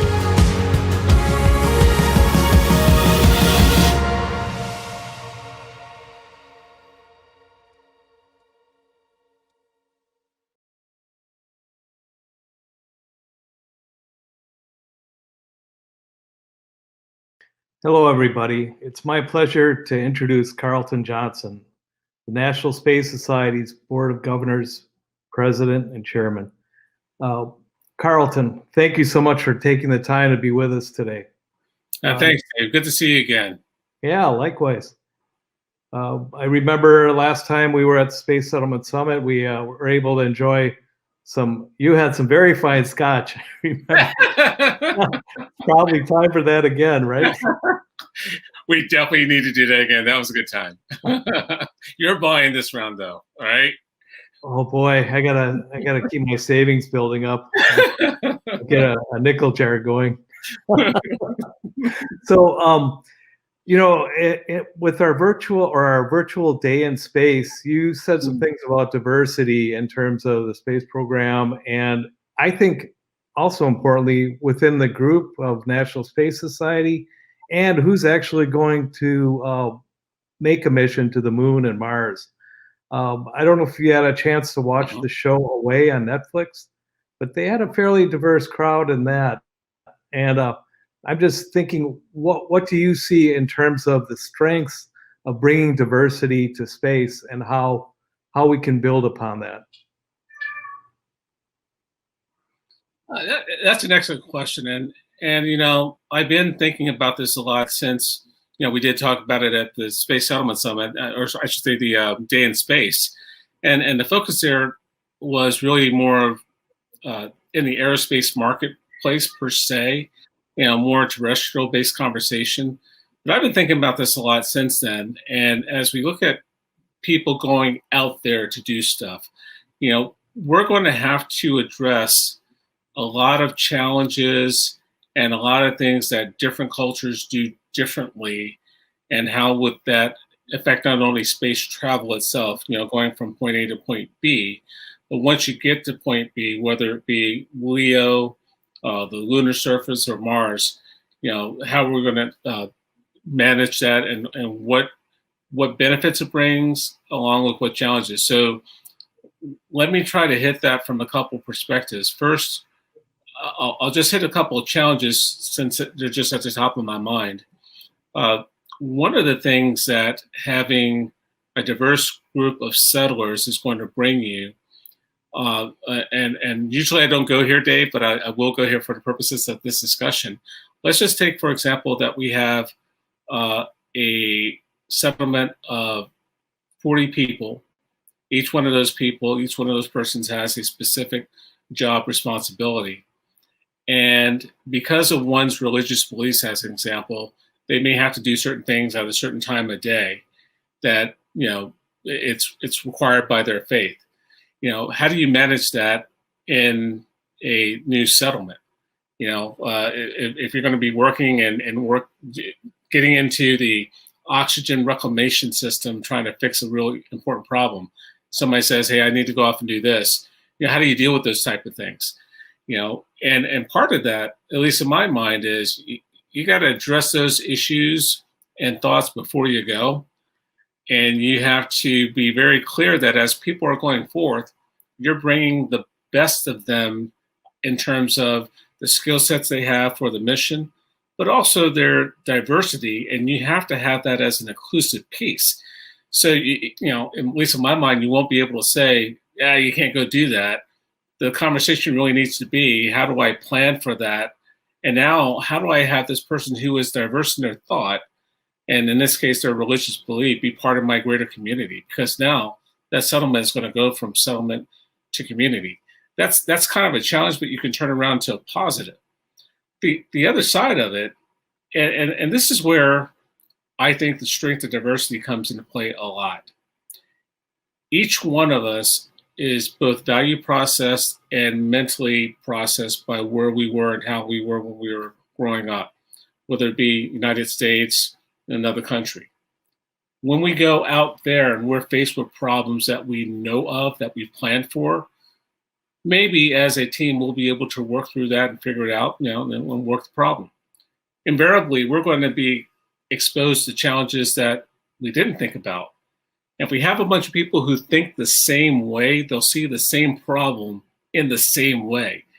And chances are they're not going to solve that problem.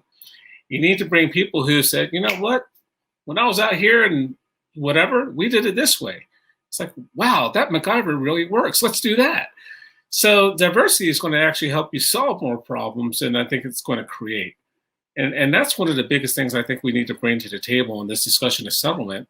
How is diversity an enabler, versus the challenge that people like to bring up? And I'm thinking too, the inclusiveness, you don't want to exclude any group or any specific attribute of humanity, because that's just a setup for conflict in the future. So the idea of bringing everybody to the party means that we're basically one step ahead of the problems we've had on Earth. Absolutely. Absolutely. And Dave, along those lines, this is one I believe one of the beauties of the space program, and it, put aside the science fiction shows, which I do watch, and I do like, where they talk about alternate histories and blah blah blah, and we weren't working together in space. I submit to you that looking at the International Space Station is a classic example of how we can work together better. And so, again, from a diversity perspective, I think there's at least room for a conversation of how do we bring the various disparate people from the various walks of life they come from to be part of this new endeavor, this new journey and expansion of humanity outward. I've made the comment in the past, Dave, that we want to take the best of us out there. And when I was challenged on that one time, somebody actually from a diversity perspective said, what you just said to me is you want to leave the despondent behind. You want to leave the people who are segregated behind. You want to do all this. It's like, no, it was actually the opposite. I want to leave racism behind. I want to leave the things that divide us behind. I want to take the best ideals of humanity out with us. And one of those ideals is diversity. And so I think we got to find the right way to plug and play that into this discussion of settlement. It needs to be not just because it's vogue today, because of all the things that have happened, but because it's the right thing to do. It's the right conversation to have. Absolutely. It's critical for us going forward to think about all the diversity in humanity, but also what's common to us all, the common ground that brings us all together. And without diversity, it could be a very vanilla existence in space. It would lack flavor, zest, and culture. We need to bring all those cultural aspects to it with us as we expand into the universe. Absolutely. And just kind of rounding that out, one of the things that I've been thinking about along these same lines, Dave, is, and I mentioned this in a different call, we talked about interoperability in space and so forth. And once we get out there, we are going to be dependent on each other. If I'm on a US station and I'm next to another station that's another nationality, they have an emergency, I'm not going to say I'm not going to go help. I'm going to find the right way to help them.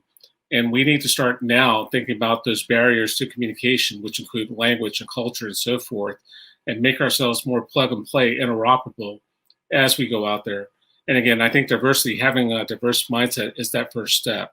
So there's a lot of room for growth in this particular area. And I'm really looking forward to not only being a part of it as we go out there, but being in the National Space Society, which is trying to lead the way forward in diversity, not only in thought, but the things that we're doing and bringing diverse people together. It's an exciting time to be part of this organization. And it's an exciting time to be part of this conversation about space settlement. And I just wanted to tell you, thank you a lot for giving me the opportunity to talk today. You just juiced me up, and I'm excited about getting out there and make some good things happen. So thanks, Dave. Oh, thank you, Carlton, and you're welcome. I mean, we're creating the future here. We got to make it spicy, right? There you go. I'm all about the spice of life. There you go. The spice melange. Well, thank you. All right. Again for the opportunity. This has been great. Oh, and you're welcome, and thank you very much.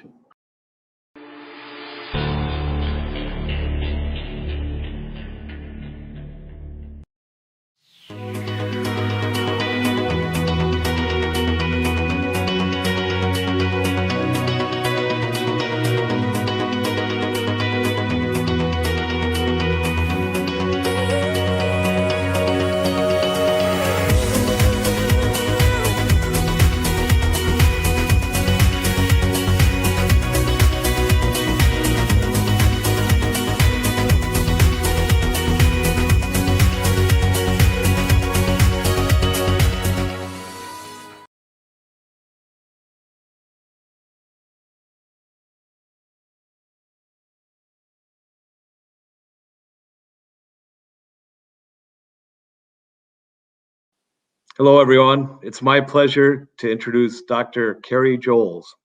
Carrie, take it away. Thank you. Thanks, Dave. Hello, welcome to Mars City. Mars City is a project that NASA funded for the Total Learning Research Institute, the institute that I run.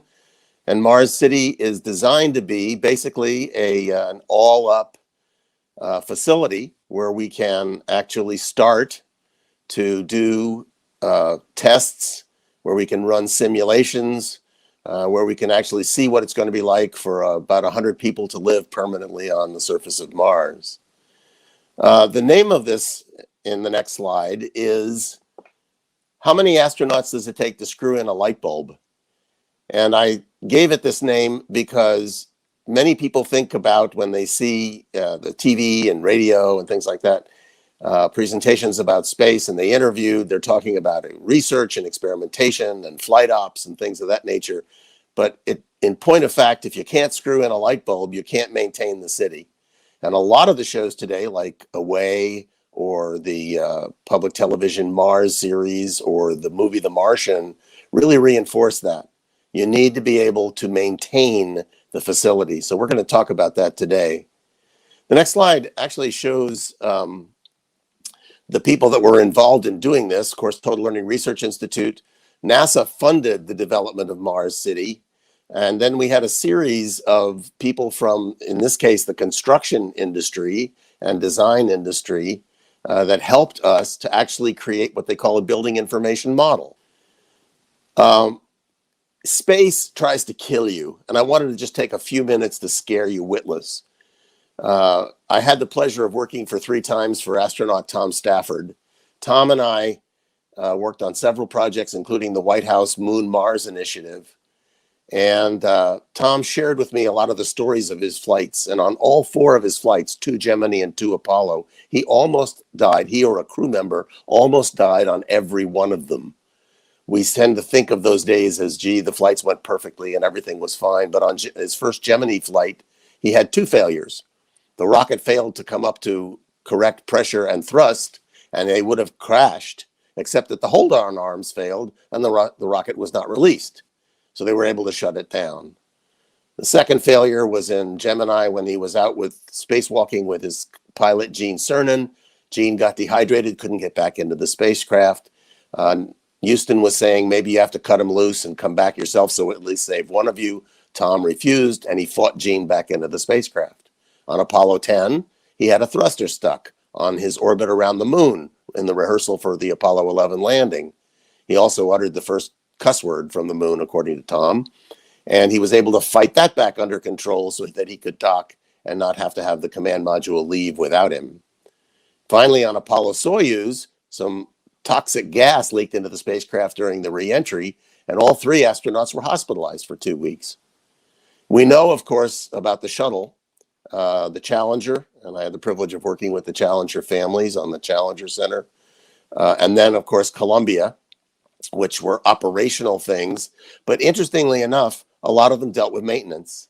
The inability of the shuttle program to slow down and correct the O-ring problems and some of the other problems. The Columbia, which had a catastrophic failure on orbit during re-entry, all were things that might have been avoided had the maintenance been different. International Space Station, which we benchmarked for this study, has had a lot of issues. In fact, it's a miracle that they have stayed on this long and operated this successfully. Last fall, in 2019, a small leak developed in one of the Russian modules, but they had so much scheduled for research that they ignored it until recently, when they actually went in and got to spend a couple of days in the modules tracing the leak. But this is an example of maintenance that can be critical. And in Mars City, of course, you have 100 people living in a closed environment. Anything could be fatal. Mars is a hostile environment. The next slide, in fact, shows some of the issues that we've had. This is the document that you're looking at that's one of the parts of the on-orbit maintenance plan for the International Space Station. NASA and the Japan Space Agency put this together. The next slide shows, and you won't be able to read it, but this is the level of detail that you have to go into just to keep the International Space Station afloat, if you will, up in the air, functioning successfully. And this implies that the astronauts that go up there, and they have crews of 3, 4, 5 going at any given time, have to understand and be able to be trained in and do these space operations. The next slide actually discusses one of the things that we're needing to think about for Mars City. First of all, the nearest Home Depot is 48 million miles away, and it only gets that close every 2 years. So you're not going out for spare parts. If your systems fail, you die. Water can be produced from a mineral-laden permafrost, so you do have an adequate supply of that, but you have 4 different kinds of water on the spacecraft, all of which have to be monitored continuously. The average temperature on Mars is 80 below Fahrenheit, not exactly friendly, and the atmosphere is 1/100th of the Earth, and that's all CO2. So you cannot go outside, you cannot breathe, there is no backup. Inside is life, outside is death. So we had an engineering challenge. We built out Mars City as a facility and did it as a computer model. We partnered with the National Institute of Building Sciences, and we used a building information model that allows us to actually go inside in 3D and look at the size, the scale, all of the systems. We loaded over 850 different systems into this model so that we now have a working virtual colony, working virtual settlement. And the next slide shows some of the things that we're working with on that. You have to understand that you need a fictitious roster of cross-trained crew members. And we also built a training curriculum which teaches building system knowledge so that everyone on board has to understand maintenance principles.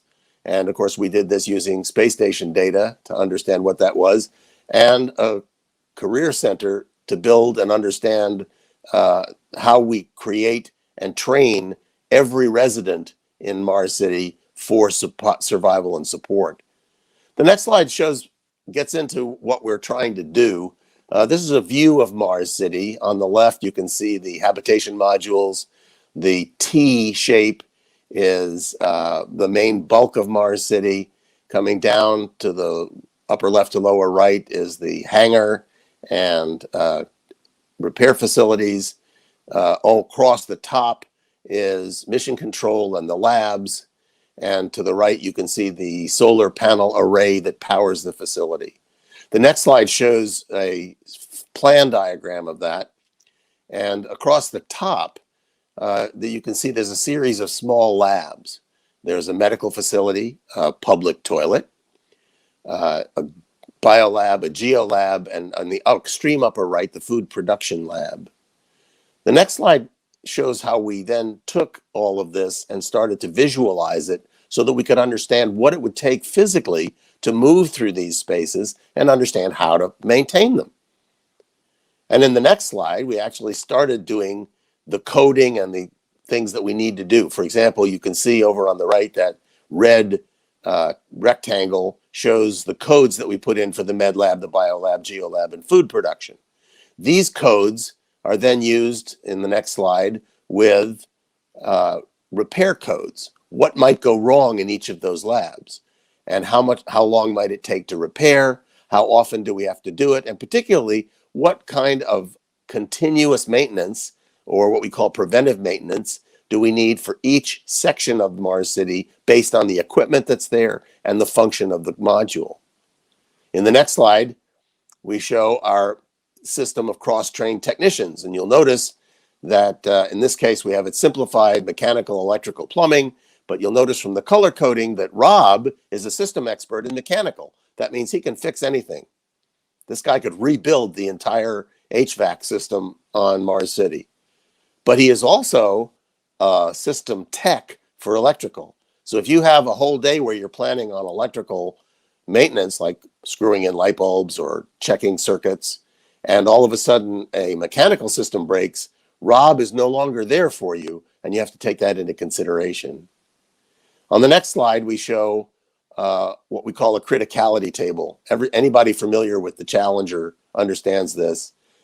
You have to put for each event that you are planning for, whether it's life-threatening, life-endangering, or down at the bottom, preventive maintenance. The scary part is that preventive maintenance is the thing that usually gets postponed, but it's the creeping preventive maintenance issues that build up sometimes to become life-threatening. All of this is loaded in the next slide into a computer maintenance management system, software system, which tracks everything for you. So on Mars City, all the dials you see here show the number of work orders that were completed for each area and the total number of work orders, number of preventive maintenance things that are cleared, so that the maintenance in mission control can keep an accurate, detailed look at everything in terms of status of Mars City. Now, it's kind of interesting. Next slide gets to the kind of the bulk of what I want to talk about, and that is that you have really two issues. You have structure and system issues, and we're going to talk about that now. Structure and systems are, of course, your wires, your interfaces. On Apollo, from the Saturn V, from the top to the bottom, there were about 580 interfaces. That is 580 wires, if you want to think about it that way, going from the spacecraft all the way down to the engines. On this International Space Station, there are 30,000 interfaces. On this, there are going to be at least 30 to 50,000 interfaces. That means those are opportunities for something to go wrong. So the structure, how you design it, how it works, the integrity of the structure, and the reliability of the systems is critical. Now, you can monitor all this from mission control, but in point of fact, what you're looking at is the reliability that has to go essentially forever. If you're building a permanent settlement on Mars, this thing's going to have to function for years. So any failure, whether it's a pressure failure, a system failure, a structural failure, an atmospheric failure, a potentially dangerous failure because of contaminants, all of this has to be built in and taken care of over the course of the structure. And a lifetime for something like this would be like a lifetime for a typical building on Earth, which is about 50 to 80 years. Interestingly enough, the maintenance of a facility on Earth is about 80% of the cost of the building. Building the building is 20%. Now, getting it to Mars will be an expensive build, but once you get there, that maintenance is going to be your major expense and your major problem. The final thing that I wanted to talk about today in the next slide is crew issues. This happens to be a picture of the main crew assembly area. This is where they come in Friday night to watch The Mandalorian on big screen and have common areas for meetings. There are also a lot of private areas. There's a gymnasium area for conditioning. All of this is part of the environment for you. But the crew is the thing that is the weakest link. Again, anybody that's seen things like the TV series Away or the PBS series Mars understands that it's really the failure of individual crew members, or sometimes groups of crew members, or the social interaction of the crew members that can actually spell disaster faster than the systems. The systems can be working perfectly and the crew can subordinate the system. I have a test that I give everybody that I'd like to ask you, and let's see how well you do. What was Matt Damon's role in the movie The Martian? What was his primary role on the mission?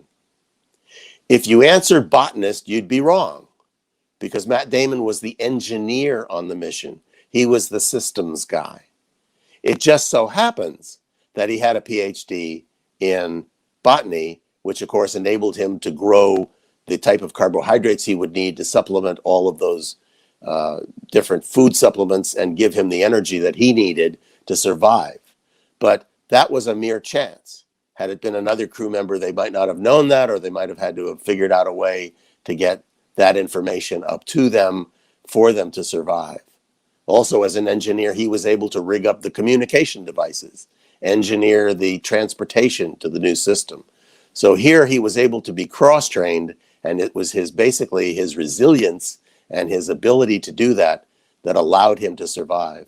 And if we're going to survive on Mars, that's what we're going to need. We're going to need reliable systems. We're going to need reliable structures. And we're going to have to figure out the human element, which was potentially the most dangerous of all. Thank you.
In terms of robots that go into space, the sampling and caching system on the Mars 2020 mission is the most complicated, most sophisticated thing that we know how to build. This is a system that allows us to take core samples of rocky material on the surface of Mars, carefully seal them in very sterile, clean vessels for eventual return to Earth.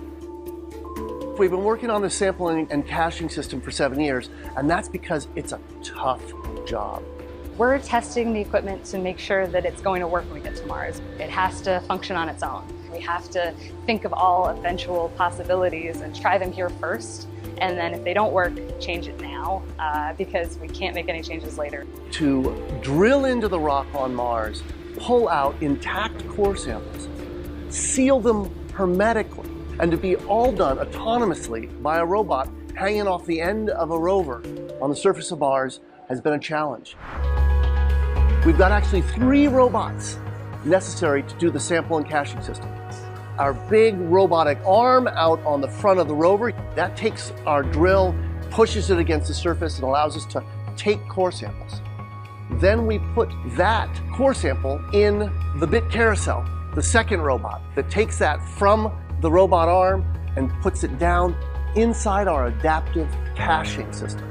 This is the part of the sample and caching system inside the rover. We've got a little tiny robot, a special robot arm called the SHAW, the sample handling arm. It takes the samples out of the bit carousel and moves them through volume assessment, image taking, and eventually to sealing, and then replaces the cylinder containing the sample in a storage spot, all on its own in the matter of a few hours. We have designs on bringing them back in a decade.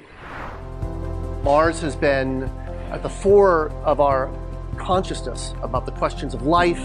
Could life exist in one of our nearest neighbors? I think we have a lot to learn, life or no life, about the evolution of our solar system, about our planet, by looking in depth at rocks brought back from Mars.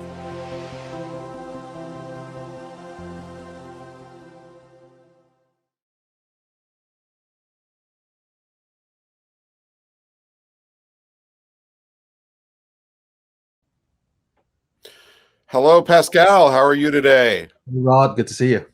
Good to see you. This is Pascal Lee, a planetary scientist. He leads the Mars Institute and works with SETI up in Northern California. It's a real pleasure to have you here today.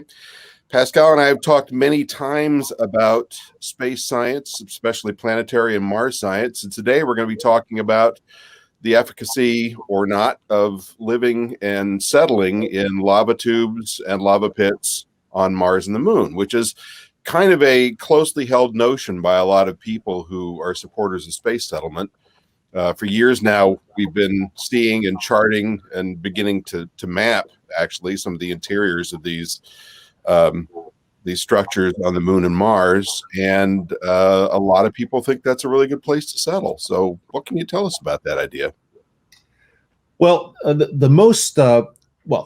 key motivation for thinking of caves on the moon or Mars as potential shelters is because the environments at the surface of these worlds is so hostile to us. And so when you think about it, a cave on the moon or Mars offers really three main protections, and then a fourth one that is sort of more operational. One is that it protects you from ionizing space radiation, not just the UV from the sun, but galactic cosmic rays, all these high energy particles that are streaming in from space. If you're underground, below about a meter or so of rock, you are essentially in much safer territory. The second thing is you're protected from micrometeorite impacts, so that if you have things like spacesuits or pressurized systems, they are sort of, the idea is that they are less exposed to puncture by micrometeoritic impact. Now, the third idea is that you are protected from the drastic temperature variations at the surface as well. So the lunar day and night, drastic temperature changes. Even the Martian day and night is relatively drastic. If you're underground, that's why we ferment cheese and keep wine in cellars, is because there's a relatively constant, temperature in the subsurface. The variations at the surface are dampened by the time you're underground, and you are therefore faced with a more stable thermal environment. And then the fourth operational advantage is that if you're underground, then you can land rockets very near your base, because the sandblasting, if you will, of the rocket exhaust is not going to affect you. You're protected underground. But that's sort of the idea, and the idea looks very attractive up front. Why not just set up a base in one of these natural caves? Isn't that what early humans did when we, sort of took advantage of what nature offered us? Instead of being builders at first, we were just, settlers of caves. Why not, pressurize these underground worlds and, put in a bladder in there and you inflate it, or somehow strengthen the exist or seal the existing natural cavities and then pressurize them. So all of these first order advantages make the idea of living in a cave on the moon sort of not just advantageous, but somehow doable. But when you think about it in practice, it really does not look so good. First of all, historically on Earth, even though early humans have lived in caves a lot, the caves that were used were not lava tubes. They were limestone caves. And there's a big difference there, because lava tubes are usually found on volcanoes. And in fact, the way a lava tube forms is that you have a lava flow, and then the top surface of the lava flow cools off more quickly. So the lava flow roofs over, if you will, with a hard crust. And then meanwhile, the flow of lava continues underground because it's thermally protected. And the lava flow, once the source of the lava cuts off, the lava drains away, if you will, and then you end up with this downhill winding tunnel that sort of goes down the slope of your volcano. And then, of course, over time, the roof caves in and collapses. And so on the moon, we have many lava tubes that are collapsed lava tubes, and they're called rills. The Apollo 15 mission went to the Hadley rill. Right. Okay.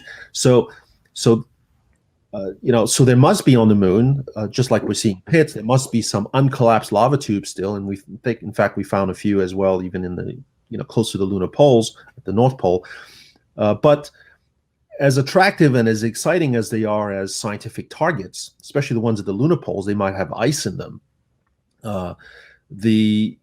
Whether or not we could inhabit them is an entirely different story. Lava tubes tend to be really rough. Very few have very smooth walls and smooth floors. The entrances to lava tubes are usually particularly rough because of the result of a collapse. Okay. And then once you're inside, you're not really sealed from the surface. There are cracks, especially on the moon. There's impact processes that have fractured the terrain, the regolith, down to mega regolithic depths of hundreds of meters to kilometers. So when you start looking at the sort of civil engineering detail of how you might actually occupy one of these things, then the prospect of using them is a lot less advantageous. If you really want to protect yourself from space radiation, yes, interposing between you, your pressurized vessel, and space, some rocky material, some mineral material, yeah, that's a good idea. The best solution for that is sandbags. We have sandbagging machines that exist. They are, robotic machines that go along the flanks of your flooding rivers or seashores. They scoop up sand in the front. They essentially poop out a sandbag at the back, and you can use the sandbag to protect your pressurized habitats at the very surface, in a way that's very controlled, in a way that's very easy to model and understand thermally, in a way that is movable. If you have to grow your base, you just remove the sandbags, you replace them.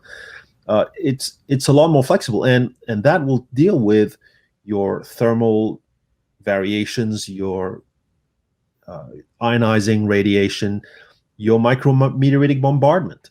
And so now you're just left with the issue of sandblasting from a landing rocket. Well, you land your rocket a little bit farther away, or behind a big rock or mountain, and then you are all set. So to me, the whole attraction of caves on the moon and on Mars in particular is their exploration potential. Some caves on the moon, and the ones at high latitudes in particular, might have ice in them, and then the caves on Mars, because they might have ice in them as well, and could be associated with volcanic centers that are still active, could actually be astrobiological targets. They could be places where we could find not just life, but extant life. So to me, that is why we want to explore caves, why we should aggressively pursue the exploration of caves. But the notion of using them for settlement, to me, is not an obvious solution. We might get lucky. We could find a big cave with, that we could that's sort of ready to move in. But on the moon in particular, it's actually really unlikely. So the big downside, in your opinion, is the fact that they're likely to be structurally unstable in the roof?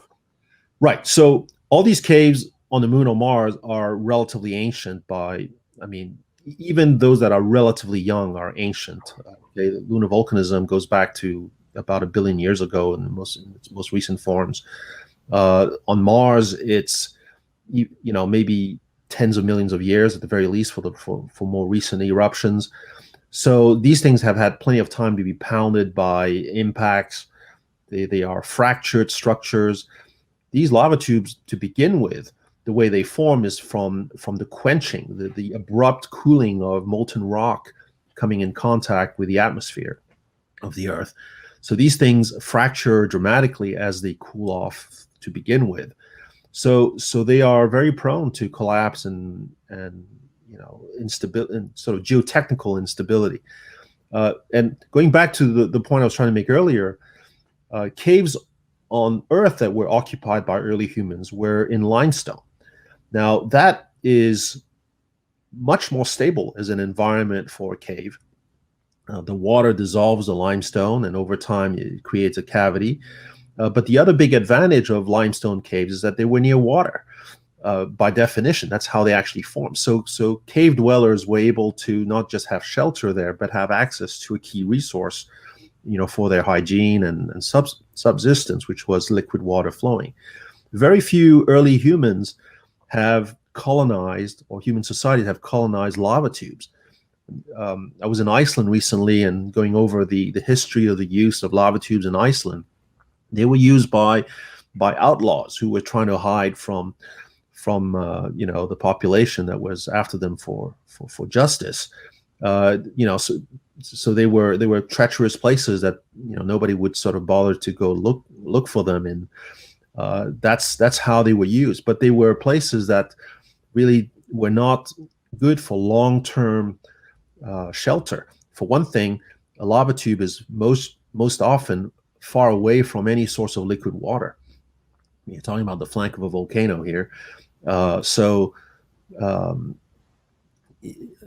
Again, historically, we have not used lava tubes a lot, not just for the instability, but for the fact that they're not associated with a local resource like water. On the moon, water would have to come from somewhere else anyway, or even if we found ice in that cave, I don't think we should just occupy that cave.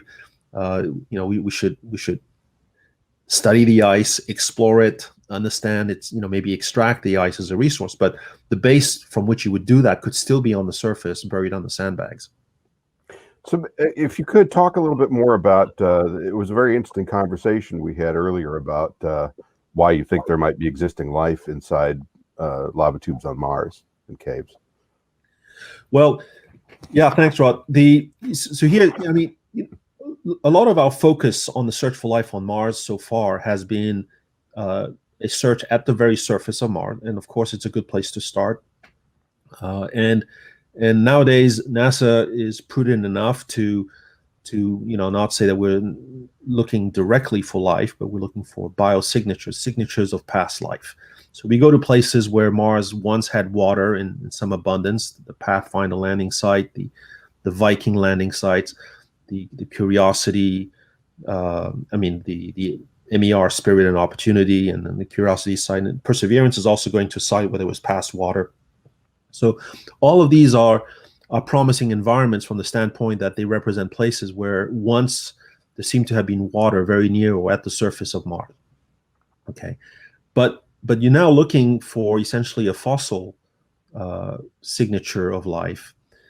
And the truth is, no amount of fossil finding on Mars will tell you whether or not you've actually found alien life. And this is, when you sort of think about it, this is really what we're after. What we are after by saying that we want to search for life on Mars or search for life on other places, that we are in search for an alien form of life. We know that Mars and the Earth have exchanged rocks. We have Martian meteorites that have come on their own to the Earth. Impacts take place on Mars. Asteroids and comets hit Mars. They kick off rocks that travel through space. The unlucky ones land on Earth. We pick them up. They end up in a museum or under a rock saw. But in other words, planets are not closed worlds and closed systems.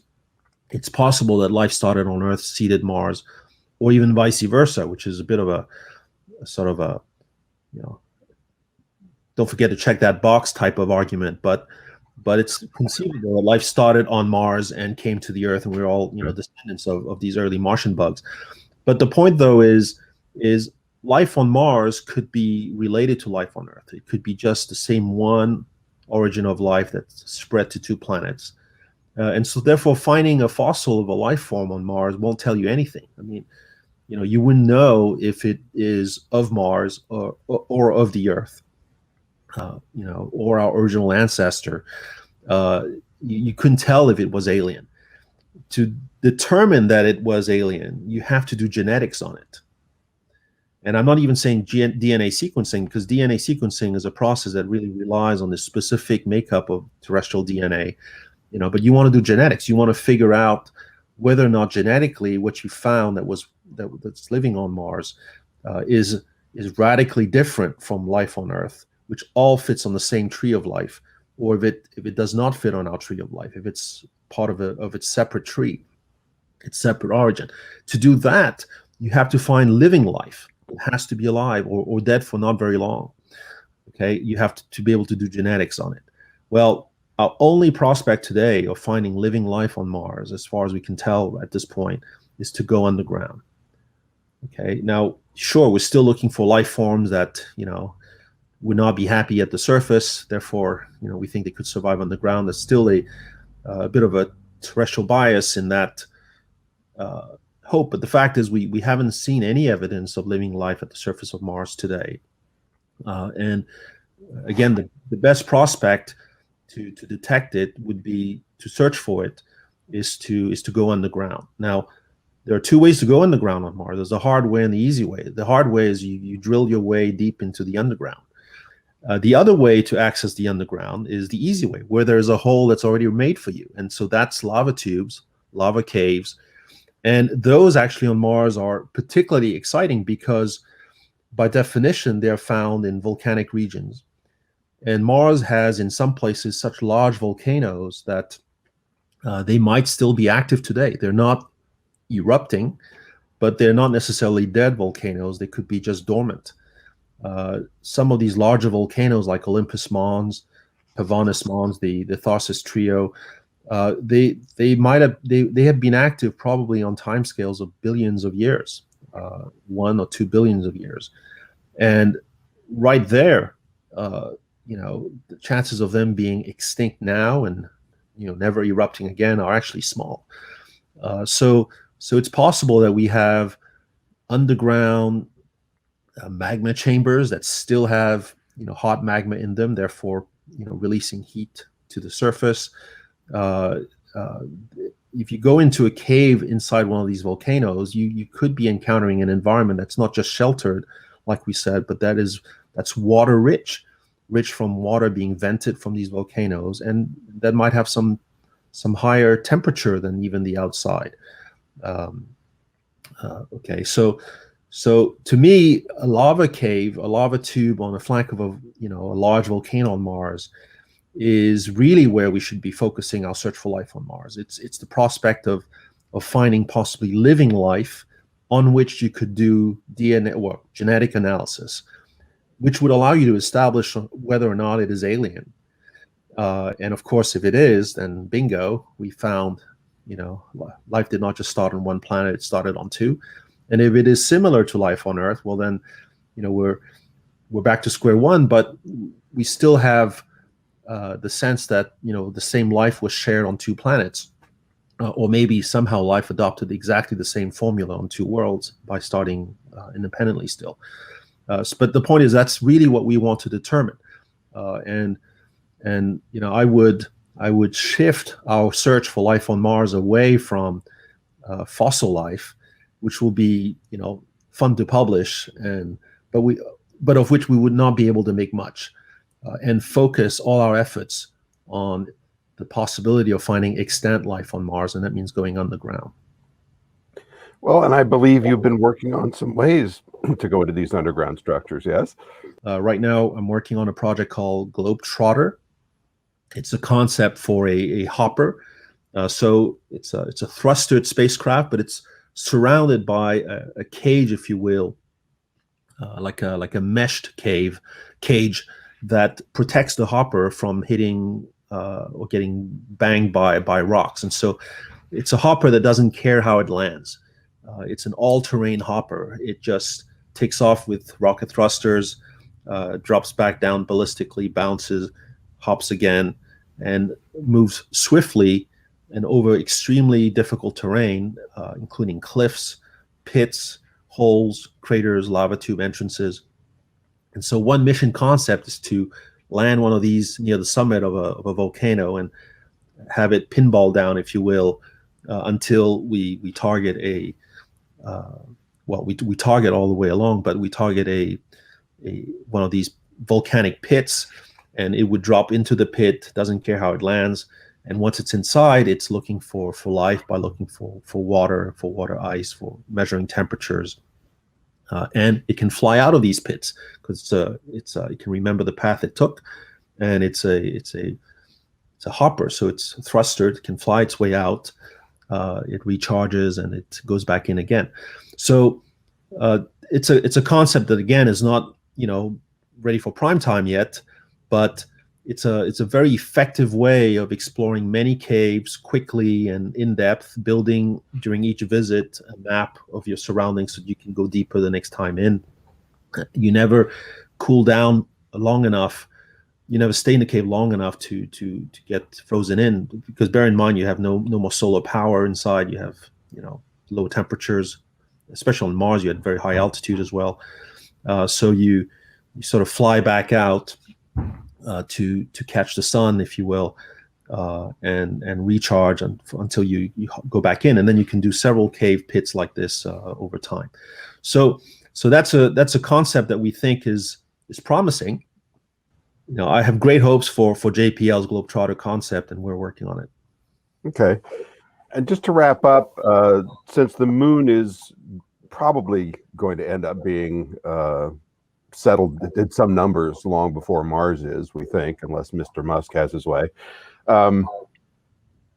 is there any scenario in which you see a productive partnering of surface base and some kind of subterranean structure that's not limestone, but it's either a lava tube or a pit?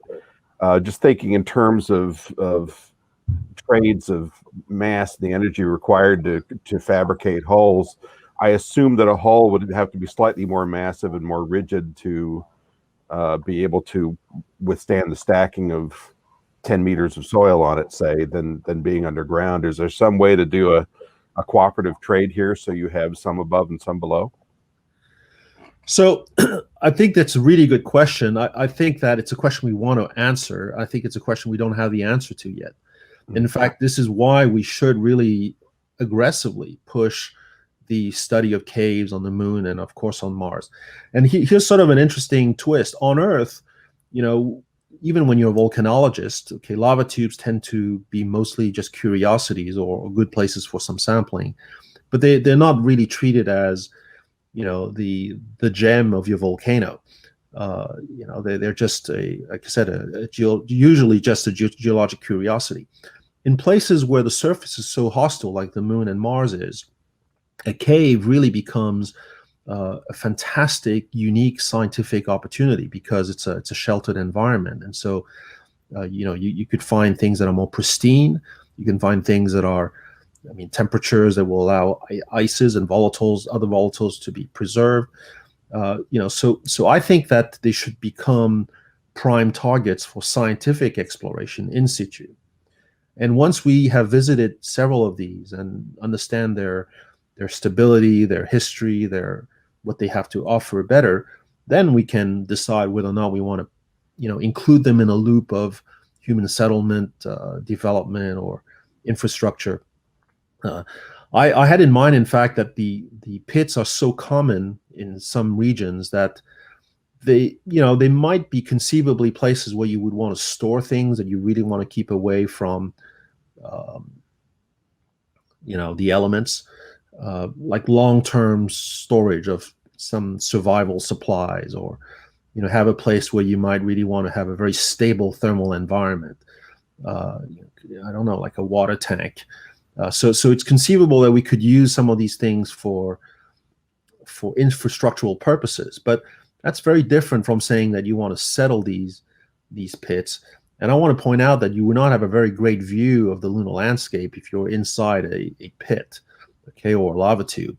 Isn't the whole point of going to some of these worlds to sort of, also enjoy their beauty and explore them, and setting yourself up in a pit is sort of not a very good start. Yeah. And lastly, I guess, I wonder if you just give me some comments about, you've done some work in terms of finding them, I believe on both the moon and Mars, but certainly on Mars, and how the manual techniques you've employed have been advantageous over software. Yeah, so actually that panned out mostly on the moon. And here's sort of the story. We at this point, as of today, we know of over 300 pits on the moon, and this inventory and incredible set of discoveries is really to be credited to Mark Robinson and Robert Wagner, not the actor, but the scientist who works with Mark. They have both applied a software approach to detecting these pits very objectively by looking at how, as across the lunar day, when the sunlight shines into the bottom of these pits, the patch of sunlit area sort of moves across the floor of the pit. And so you can run the various LRO images through the software, and then you find out candidates, and then you can go in by hand to decide whether or not this is an actual pit or not. So they've been very successful this way and have found the vast majority of the 300 plus pits that we are aware of now on the moon. But remarkably, the distribution of these pits is sort of like this. With a few exceptions, they are all within plus or minus 50 degrees or so of the equator of the moon. And there's no particular reason why they should be limited in reality to these lower latitude regions. It has to do with how the software works. Once you get to higher latitudes, sunlight no longer reaches the floor of these pits, and so you cannot use this approach anymore for detecting them automatically. So what I did, because I thought, well, in any case, all these pits and caves that have been found at lower latitudes don't really offer a good prospect for harboring water ice in them, because if sunlight's going to shine down to the floor of the pit entrance, of the cave entrance and the floor of the pit, then the rocks will warm up. They will radiate their heat into the cave, and the cave itself is at low latitudes where the ground is also relatively warm. So none of this is conducive to these caves trapping volatiles. And of course, I'm interested in finding volatiles. It's a potential resource, but also very, very exciting for understanding the history of the moon and Mars. So I did a manual search for pits in the lunar polar regions. I started with images. I started at both poles, spiraled my way away, if you will, and in Philolaus crater at 72 degrees north on the moon, on the near side. If you look at the moon, it's near the top, near the north pole of the moon, towards the left a little bit. In Philolaus crater, on the floor of that crater, there are things that are candidate pits that are really intriguing. They are pits that are aligned with a linear depression that I think is a partially collapsed lava tube, and these candidate pits, if they turn out to be really cave entrances, okay, would be giving us access to caves in which sunlight never reaches. And so now you're talking about a situation that is very similar to the permanently shadowed regions of the lunar poles, except that you're not at the lunar poles. You're at 72 degrees north, so 500 kilometers away from the North Pole, in a place where you can see the Earth much better, by the way. And so there could be these caves at high latitudes on the moon that are cold enough to cold trap volatiles, water, carbon dioxide, other volatiles that are sort of floating around on the moon. And so that to me is very exciting. We ought to confirm that these things are actually pits the same way that we are finding them at lower latitudes. And number two, we should go explore them and figure out if they offer volatiles that incidentally would be a lot more accessible in a place that is a lot more practical for humans to settle than the lunar poles themselves. Well, this has been really interesting.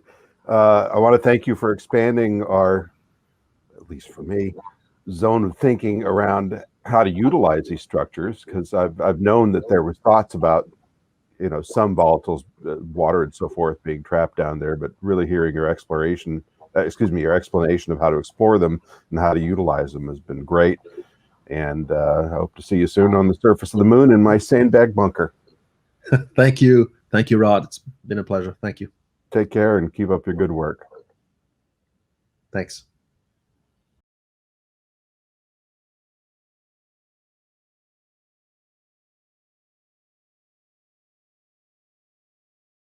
Hello, everybody, and thanks for rejoining us. We're going to be talking now to Dr. Shauna Pandya and Tim Alatorre, who's the COO of the Orbital Assembly Corporation. We're going to be talking about long-duration spaceflight and some of the challenges for humans in that environment. So, Shauna, why don't we start off with you? Can you give us kind of an overview of what you see as some of the most dire challenges of extended duration spaceflight for human beings? Yeah, that is such a great question, Rod. Thank you so much for that. And so when we talk about the challenges with sending humans to space, the one-line summary is that space is trying to kill us. So there's multiple challenges from all angles. We talk about the altered gravity environment, we talk about distance from Earth, isolation, confinement, hostile environments, and the increased radiation. So let's start with the altered gravity environment. Even when we talk about astronauts on the International Space Station, what we know is that every single bodily system is affected, from our muscles to our bones to our cardiovascular systems to even our propensity for having increased kidney stones because of the fluid shifts that occur in microgravity. So if we're going to talk about space settlement and sending humans to space, not just to survive, but to thrive, settlement implies multiple generations of humans. And so we have a lot of problems to sort out. Right now, we know that there's several potential showstoppers when it comes to long-duration space flight. One of those is SANS. Like everything else in the space world, it is an acronym. It stands for Space Adaptation Neuroocular Syndrome.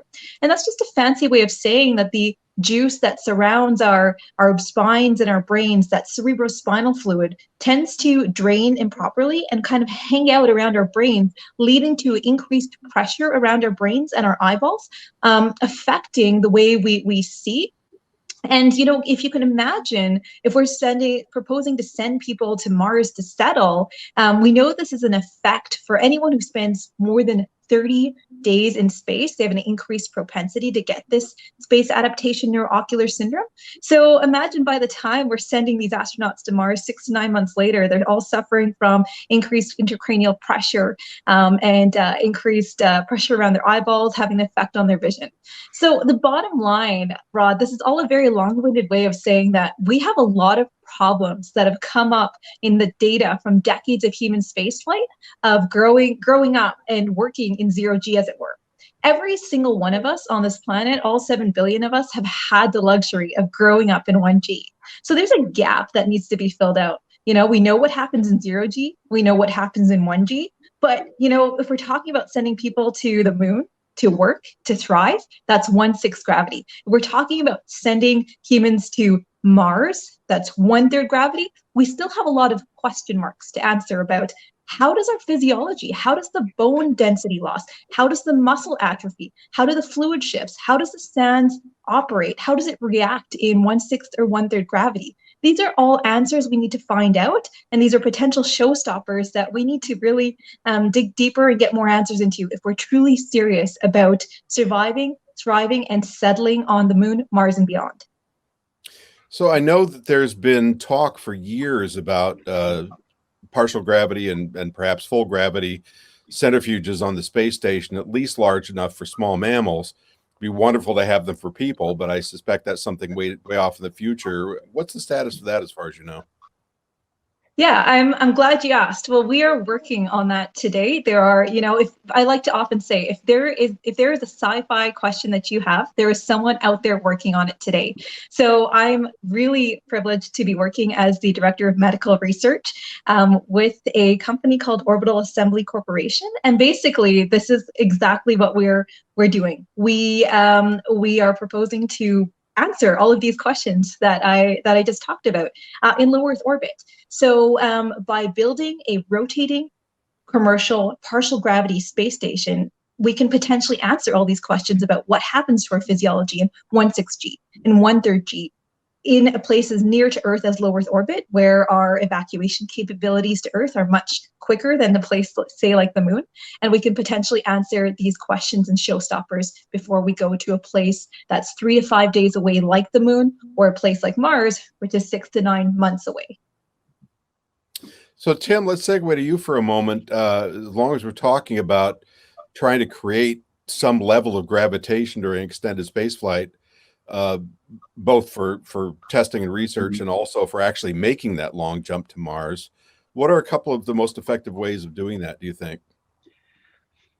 Well, we've been studying that for decades. NASA has been trying to answer that question since the beginning of the Apollo program, and probably even before that, because they recognized pretty early on the effects of microgravity, like Shauna was explaining.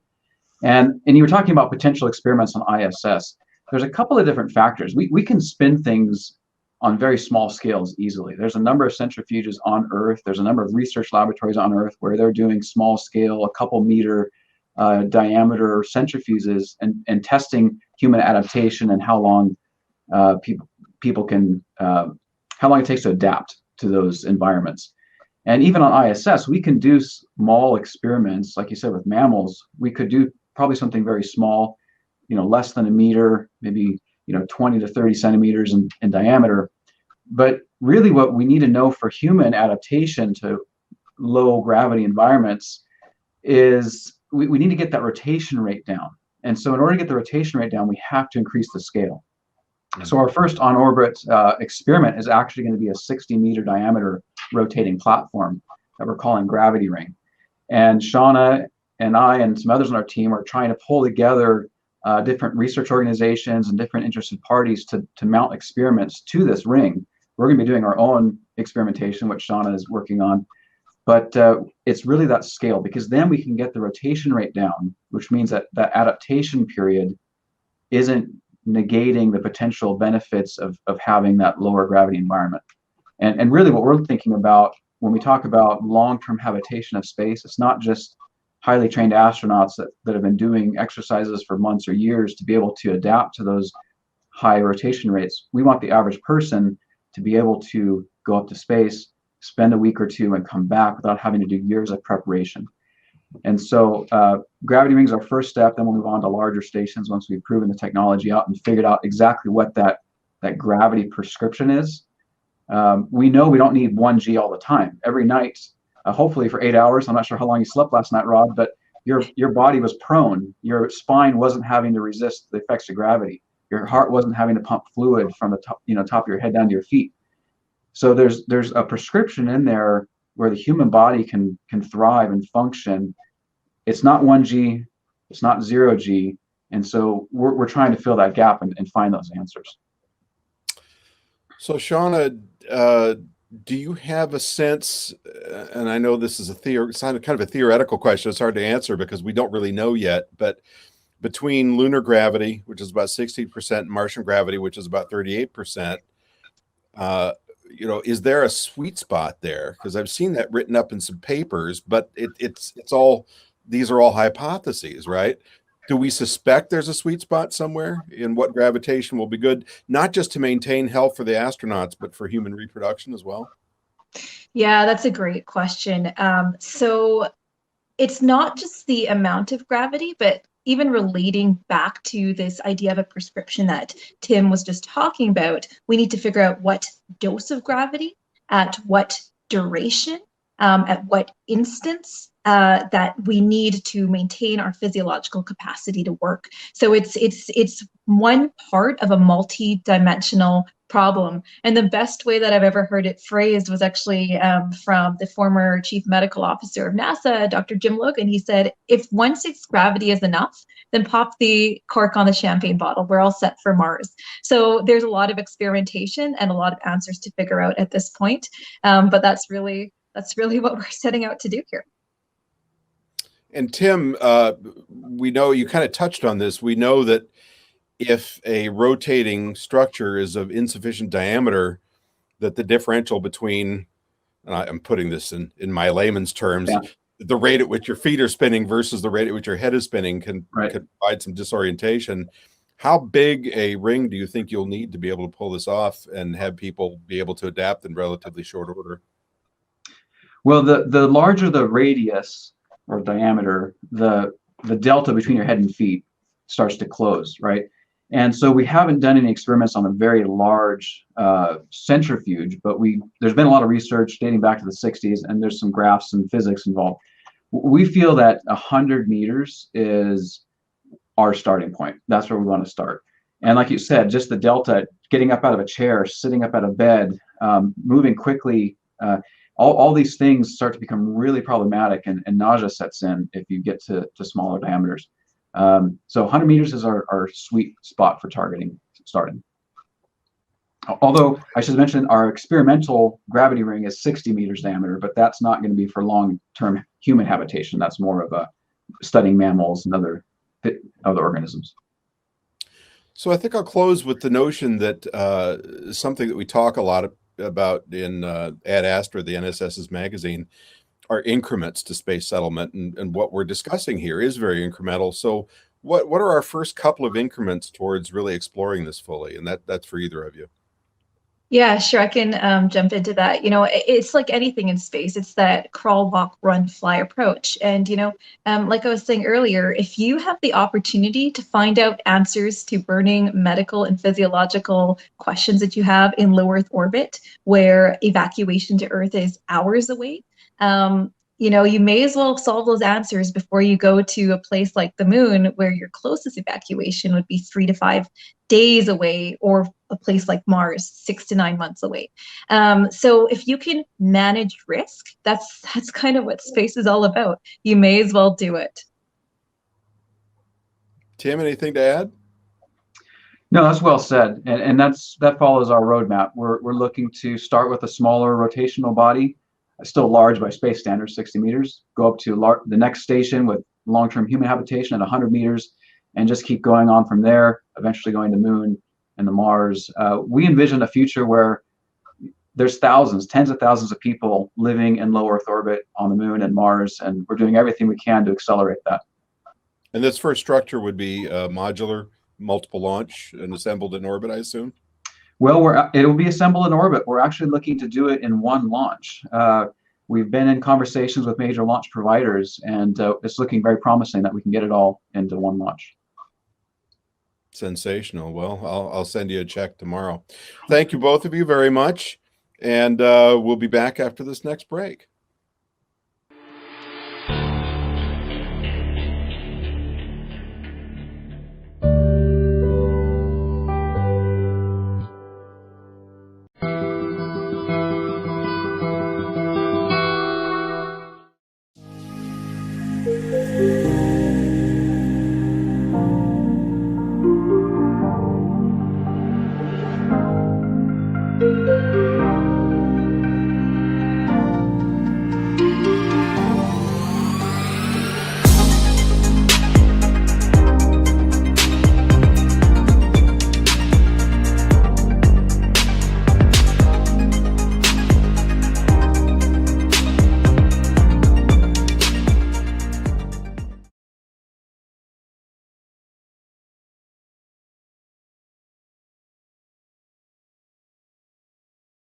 Welcome to the National Space Society's Space Settlement Contest Grand Prize winning presentation.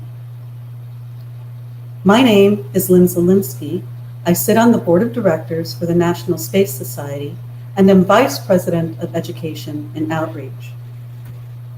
For more than 25 years, students ages 12 to 18 have participated either as individuals or as teams in the contest from anywhere in the world. In 2020, more than 14,000 students submitted their entries to the competition, and it was about 26,000 entries that have come in from 22 countries, and that's absolutely amazing and very competitive. And it's amazing that all of these students are so innovative, creative, and have a sense of passion to them for designing these space settlements. It's very exciting. The grand prize winner receives a $5,000 scholarship from the Herman Rubin Endowment and a star map crystal. The crystal shown here is a 3D map of the stars located within 5 parsecs of our sun and solar system. And these stars are important because in the past decade, thousands of exoplanets have been discovered within our galaxy, and some of these stars may have exoplanets that could be habitable for life. And that exemplifies the mission of the National Space Society, which is to settle these worlds and have people living and working in space to develop the benefits of space towards humanity. So with that, I'd like to introduce from El Toro High School in Lake Forest, California, sponsored by his teacher, Trevor Strickland, the grand prize winner for the 2020 Space Settlement Contest, Sean Kinney. Hello, my name is Sean Kinney, and I am a 12th grade student from El Toro High School in Lake Forest, California. My submission to the National Space Society's Space Settlement Contest, titled Stern Habitat Colonization of the Kuiper Belt with Current Technology, won the grand prize for 2020. It is named after Alan Stern, the lead investigator for NASA's New Horizons mission. As you might guess from the title, the paper details a settlement orbiting a small Kuiper Belt object, 486958 Arakoth. The location was chosen because Arrokoth had just been visited by the New Horizons probe in 2019, and I thought the challenges of designing a space settlement in this region would be interesting. The Kuiper Belt is a region of space outside the orbit of Neptune, somewhat similar to the asteroid belt, but dozens of times more massive and much colder, causing bodies there to contain large amounts of ice and organic material, as well as rock. One question you might be asking is why anyone would want to place a space settlement in the Kuiper Belt. As the Kuiper Belt is so far from the sun, sunlight is over 1,000 times weaker there than at Earth's orbit, making lighting and power generation very difficult, as the only way to light and power the settlement is by concentrating sunlight with massive arrays of mirrors. So, is there any reason at all to have a space settlement here, given the disadvantages? Firstly, the Kuiper Belt is very large, containing over 50 times the mass of the asteroid belt. This alone would seem to ensure that it would eventually be exploited. More importantly, these bodies are rich in resources not found elsewhere in the solar system in large quantities. The most valuable of these is likely to be nitrogen. Nitrogen is not very common on small bodies in the solar system, and the only practical sources of it in large quantities are the Earth and Venus, large icy moons such as Titan and Ganymede, and Kuiper Belt objects and comets. Nitrogen makes up 78% of the Earth's atmosphere, is a component of all proteins and is therefore needed for life, and is also necessary to make nearly all explosives, many rocket fuels, and very strong polymers such as Kevlar. All of these will create a very large demand for nitrogen. Fortunately, as you can see from the chart, nitrogen is fairly abundant, making up about 1% of the material by mass. While this might not seem like a lot of nitrogen, it is far more abundant here than on the moon or asteroids. In addition, there is no shortage of other materials necessary for life. You might be wondering how one could practically construct a settlement housing hundreds of thousands of people in space for permanently. As zero gravity has many well-documented health effects, it might seem impossible to have permanent habitation off of a planet. However, a solution to this has been known for quite some time. If you make the settlement a rotating cylinder, sphere, or torus, and have ground on the inside, centripetal force will simulate gravity, will mimic gravity. The image on the left shows a view of a toroidal settlement, while the image on the right shows a view of a cylindrical one. If you notice, in these examples, the rotating sections are exposed directly to space, and most or all of the structure rotates with it. However, my settlement looks different from these designs. Here is an animation zooming out from a tower to eventually show the whole settlement. The overall structure is a disk with several concave depressions due to the need to concentrate light. In the middle of the depressions are towers, which we will talk more about in a bit. You saw two other concepts of space settlements on the previous slide, where the rotating cylinder or torus was exposed to space.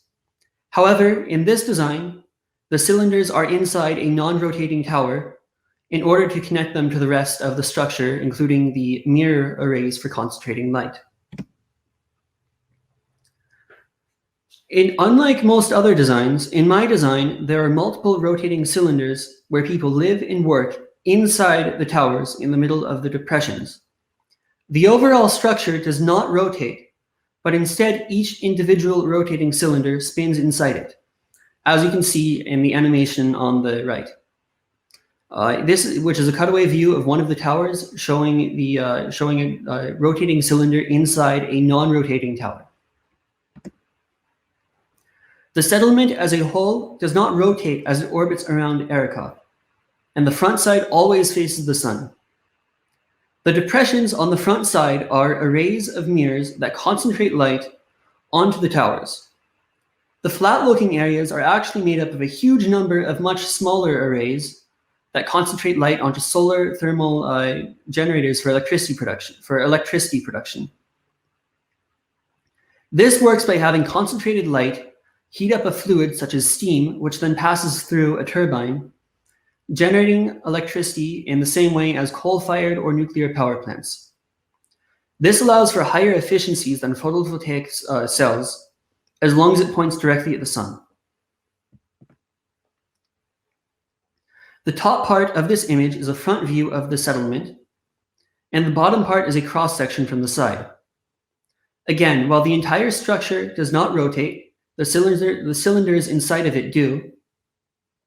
In this way, it is very similar to other space settlement designs, even though it might look almost nothing like them at first. This shows how the circular areas on the front view are the depressions as you saw earlier. The image on the left is of a concentrated solar installation in Nevada that works on the same principles as the mirror arrays in the settlement. The image on the left is a cross-section of a non-rotating tower. The image in the middle is another cross-section of the tower, but zoomed in on just one cylinder and its immediate surroundings. The purple dashed line is the axis of rotation of the cylinder. You can also see the windows that let light in that is concentrated by the mirror arrays into the cylinder. The image on the right is a rendering showing the cylinder inside one of the towers. The image in the middle is a cross-section of one of the cylinders viewed from the side. If you see the yellow square that expands outward to the top left to show the individual floors and mirrors in more detail. The animation on the lower left shows a cylinder spinning inside one of the towers viewed from the top, while the animation on the right shows a cut through of the cylinder and tower and one of the cylinders and towers viewed from the side. Another big difference between this and other space settlement designs is that there are multiple levels inside each cylinder. The green areas in the rightmost inset are floors, with the outermost one being the ground level where most housing is located, and levels closer to the center being used for purposes such as agriculture. The blue areas are spaces where light is bounced through. If you see where this blue area extends to the outer edge of the cylinder, this is where the windows on the cylinder in the image in the middle are located. Light from the sun, concentrated by the mirror arrays, is bounced through the windows and into the cylinder where it is distributed to light all the floors. Here is an animation showing how light travels inside the tower in cylinders to light all the floors.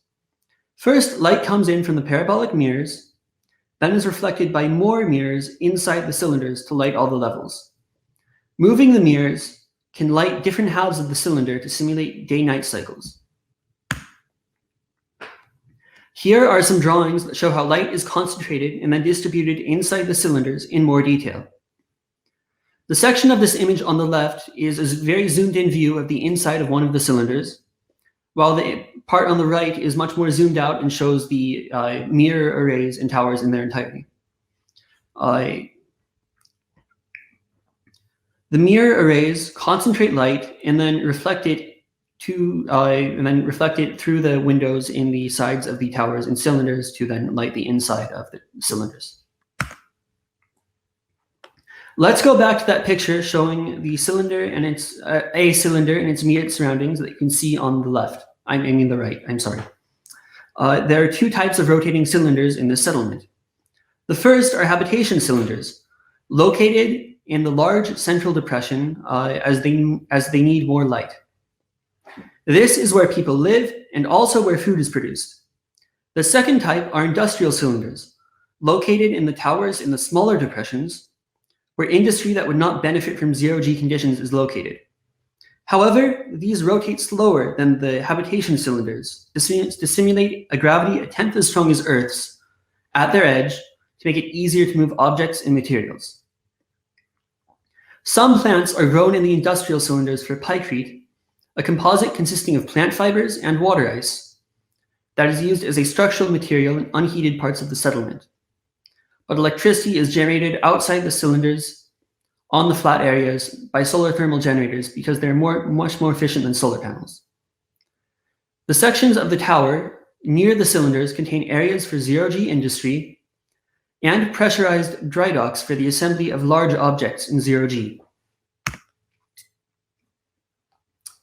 Material is moved from the surface of Arakoth to the settlement in order to process it.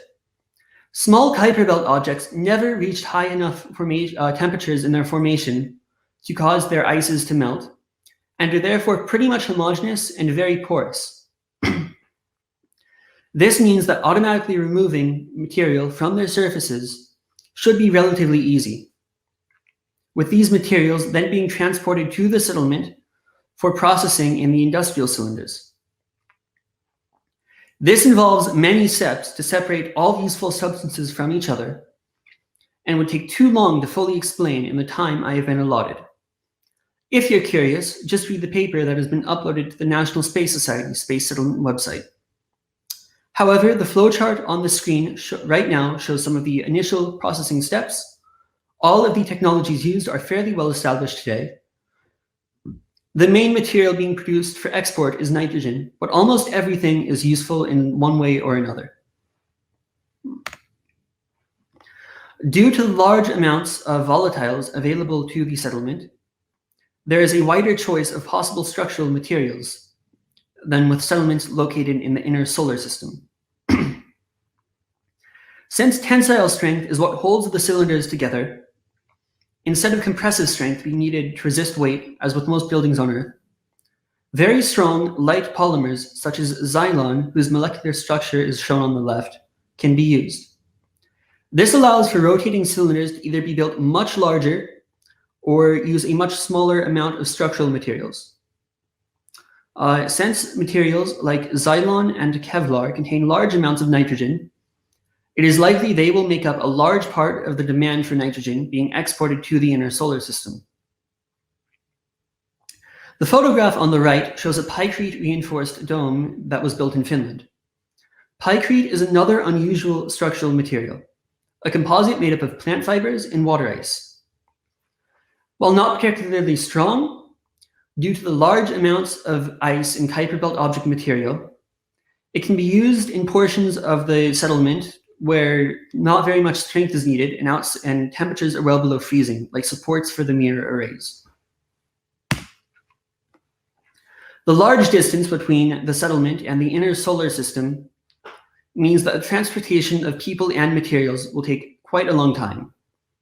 If only chemical rockets were used, only low energy trajectories, such as the one shown here, taking decades each way would be practical. For example, the New Horizons probe was launched in 2006, but only flew by Arakoth in 2019. Fortunately, electric propulsion options, such as electrostatic ion thrusters and VASMIR, which stands for Variable Specific Impulse Magnetoplasma Rocket, exist today and allow for much higher speeds. One-way travel to or from the settlement to the inner solar system should take between 1 and 5 years, depending on what fuel is used, the percentage of the ship's starting mass that is fuel, and available power for the engines. This is much quicker than it took the New Horizons probe to travel to Arakoth, which is 13 years. A faster trajectory would look something like the straight yellow line. In most cases, VASMIR would likely be used, as it lacks a grid or other components that are in direct contact with the exhaust. This means that erosion of the grid or other components due to chemically reactive species in the exhaust is no longer a concern, massively widening the possible choices of fuel. Electricity for powering the engines can be generated either by solar power with large light mirrors concentrating light far from the sun, or with a nuclear reactor. While 1 year is much shorter than 13, it is still long enough that passengers on a ship in zero-G would suffer serious health effects. Therefore, ships carrying people would have to have rotating passenger sections in order to simulate gravity. Below about 200 meters in radius, a rotating habitat with a simulated gravity, the same as Earth's at the edge, would need to rotate fast enough that some people would get nauseous. So the radius cannot be smaller than this. However, the size and mass of this section can be decreased by making it a torus instead of a cylinder, and even more by only having portions of a cylinder connected by a central bar instead of an entire torus, as you can see in the animation here, which is a rendering showing what one of these passenger ships might look like. There is so much more to this project than I have been able to show you in the time I have been allotted. However, you could see that even with only currently existing technologies, it would be possible to build a self-sufficient space settlement even as far from the Earth and Sun as in the Kuiper Belt. I would like to thank my parents, my physics teacher, Trevor Strickland, the National Space Society Vice President for Education, Lynn Zielinski, for helping me put this presentation together, and Al Globus and the National Space Society as a whole for making it possible for me to give this presentation. If you would like to see my paper, a link just came up now. I thank all of you for your time.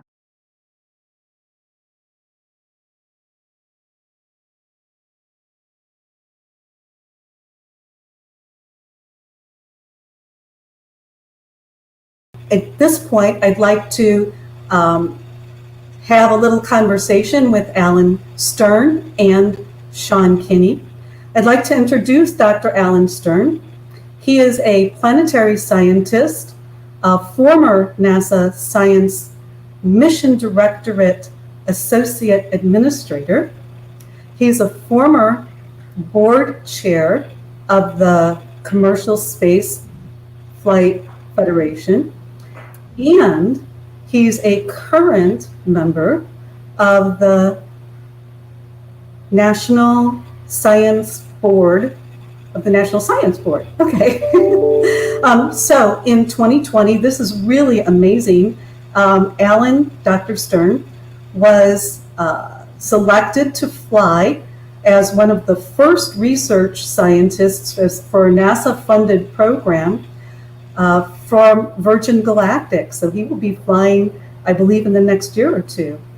This is really exciting news. So congratulations, Alan, on that. That's really great. Alan has also been on 29 NASA and ESA space science missions, I believe 14 of which he was PI, the professional, a principal investigator. And including the nearly $1 billion mission for the NASA New Horizons program, which flew a mission to both the Kuiper Belt and Pluto. It's a wonderful, extraordinary mission. And he's also coordinated many other programs.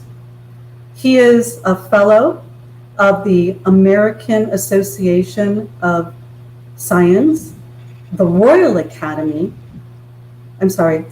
Astronomical Society, and the Explorers Club. In 2007 and 2016, he was named the Times 100. So welcome, Alan Stern, to this conversation between you and Sean Kinney. Thank you. Thank you, Lynn. Why don't we begin? And let me start, Sean, by saying congratulations. Thank you. I read your report and I saw your presentation. And it's not only creative, but it's thorough.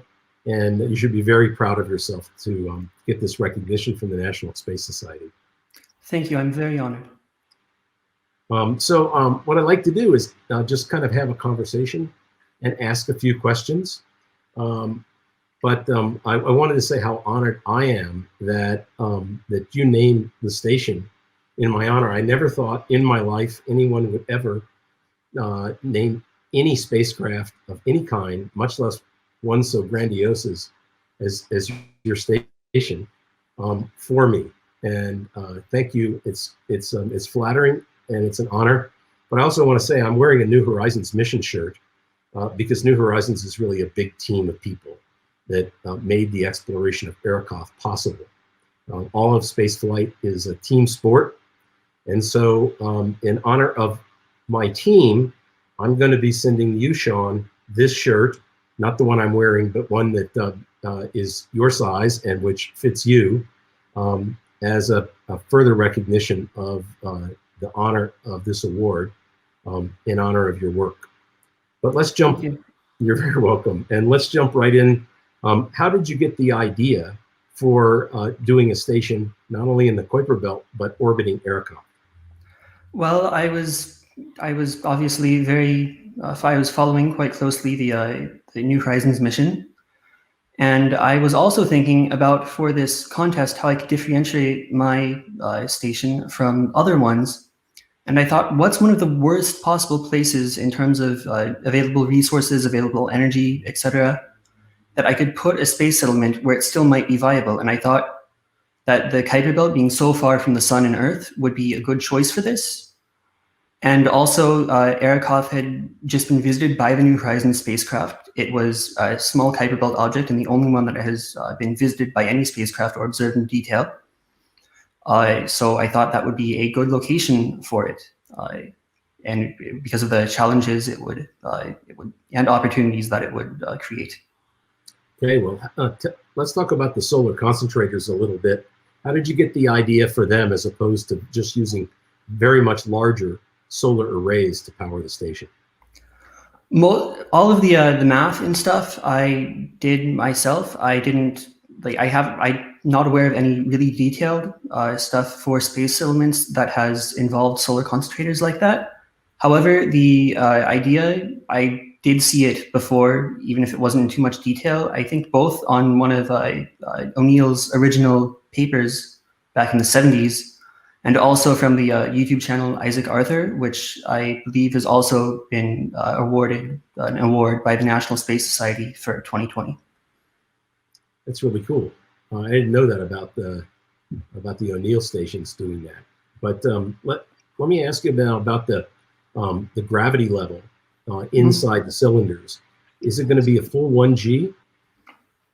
In the habitation cylinders where people are located, it is 1G at the outermost level where most people live. Closer to the center, it will obviously be a bit lower in that. So agriculture is mostly located there, so you don't have people living there full time. That would hurt. That could cause negative health effects. In the industrial cylinders, it does rotate still, but it's slower. So the gravity at their outermost level is only 1/10 of the gravity at Earth. This is so it's easier for structural stresses for the cylinder as a whole, and also for any industrial equipment inside, and also just to make it easier to move around large amounts of materials. I came up with that idea myself. I haven't really found it anywhere before. It just seemed like something that might be a good idea to me, and it may not under more professional investigation. So when you were putting this all together, when you were doing the design and the creative part of the work, what was the hardest part? The hardest part was probably coming up with the processes for processing the material, because there were a bunch of different papers that I had to sort of all piece together to get a complete list of stuff and in what concentrations it was present. Mm-hmm. Also, what was a lot of work was making the 3D renderings and animations that you saw in the slide presentation. Those weren't in the original paper because I didn't have time before it was due, but I think it really was useful for the presentation as a quick way of explaining what everything looked like and how it came together. And what was your favorite part of the whole project? I really liked most of the stuff in the project. I enjoyed the work and coming up with different ideas of how to solve all the different problems. And I obviously really liked winning it, and I liked pretty much everything. Well, that's great. So, what role did your physics teacher play in coming up with this idea and then actually executing it? I did most of the creative stuff and writing myself. However, he was very useful in that he looked over the paper and helped me proofread it before I submitted it and caught any flaws that were in there. That's really great. He could do that. So we're running out of time, but we still have a couple of minutes left. What's next for this concept? Do you have any further plans to develop it or publish the description? Not at this time. I may try to get it published in an edited form at a later date. I am actually working on a different paper for space solar power that might be published in the Space Settlement Journal from the NSS later this year. But yeah. This is a tremendous amount for anyone to accomplish in high school. I am so impressed. And I did a lot of science fair projects, but nothing of this scope. So I am really impressed. Tell us, and tell the listeners, the audience, what's next for you after high school? What are you planning on doing next? I applied to a few different colleges, mostly UCs and Cal States, as well as one or two out-of-state schools. Depending on which ones I get into and like how much it would cost, I may go to those straight away, or I may go to a community college first for 2 years, so I'm in less debt after I graduate. I'd like to study chemistry in college, and ideally do some like graduate school stuff as well, because yeah. Do you see yourself more in the vein of becoming a scientist, or more like an engineer? I'm not really sure as of yet. Both seem very interesting. Well, I want to say congratulations again, and thank you for such a great presentation, both the written and the one that you just gave for the NSS. Yeah. Congratulations. Yeah, thank you so much. Okay, Lynn, back to you. Thank you, Alan. Thank you, Sean. This has been a wonderful conversation, and the National Space Society is so proud of Sean and the work that he's done. And really, Alan, thank you so much for taking the time to come and speak with Sean. And congratulations on your accomplishments as well. So with that, thanks everybody, and good night. Thanks. Thank you.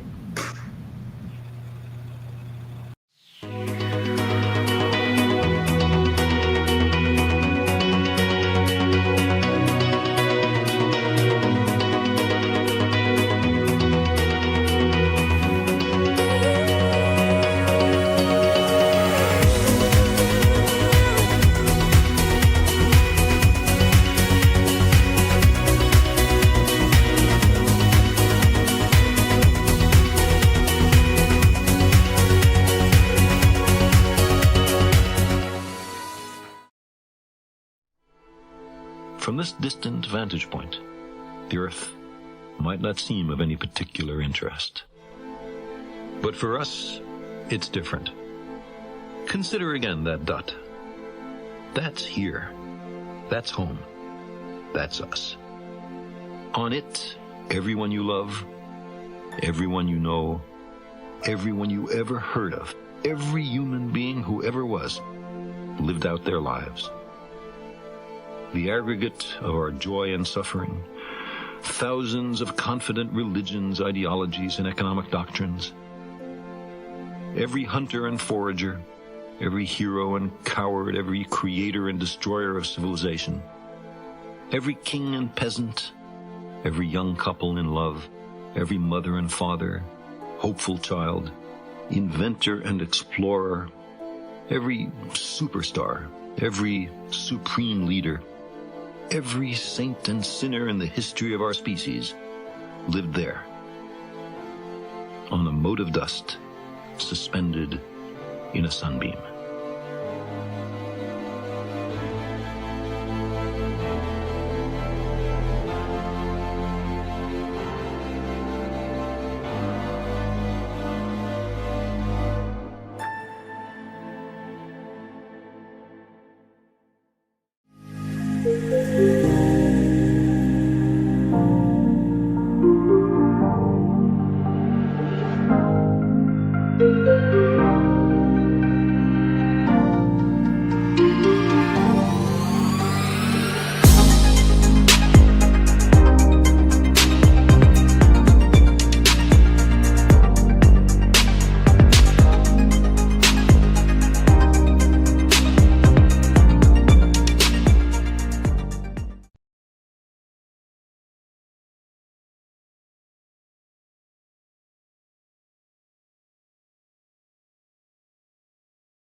From this distant vantage point, the Earth might not seem of any particular interest.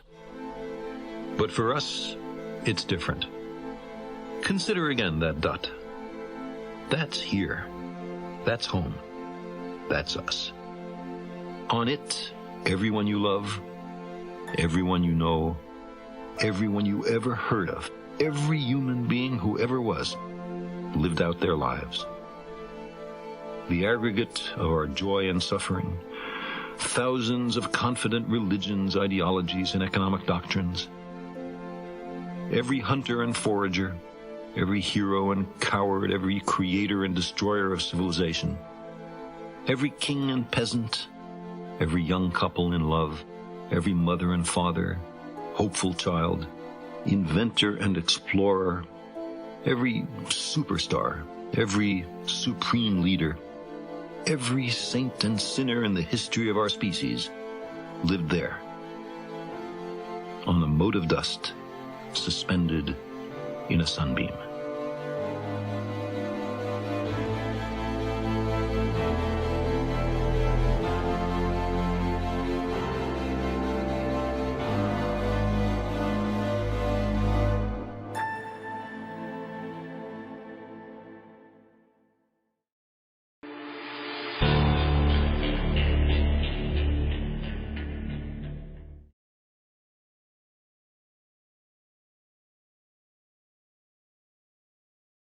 Hello, ladies and gentlemen. Welcome back. It is my great pleasure to introduce Andy Aldrin. Andy is the founder and director of the International Space University's Center for Space Entrepreneurship at Florida Tech. And we've invited him here today to talk about his educational and outreach programs, both at the university and K-12 levels.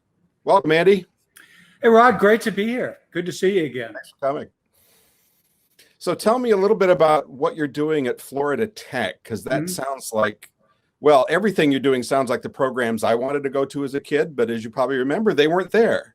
No, they weren't. They may be sort of there at ISU. But anyway, so I run a thing called the ISU Center for Space Entrepreneurship at Florida Tech. And at its core is a summer program, which is a graduate certificate program. It's part of the regular Florida Tech curriculum. So it's things that you get actual class credit for that you can take and apply towards an engineering degree, an MBA, what have you. And the basic idea is that in a fairly compressed period of time, we take people that are working on graduate degrees in other areas and give them kind of a shot of space.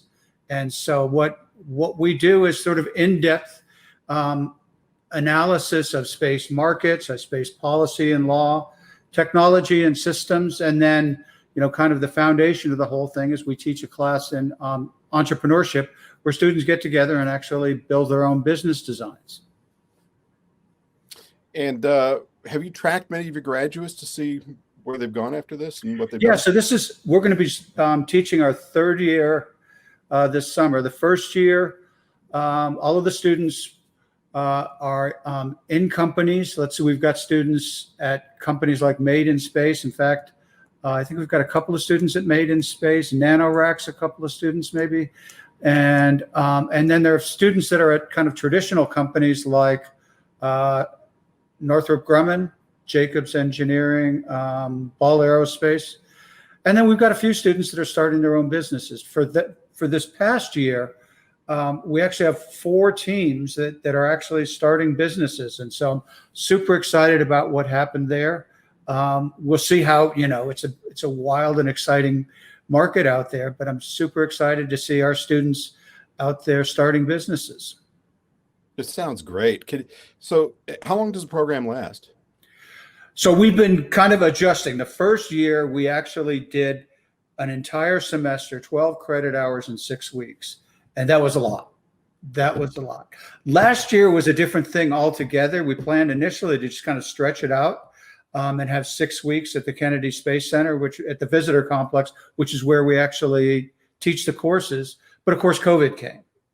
And we kind of scrambled and had to figure out what to do. We came up with a hybrid format where we would have 8 weeks of instruction online and then go to the Kennedy Space Center visitor complex for 2 weeks. And that seemed like a really, really great solution. Unfortunately, by the time we got to July, it just It wasn't possible. So we ran the whole program online. And I'll tell you, running the program online taught us a lot of things. And I think I became convinced that it's a format that can really work, particularly at the graduate level. One of the great things about it was we were able to get students from all over the world. We had 3 students from Africa, 4 students from Europe, students from all over the United States. We had a student from Sri Lanka. And so that was great. The other thing that was fantastic is because we were doing it online and it was basically just 3 hours every morning, more or less. I mean, sometimes you would actually do things and you'd have assignments that you'd go off and work on. And so maybe you'd only have an hour, but it enabled students to actually hold down full jobs. And we had probably half our class was holding down full-time jobs. The other thing that was really, really important is we feature a lot of guest speakers. And so the first year we would bring people into Florida as you know, we could find time in their schedule. But last year, what we were able to do is actually slot people in so that they could deliver the lecture as it kind of pertained to what we were talking about that day. And we have a fantastic kind of lineup of guest speakers that I think, well, our students tell me that's the most important part, which I take as a personal affront.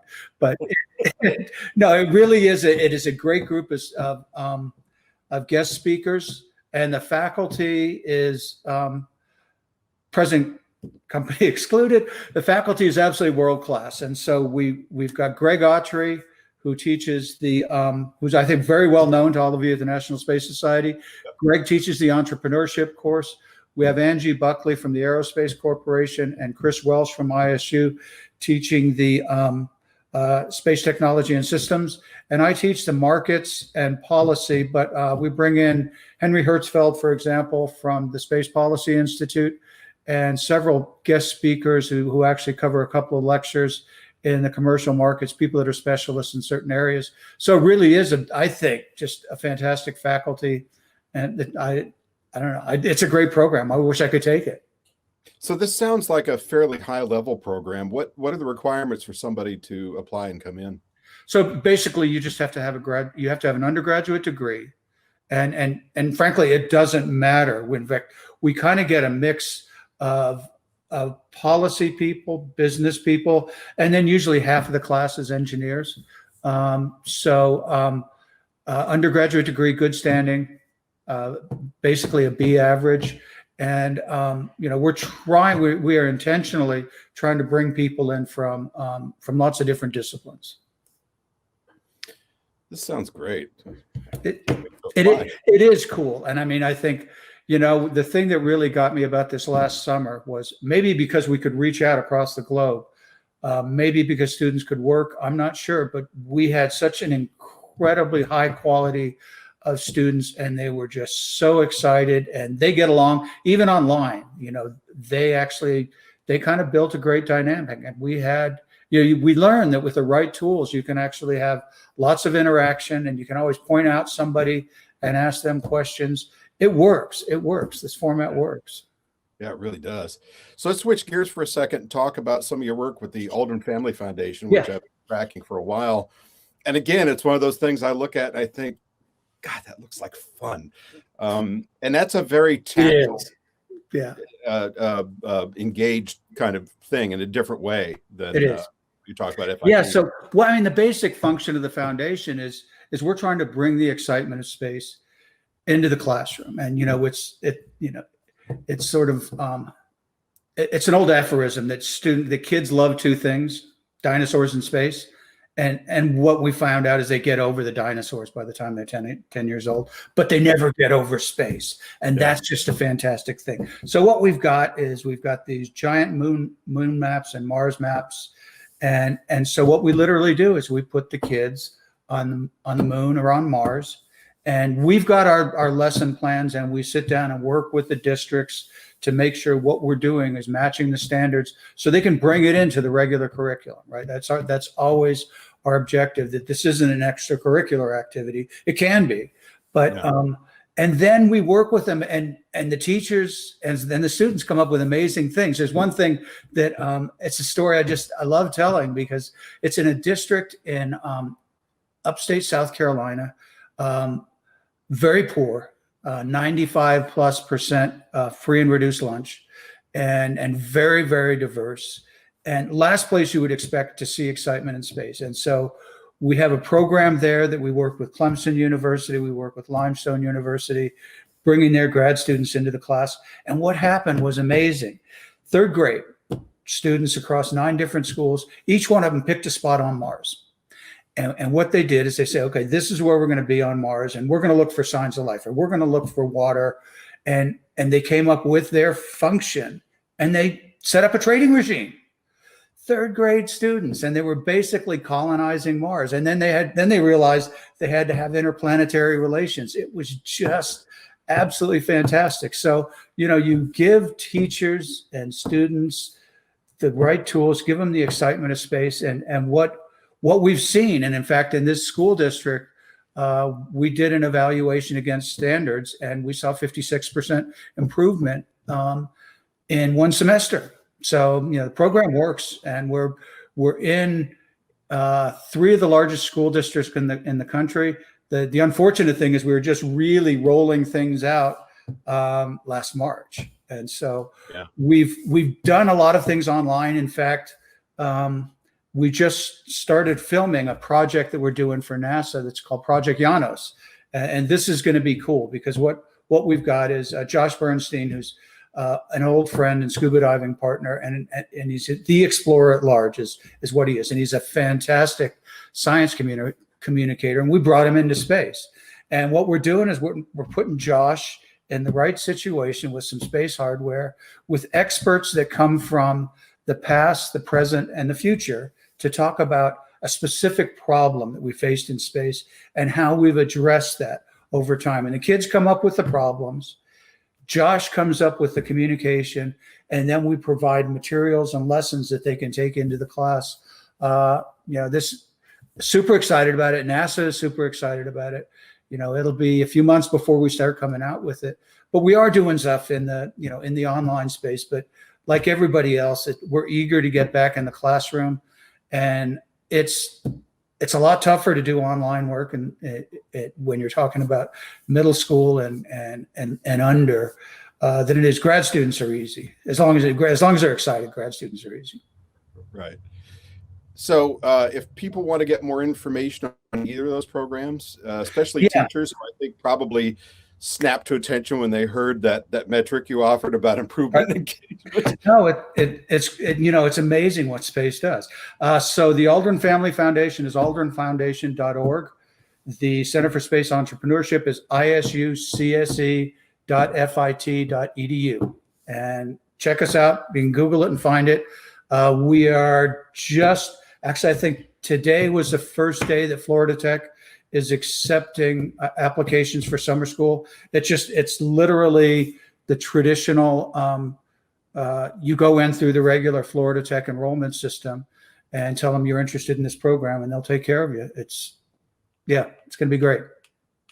Fantastic. Well, I'll as soon as I jump off, I'm going to start filling out my application. Awesome. By the way, Rod, we used your book last year. Yeah. We used it again this year. Awesome. Yep. If you need more copies, let me know. I will. We'll be putting in our order. Thanks so much. I really appreciate joining us today. Thank you, Rod, for everything you do. Thanks for having me. My pleasure.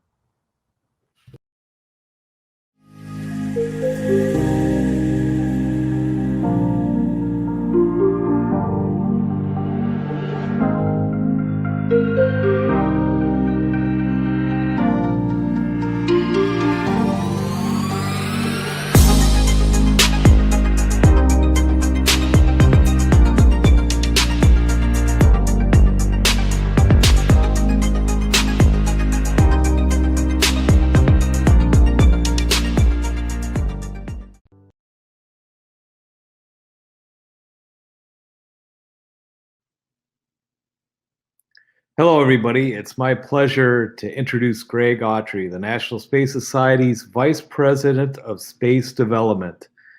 Greg's been very busy lately and has a lot of great information to share with us. So at this point, Greg, tell us what's going on in the cislunar environment. Well, I think everybody in NSS knows that it's an exciting time in the moon agenda. We've got the Artemis program from NASA pushing us forward. You've got a lot of private companies preparing to do moon exploration and exploitation, either with NASA under programs like CLIPS or to some extent on their own. SpaceX's Starship program is moving along step by step, and Boeing's got the SLS Green Run coming up in just a week or two, and we're excited to see that we're going to have some big rockets that can get big things to the moon soon. So that excites me. I'm also excited about the support mechanisms that are coming in place for infrastructure and economic development that will follow on, because it's not just about going to the moon again, in regardless of how you get there, whether you go through Gateway, whether you use Starship, whether SLS Orion and a lander system go directly to the surface. These are all viable options, and it's great to have a number of options, but what do you do afterwards? So the fact that we're looking at ISRU, the government is very serious about a sustainable presence on the moon, and commercial companies are aligned with that, and our international partners are aligned with that. It's so exciting to see the Artemis Accords that have come out on October 13th, and the countries that have lined up behind that. People in the UK and Italy, Japan, United Arab Emirates are all going to be contributing very significant amounts of funding and materials to this return to the moon plan, and doing it in a way that will keep us there. So I think this is huge for humanity and the broad goals that National Space Society has fostered for so long. Yeah. And if you come back a little closer to Earth, it's exciting to see the space station is doing more and more on the commercial development side. The folks at CASIS ISS National Laboratory seem to really be getting it together, and we're seeing good work come out of there, along with private actors that are going to come join. So Axiom Space is going to be able to put a module onto the space station for private use, perhaps a little space hotel. You've got Axiom working with SpaceX to send potentially a passenger up to the space station, rumor being that is Tom Cruise, and that Mike Lopez Alegria, somebody that I've always loved working with and former president of the Commercial Space Flight Federation, will be flying him up to make a movie up there. At the same time, apparently the Russians are making a movie on the space station. So a lot of commercial activity going on in LEO. I'm hopeful to see that continue on the station, while at the same time we get commercial opportunities going, so that at no point do we cede LEO to either nothing or to an aggressive foreign competitor. This is a good time to be a member of NSS, and I encourage you to go get your spacefaring friends out to join for that ride. So Greg, what can NSS do to support these movements? I mean, we have a fairly decent following, and there's other space groups that we could orchestrate as well to help support these efforts. What would you recommend? Yeah, well, I already think NSS is doing great work there. You know, what I would say to the individuals is, don't treat space like soccer hooligans. We all have our teams, and there's some people who love Company X or NASA Program Y, our international partner, whomever. That's great. We're all going together. It's all about humanity and in our country broadly, and driving the commercial sector forward. Nobody wants to see space dominated by a single monopolistic actor, whether that's a government or a commercial entity. And we don't want to have just one way to get there. Think about that. If you're going to be actually living and at risk on the moon, do you want there to be only one spaceflight system capable of getting you off of the moon if you need it? That's not a good place to be. If you look at the Rogers report following the Challenger disaster, one of the things it specifically calls out in its conclusions is not to have reliance on a single human spaceflight system. And both times we had shuttle disasters, we were down for 3 years while finger pointing, recrimination, and technical review and improvements and re-engineering were done. So you can't be dependent on any one system. This is a multi-team effort, and I encourage everybody at NSS cheer on whatever system you like or whomever you work for, but let's not get into the complaining about what other people are doing or wanting to take their budget money and reallocate it to your favorite program. That's not a winner in the long run. So we should all be going forward. And frankly, we should be saying, hey, Congress, give NASA more money. They're doing great work. They're hitting on all cylinders. It's nice to see that the administration and a bipartisan group in the House and Senate have moved the budget up for the first time in 30 years, right? So when the George H.W. Bush administration left office in 91, we had about $19 billion in NASA budget. And when I joined the agency review team for the Trump administration in 2016, we had about $19 billion in budget, right? That's a huge loss because it was never adjusted for inflation or for the growth of government. So when Bush left, NASA was 1% of the federal budget. And in 2016, it was 0.42% of the budget. It's kicked up a little bit. So, we're in the $22 to $25 billion range now. But if we had set NASA to simply be adjusted for the size of the growth in government and made it 1% of the federal budget, you'd have a $40 billion agency.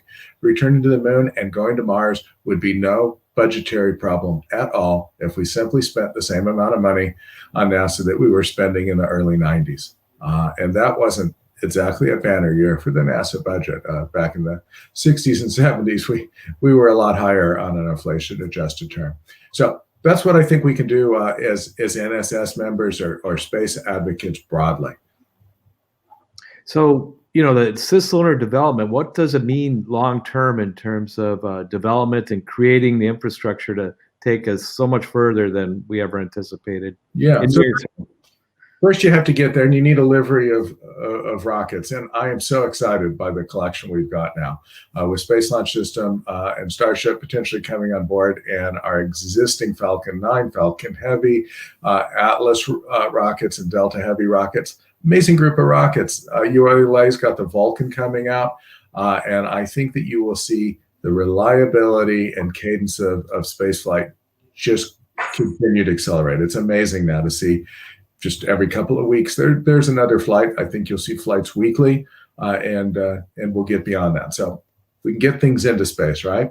Then how do you get from out of the atmosphere to the moon? So we've got 3 great capsules in development. One specifically designed for deep space exploration, the Orion capsule, but the SpaceX Crew Dragon and the Boeing Starliner will give us plenty of capabilities in low Earth orbit, and there's the possibility that commercial companies will eventually develop deep space exploration systems based on what they learn there. SpaceX is already looking at providing cargo resupply services to the Gateway, basically, with a deep space uncrewed capsule. And then you've got Gateway. Now, I've been a fan of Gateway, and there have been some people out there who felt that it wasn't necessarily the right way to get to the moon, that you need to go directly to the lunar surface because engineering-wise or accounting-wise, they found that to be more efficient. I like the idea of having multiple infrastructure opportunities. One of the great things about Gateway is that it can move and change orbits. You can put it over at L1 or L2, which are interesting points to provide communications or perhaps even beam power down to the surface of the moon. You can bring it down closer to the moon to drop things off or pick them up, and you can take it farther away. You could even leave the moon and swing around the Earth to look at other areas of interest. I think that's a powerful piece of infrastructure that we can invest in. And because you're going to have multiple different launch companies potentially launching components of this, learning to assemble them in orbit, potentially doing refueling and things like that, we're going to learn a whole lot by having this piece of hardware. The same we did with ISS. If you had to say, prove to me that ISS, is the most possible efficient way to do anything back when it was conceived in the late 80s and then in 90s, you couldn't do that, right? It wasn't about most efficient. It was about going and learning a lot of different things. And we've learned so much about ECLSS, and we've learned so much about trying to do commercialization in space. And yeah, if we had rethought it with hindsight, we might have done a lot of things a lot of different, but that's good knowledge. So I'm excited about where we're going with that. Then you've got landers, and I'm excited that NASA has 3 solid proposals for human lander systems, and there's a couple more out there that they didn't select. It would be great if those vendors found ways to pursue those designs as well, because again, I don't want to be on the lunar surface with only one way to get off and one place to go. So, having 3 different landers, having the gateway nearby where it could move to get me, and having the Earth 3 days away is good too. This is all good stuff. Now, the other thing infrastructure-wise we've got to worry about is we're down there. How do we get water? How do we get air? So ISRU and ice mining, either in the polar regions where everybody knows it is, or more recently, intriguing data from NASA's SOFIA analysis suggesting there's ice in equatorial regions that could be tied up in the regolith and potentially extracted and unbundled. Exciting stuff. Yeah, we have a great deal of prospecting in our future, and I think we'll get some very pleasant surprises as this process matures and we gather the information that has yet to even be thought, information that we've yet to feed into the economics of building a cislunar economic zone as well. So I think, yeah, you're right. There's a huge amount of excitement on the horizon. And I would say, Dave, one of the other important things to think about this in context is, we're going to have a lot of nice surprises. We're going to have some bad surprises too, and we've got to be willing to accept that things that are not going to work or could be disappointing. And when you're talking human exploration and potentially human commercial spaceflight, there could be some very unfortunate events. Those are things that we have to accept as explorers, while we do everything we can to absolutely make sure that that safety is job number one, both in governmental and commercial programs. But that said, you learn when things don't go well, and you improve them, and you move forward. And we've done that so well in space for a long time. Yeah, and you look at Starship developments, this daunting flip maneuver or belly flop in order to get the atmospheric drag. I mean, how risky is that? If they pull that off on the first try, it's rather a miracle, I would say. But yeah, there've been so many of those miracles. Watching those first Falcon boosters land, watching the Blue Origin flight abort test, and the booster actually stay intact and land after the capsule boosted off. That was amazing, right? Watching Virgin recover from an incident they had back in 2014, and it looks like they're going to be ready to fly people soon. There's so many good things happening in space, after you had problems, right? And we've done so much testing. A lot of people don't think the Orion capsule, for instance, first flew in 2014 on a Delta Heavy test, and they learned some things from that. And they're making it better too. So it's going to work. The armchair engineers who like to sit at home and say this is the one correct, true path to get to the moon or Mars or do LEO development, I'm very skeptical. I'm not putting all my eggs in one basket. I like competition of ideas out there and economic competition too. It's a beautiful thing. Absolutely. Greg, thanks so much for joining us. You bring all aspects of industry for us to consider, and we look forward to talking with you in the near future. Thank you very much. Thank you for the opportunity, Dave.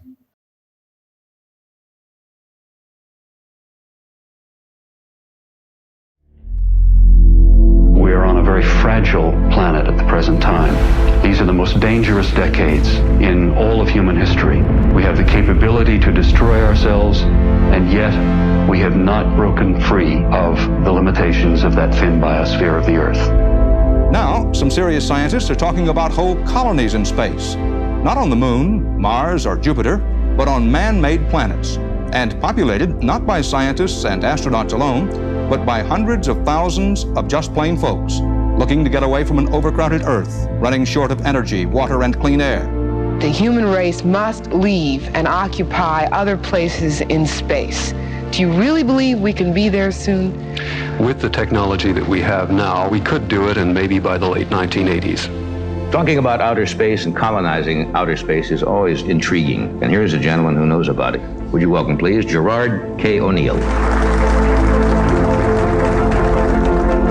Dr. O'Neill rolls out this book called The High Frontier that shows how to do it, step by step, and it's go time. Anyone can read the book.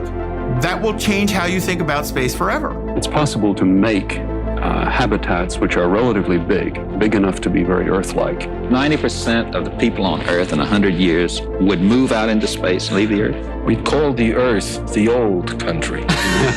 Jerry O'Neill asked, is a planetary surface the right place for an expanding industrial civilization? The episode of human life being confined to Earth is coming to an end. Space will be the next civilization. Industries and colonies in space may sound incredible, but we who are working toward them know that most of the building blocks are already in place. Jerry O'Neill is a physicist. With a brilliant reputation among his colleagues, O'Neill might have stayed in that abstract world, but he has always been intrigued by space. Jerry had a dream of going into space, and he went through the whole program, all the rigorous, grueling physical and psychological tests. I was really worried that O'Neill's influence and his greatness has not been publicly understood. But then as somebody with the wherewithal of Jeff Bezos actually tries to implement it, that's transformational. And it's this generation's job to build that road to space. Professor O'Neill was very formative for me. I read The High Frontier in high school, and as soon as I read it, it made sense to me. Space isn't just something that's just the engineers show up to. You know, this is something for artists and writers and business people. We were a bunch of young, intuitive punks.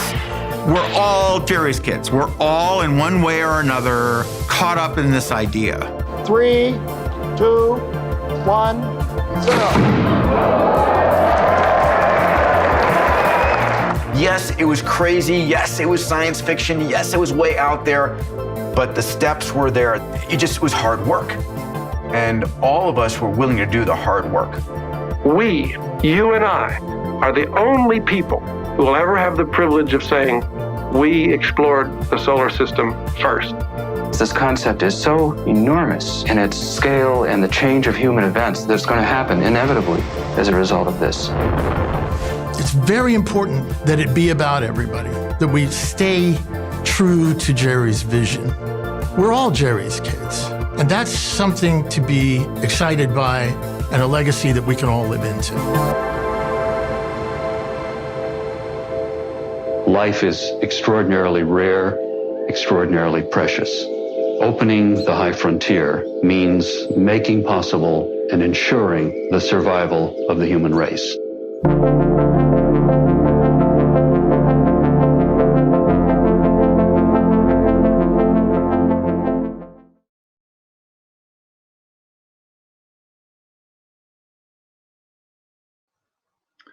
I'm Mark Hopkins, CEO Emeritus of the National Space Society. I have some background in physics and engineering, but mainly I'm an economist with degrees from Caltech and Harvard. I was associated with O'Neill really from an early date. I was a graduate student at Harvard at the time of the 1975 summer study, where I participated and did the economics for that study. And that was the economics, which in turn was used by O'Neill for his book, which he wrote shortly thereafter, The High Frontier. It was the 1975 summer study which did enough of the technical background to convince me and a lot of other people that these ideas had true merit. And this in turn led to the formation of the L5 Society a few months after the completion of that study. Now I want to talk about why space settlement is so important. The vast resources of the solar system in terms of energy and materials lie in space, not on the Earth. Give you an idea of just how important these material resources are and just how big they are. And also I'll take a reference back to O'Neill. Let's think in terms of O'Neill space settlements, similar to the ones which have been described earlier in these presentations. These settlements basically create land area in space. Land area where you have trees and forests and streams and meadows and villages and towns and really nice places to live. They're designed to be as good or better than the best places that exist on Earth. How much land area could you produce doing this? If you just chew up the asteroids, which are roughly the right types of material, you could produce enough of these O'Neill space settlements so that the combined land surface area would be 1,000 times the land surface area of the Earth. 1,000. That's a big number. To grasp just how big that is, note that when the New World was in some sense discovered and added to the Old World, this basically increased the available land area by 50%, 0.5. Imagine what 1,000 would mean. And it need not stop there. So far, I've only been talking about the asteroidal materials in the asteroid belt. If you take into consideration the asteroidal materials and cometary materials elsewhere in the solar system, and use those also to build O'Neill space settlements, we can increase that number from 1,000 to about 1 million. And energy is even more abundant than materials in the solar system. The sun puts out 10 trillion, that's trillion with a T, times the amount of energy currently used by the human race. Now, lots of pundits have in recent years been going around saying that the future of the human race is going to be one of doom and gloom. Why? They point out correctly that the resources of Earth are finite, and then postulate that this creates limits to growth. And as a consequence, we are going to begin to run out of these resources, and we're going to have a resource-constrained future, which is going to lead to a lower standard of living for everybody. But we can smash these resource constraints by taking into consideration the resources of space. And instead of having a resource-constrained future, have a future where we have resource abundance. And as a consequence, a much higher standard of living. Now, why is this important in sort of a moral sense? As it stands now, the fundamental problem of the human race is that we're poor. I mean, really poor. We don't really grasp that in the United States and other developed countries because we're so used to living at our current standard of living. But most people in the world live at a per capita income at a standard of living which is a factor of 25 below the average in the United States. 25, that's a big number. The poverty line in the United States is a factor of 3 below the average. So this means most people live at a factor of 8 below the poverty line. And that's just sort of most people. It's not poor people by human standard. The bottom quarter of the human income distribution is a factor of 100 below what it is in the United States today. With the resources of space, we have the potential to bring everybody up to a standard of living which is similar to what we have in the United States, and also increase the standard of living in the United States and other developed countries by large numbers. We can create a future which is not one of doom and gloom, but a future of resource abundance, a future of prosperity, a future that's hopeful for all humans. That's why space settlement is so important.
Uruguay. My name is Nahuel Betancourt. Noah Swingle. Mel Karen. Stainsbury. Patrick Kruger. Allison Rose. Haley Spears. Alvina Gahukidze. Hi, my name is Mia Cox. I am a senior at Kip Sunnyside High School. So I attended the International Space Settlement Design Competition once before 11th grade, and then I attended the regional competition twice in 9th and 10th grade.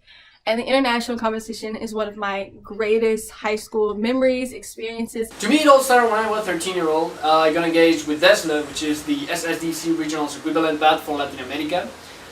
I already had a very big interest in space at that time, but I soon found out that this competition was the best way to actually investing that interest into something useful.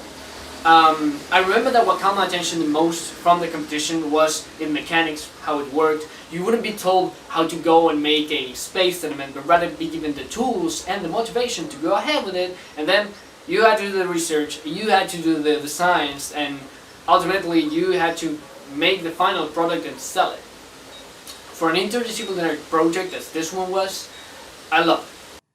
I got the opportunity to compete in the 2017 and 2018 International Space Settlement Design competitions, and they remain among my fondest memories from high school and one of the best decisions that I have ever made in my life.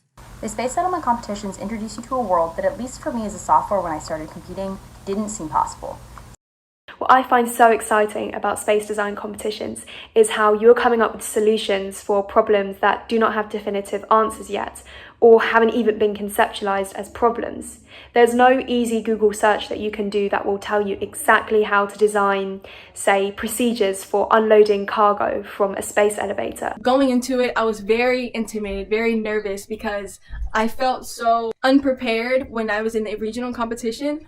But going to internationals makes it all worth it because there's a greater emphasis on teamwork and building friendship. I got to meet very interesting and unique people that had this widely different ideas into how to get to this final common that we were sharing.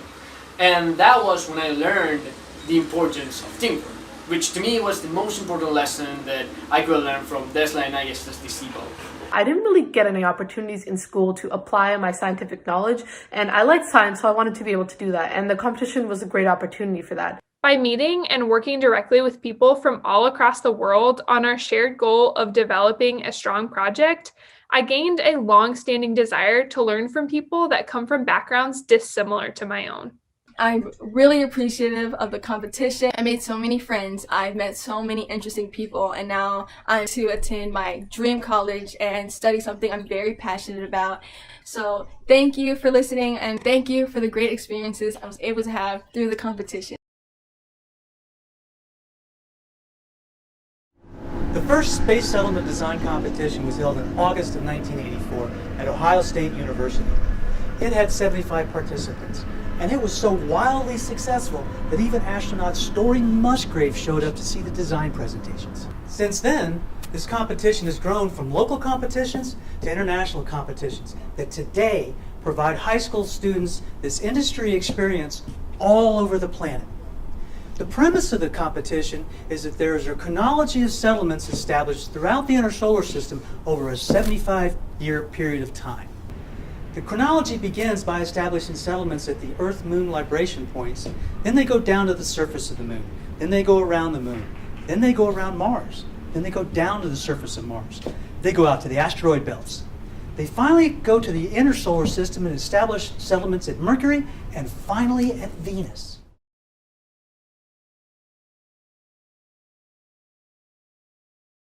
My husband and I were asked to create a fun thing to do all day about space for the National Exploring Conference in 1984.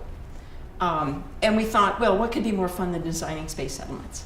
We didn't realize then what we had or what it would become. And it wasn't until we were doing truly international competitions that we realized we had what's called STEM activities, science, technology, engineering, and math.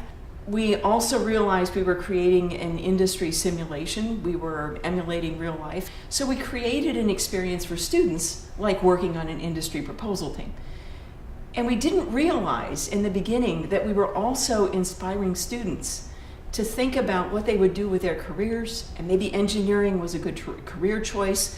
We've had students that have chosen to go into science fields, they're doctors, there are people who run nonprofits, an amazing number of career paths that have come out of alumni of the design competition.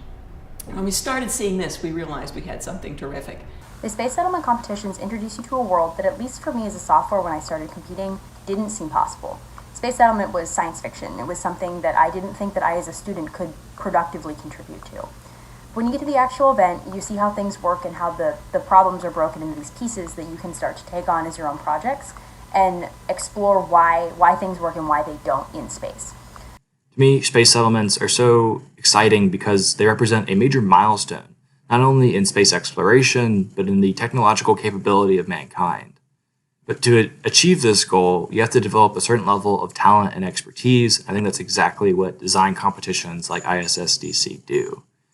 I participated in 2 regional and 2 international space settlement design competitions, and I can honestly say that the experiences changed my life. I would really recommend for everyone to try the ISSDC, especially if you are interested in going into STEM, because it's a great opportunity to A, apply your knowledge, and B, also decide if you want to focus more on theory or practical application, which was what helped me the most as well from the competition. I was a competitor from 2007 to 2010, participating in the qualifying competition at my high school. We were invited to finals each of those 3 years. The biggest thing that this competition gave me was confidence. I learned how to speak about technical topics and how to defend my ideas and debate with my peers. You have to start thinking out of the box, thinking creatively and innovatively in a way that the everyday school setting doesn't often provide. Now we got the time in which I became 18-year-old and I got to my final ISSDC, and when the competition was over, I got offered more than one scholarship for universities from the US. I always enjoyed space settlement for its ability to teach project management and teamwork skills. Especially in the international competition, management has to learn how to make tough calls and perform conflict resolution skills when people have different ideas they are not willing to budge on. There's so many people from all over the world, and we have to learn from each other despite any language barriers or cultural barriers or barriers of understanding. And it was very fun, and I made so many friends, and so I 100% recommend it. There are 200 or 300 students from many different countries, and the organizers intentionally break up the groups of students. So there are 8, 10, or 12 students that have traveled from one school in Australia, and they're friends, and they would probably love to work together, but that's not what happens. These students are broken up into a small number of different teams which represent fictitious aerospace companies. So from the outset, these brilliant, innovative students are forced to work with people from completely different backgrounds, many of whom don't speak English as a first language. And so not only do they have to overcome the challenges of designing a very complex space-related structure, they have to do it with people they don't know and with people who may or likely have a very different worldview. That's exactly what it's going to be like when we are establishing permanent settlements in space and embarking on long duration space flight. This competition not only develops our young students, but more importantly, it establishes lifelong relationships where understanding of each other's cultures, capabilities, and creativities will eventually put mankind not only off Mother Earth, but well on and about other heavenly bodies in our solar system. Students were going through a competition or 2 competitions all 4 years of their high school career. It made sense to us to show them how human development of space will happen, predicting the development of human infrastructure in space. And it just seemed to be logical when we are doing 3 scenarios per year to have a 5-year chronology so that students could do design competitions and do 2 or maybe even 3 scenarios in a year and never see the same scenario twice. The competition grows organically. It tells us when we want to do something different. So we went truly international, and now we are what we are. We have semifinals all around the world. By assuming a leadership role as president of my company one year, I also learned that having people with these vastly different experiences come together to address roadblocks, it can result in the most innovative solutions. The competitions can be very intense, and as a management position, you are ultimately responsible for whether your company wins or not. And so I had to quickly pick up effective management skills from both my peers and the volunteers at the competition. But you also have to be someone who's willing to accept criticism. This criticism is probably the most valuable thing that I received during this competition, as well as the chance to see how I react under pressure under these bad conditions, like being tired, being stressed. I got to meet very interesting and unique people that had this widely different ideas into how to get to this final common that we were sharing. And that was when I learned the importance of teamwork, which to me was the most important lesson that I could learn from Tesla and ISSDC both. Definitely recommend doing the competition for any individual who plans on going into engineering, especially into the aerospace field. It introduces you to many potential mentors who can help advise you and are very willing to give a helping hand. I was exposed firsthand to this industry simulation and got to learn about the time pressure and deadlines that companies face, about the way that you have to work within teams to achieve your goals. These lessons were affirmed to me when I interned at the Boeing company last summer. For a semifinal or finalist competition, it's 4 pages of densely packed text describing what the customer wants to see in a design. The customer also puts out a press release, 2 pages usually, and that defines the basic reasons for wanting to build a settlement. And in the program book, we have future history. So we have names of companies, and we actually define products that those companies have been involved in. Now this is the program book from 2019, and what we call the competition year is 2059. So we are predicting future history through the year 2059, describing what these companies have done from the present day until 2059. We also presume that there's a customer. So when we say Foundation Society, that is a customer. This is a customer that is expanding its membership through settlements all around the solar system, the inner solar system. And this customer puts out the request for proposal in order to ask for a particular space settlement. And we have multiple scenarios of space settlements. A really key component of this being an industry experience for students is we have an organization chart. And this organization chart has changed very little from the very first time we ever did this. And one difference is that when we did the very first one in 1984, we did not have automation engineering. But in the organization chart, we have a chief executive officer who is a volunteer, like Jack Gafford is a chief executive officer, and we'll oftentimes have 2 or even 3 co-CEOs. The president of each design competition company is a student. There are, in the finals, we have a systems engineering department. These companies, when we say company, at the finals, this can be 64 students. At semifinals, it's usually around 50 students working together in a company. And how companies get so much done with so many people is by having an organization chart. Now, this organization chart we use for the design competition is most similar to corporate organization charts, probably from the 1960s, 1970s, into the early 1980s. Companies have gotten into organization charts where engineering companies have something they call matrix management. That's just too complicated to explain to students, so we don't do this. This makes sense. But reporting to each president, there are 2 vice presidents. There's a vice president of engineering, a vice president of marketing and sales. The vice president of marketing and sales basically, and staff, put together the response to the customer's request. And we have 4 engineering departments that are called structural engineering, operations engineering, human engineering, and automation engineering. And in these 4 departments, we can define everything that's needed to develop a space settlement where people can live and prosper in space.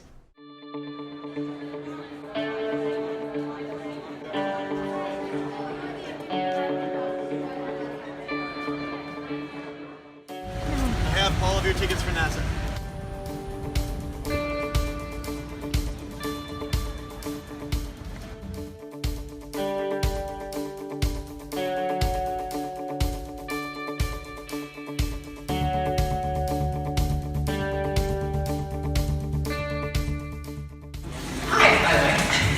I'm Anita, tormentor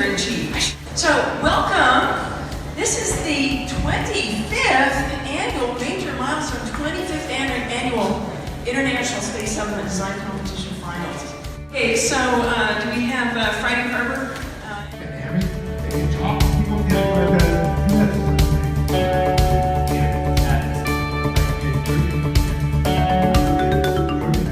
We're asking you to do the impossible. 3 years of work in 40 hours. Anita, I'm working on a real proposal. It's just like the design competition. This is a stressful weekend in the way of whatever doesn't kill you makes you stronger.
And we just thought we were smart.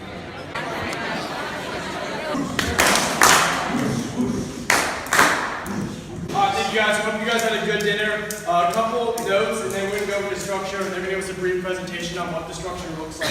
Yeah, so we're going to have another informal red team, or I should say a red team tonight, starting at 8 p.m. We're going to try to cut that off at 10 p.m. So if everything goes on time, we'll get to bed by 10 p.m. Let's come over here to structure, and Leo's going to give us a brief rundown of what we have so far. A retail park kind of thing, so we'll have shopping mall, groceries, all that kind of thing if required by human or ops. This sort of band here, where there's nothing protruding out to the surface, is to provide unimpeded views over the crater for everyone in the residential.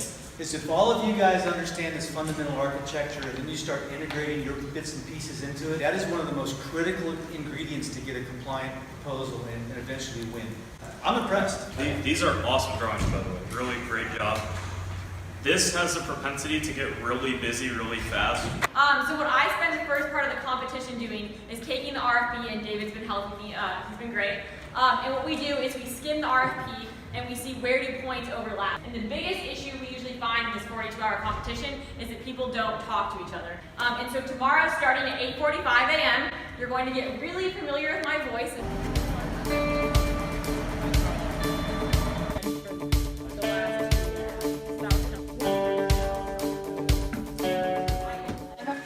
Here is nice to me.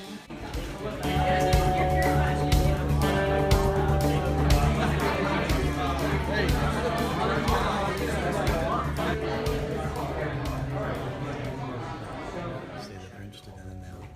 Do not try it. Real tired, ready to work. Yeah.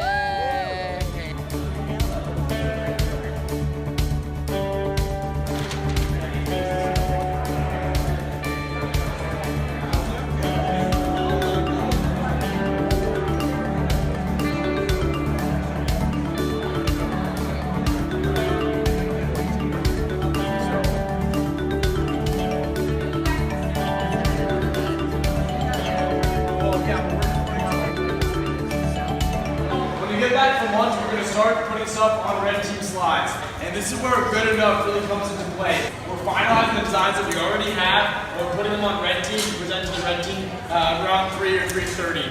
Yeah. Nothing new once we get back.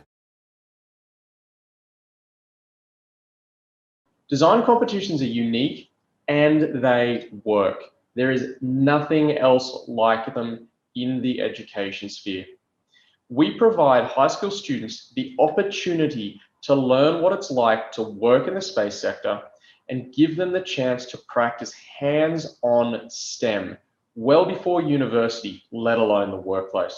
You will hear testimonials from students who participate in the Space Settlement Design Competition, volunteers who are alumni of the design competition. You've already heard from volunteers like Jack, who haven't ever been a participant as a student, but love the competition and what it does. Most people you see on television or hear on podcasts or in some sort of interview are really poor public speakers. They can't get through a sentence without saying, like, awesome, know what I mean? These are all verbal crutches. And one of my goals at the Space Settlement Design Competition was to help these very bright and accomplished students become better communicators. When we run a Space Settlement Design Competition, we volunteers literally see students coming in on a Friday evening, and they have no idea what we're going to do to them. They come in as a bunch of teenagers. They don't even know the people they are going to be working with in that organization chart over the weekend. And by Sunday morning, they have prepared a very complex design, including schedule and budget, and they are ready to present by 9 o'clock Sunday morning, a very detailed design. And these designs this is one that I actually judged, so you see my notes, but these designs are 50 pages. They have 35 minutes to present. It is just amazing what students can accomplish in that period of time. So a couple things, notes on red team, because be specific about your design. Another thing to look at is spell check. Make sure that you're spelling things correctly. Anyone who's an imager or can do CAD, can you please stand up? We're going to finally set up an imagery table. If you have anything that needs to be drawn, rendered, or put in CAD, come to these guys. They'll start putting it together. We're like at the point right now where I think we could win the competition, but if you guys don't come forward with your images, we're totally going to lose the razzle-dazzle effect. So please step up and come to these people. A hand-drawn image, a scanned image, a CAD image is all better than a blank screen. And you guys have the ideas, we just need to convey them visually.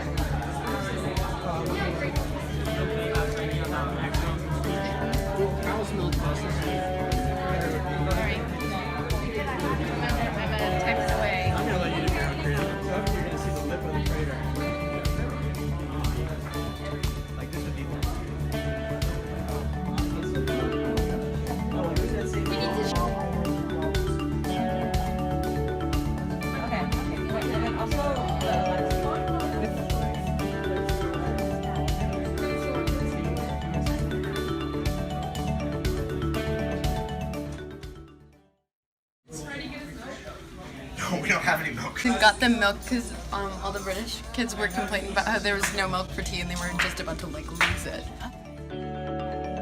It's a dust mitigation system for casks.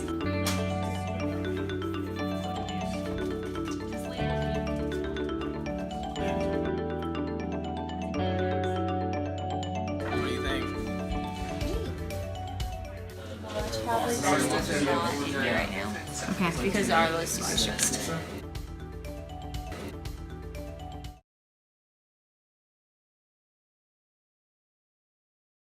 Good morning everyone, we are Rob Donald and we are here to give you our vision for humanity's first large settlement on the moon, a last goal.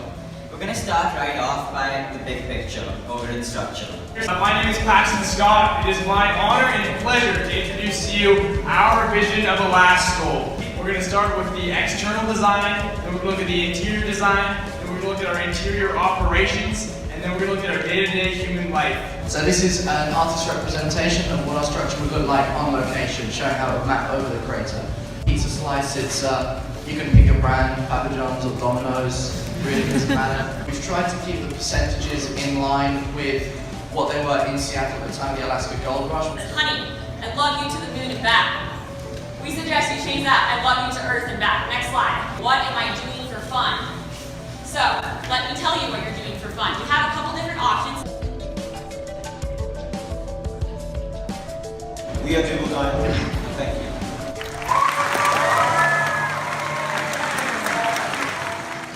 Wondering about how do you protect both your medical data. Why do you have a satellite? And on page 35, it says the gondola has multiple stops on the cover, and it looks like it just goes from the rim to the middle. So, which one's right? The technical drawing is correct. The one on the front cover is taking artistic license on that. I'm guessing the astronaut-looking thing on the right is lunar boarding. Why do you have V's on the lunar board? We did that because it's freaking radical.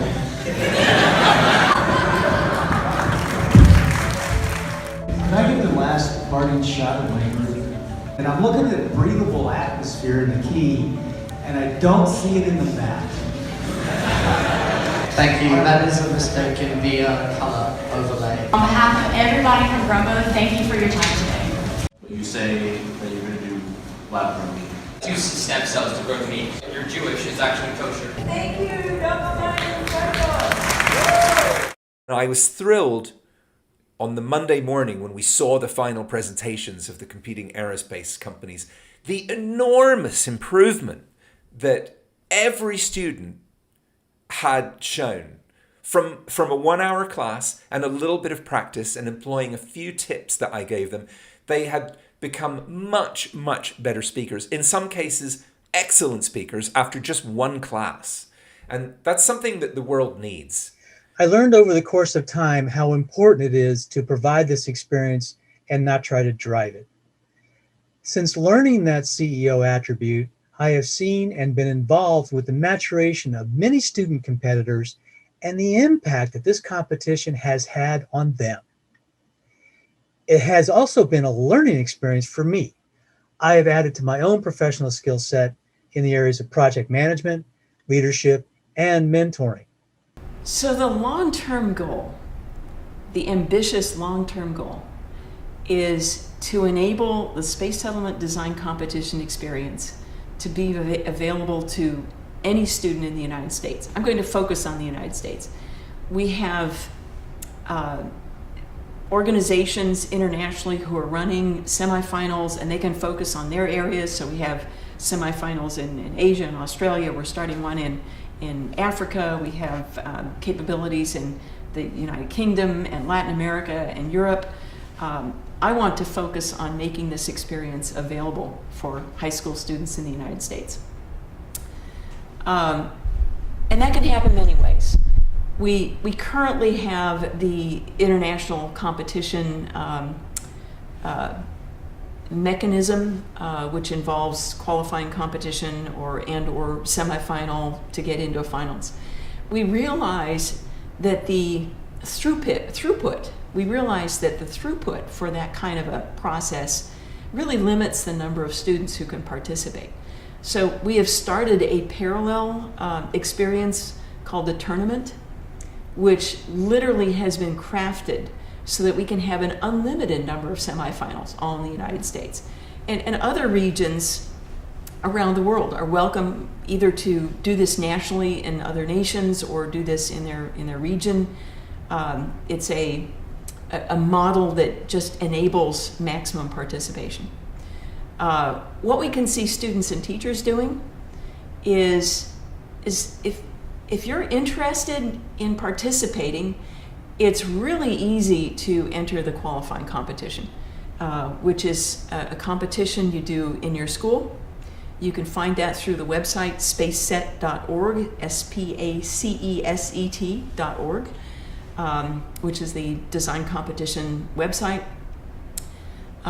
You register at the website, we send you a request for proposal and some background information, including subcontractors, and you have until April to complete your proposal, which is a written proposal.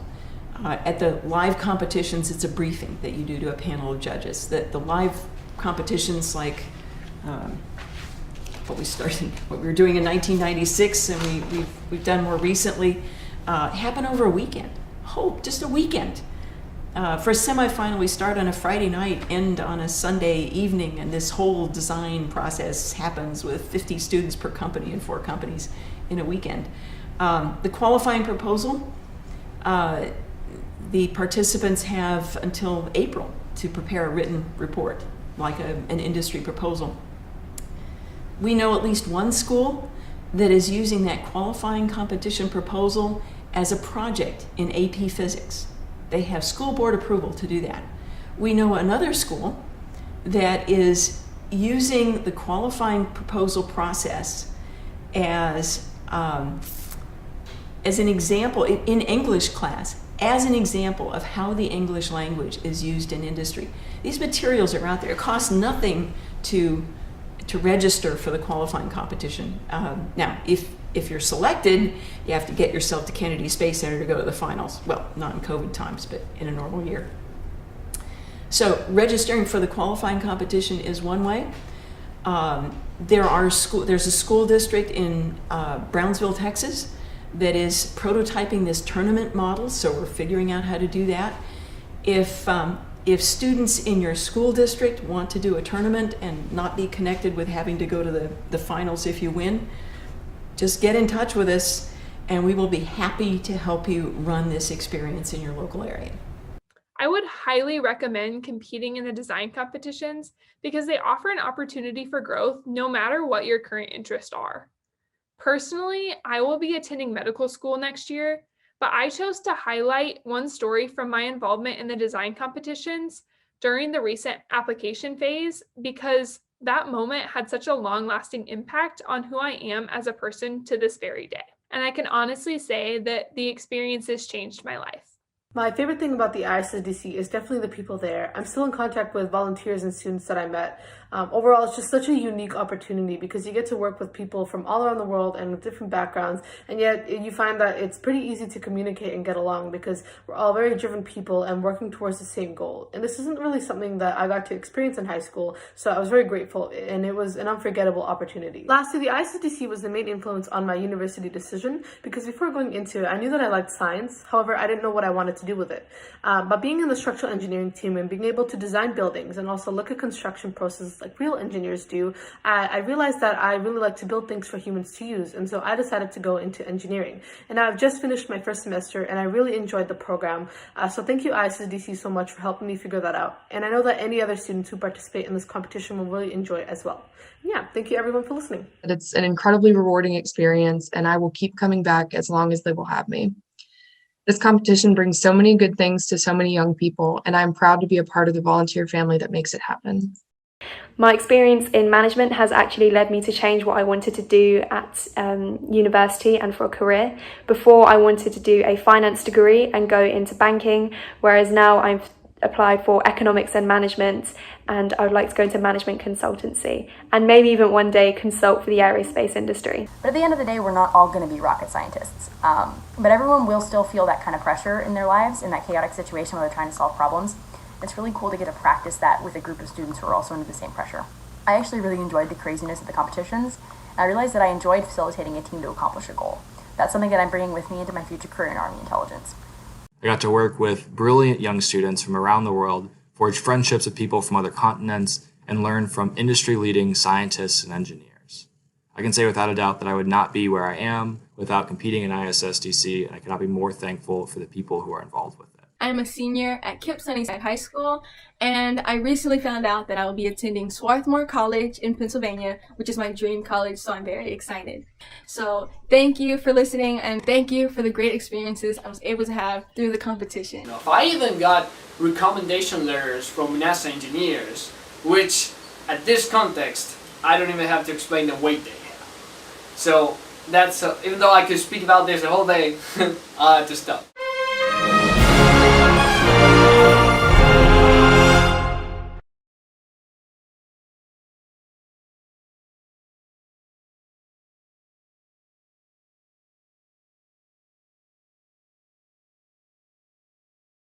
Hi, and welcome to our talk with the winning design competition students from the International Space Settlement Design Competition for 2020.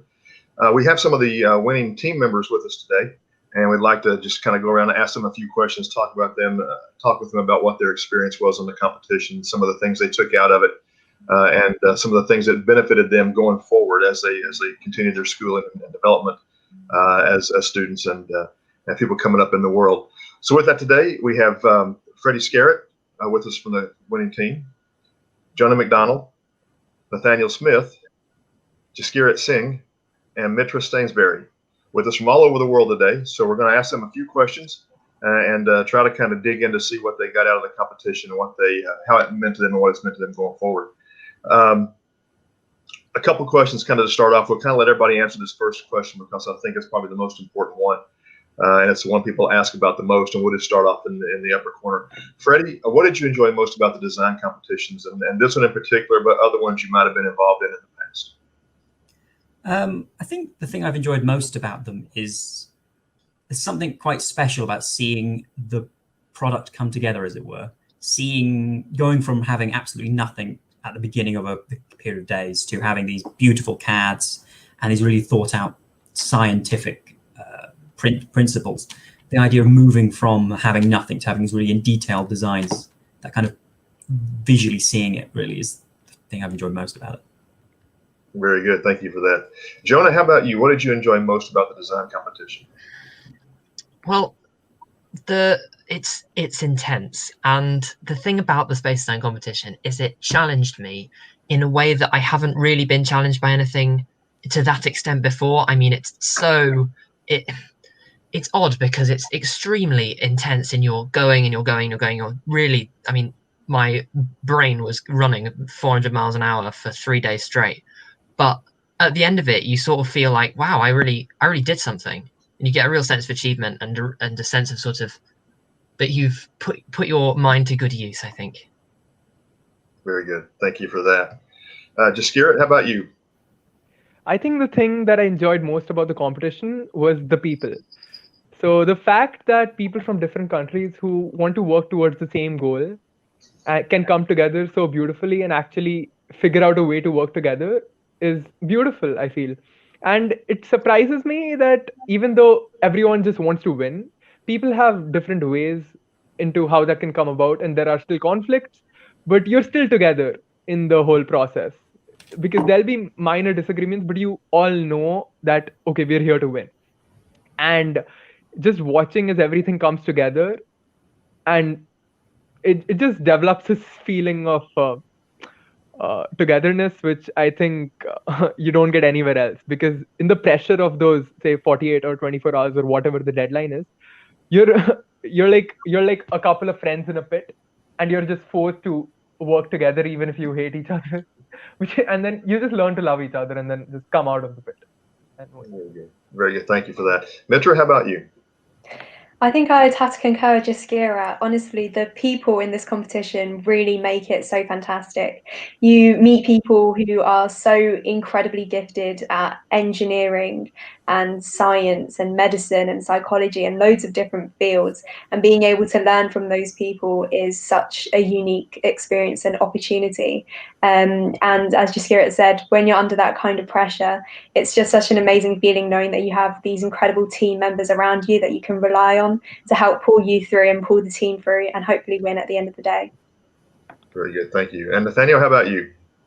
For me, it's definitely the structure. I just love how, because normally when you work in a project, especially in school, you work in like a horizontal structure. Everybody is sort of equal because only like 4 of you. There's no need for a structure. But with such a big team of around 50 people, I believe it was, having that horizontal structure where having that vertical structure where you have a leader and then sort of division leaders as well. And then going all the way down to the bottom where it's you working with a very small group of people on one very specific task as designated. I just like how you can sort of control, because like was said earlier, it is incredibly hectic, but I like how the structure made that hecticness at least organized on a small level. So you can work on one very specific thing and do that one very specific thing to the best of your ability. Very good. So it sounds like there's a common theme from everybody about a lot of hard work, a lot of non-stop hard work, but also about the people part of it, the relationships and the people you understand, and understanding people, how they work and how to work together, even though, like Jaskira said, there are conflicts along the way. But at the end of the competition, you wind up, being a team and working through those conflicts to come to the product everybody's going for. So next question now is, how important do you think the international aspect of the design competition is? I know there are a lot of regional contests that lead into the international, where you pretty much are in one country or one part of the country. But the international is probably the first time that all the teams get to come together from all over the world. So if you could take just a minute or two, and we'll go around again and ask about how the international aspect was a good thing, bad thing, how it influenced or how it impacted what you thought about the competition. And we'll start with Jaskira at this time. All right. So I think it's the most important part of the entire competition, because the challenges that we will face in the world, or the world is yet to face in the future, they're big challenges. And to solve those challenges, everyone in the world needs to come together. You can't expect one country to just work alone or come up with different solutions. Like take space, for example, which I think is a great example. So all the countries are working together in the International Space Station. You see coordination from smart people all over the world to build new technologies. Everyone's adding up, everyone's giving their own contribution. And at this stage, especially at this age, when you're working with people from different countries, you understand that it's a necessity. And in the future, you will have to work with other people in the future. So I think it's just an exposure to what is going to be a very important stepping stone in all of our careers. So I think it's really important. Very good. Mitra, how about you? I think this year it was a online format, so dealing with all of the different time zones was certainly a interesting challenge, and it's definitely a challenge that exists in the industry, where you might log off at the end of the day, work in one place, and in another office around the world they're just starting work. So being able to overcome that and work on that, the time zone challenge, was definitely very interesting, but I feel like we got the hang of it by the end of it. Very good. And Nathaniel, how about your thoughts on that? Yeah, I very much have to agree with Jaskira right here. Like, as we all get more interconnected, especially as technology advances, everything is going to get more international. We're going to have to learn to work with other countries on a very consistent basis and get over time gaps and distance gaps. So it's definitely a core skill we all need to learn, but it also gives a sort of sense of progression for us competitors. We're going from regional rounds of just the local 10, 20 schools all the way up to the entire world. I mean, it's a great progression to work towards. And Jonah, your thoughts on that?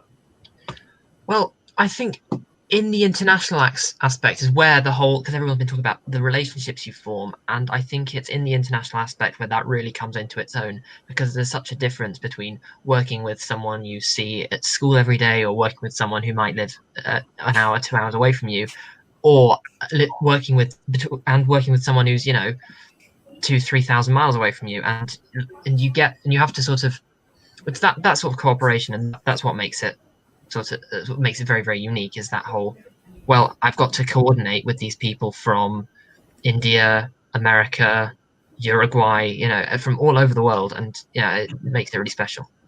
Very good, thank you. And Freddie, how about your thoughts?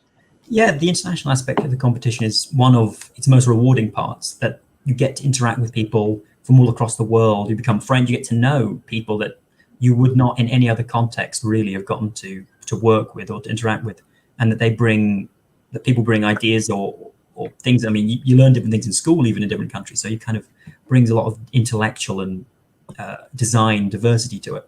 It also has been, some of the most challenging bits. There are, areas of cultural divide, or there are areas, or this year's competition, the time zones. I remember working till very early in the morning in the UK because of having to work alongside the time zones of other countries. But again, it's the biggest challenge and the biggest reward of the competition.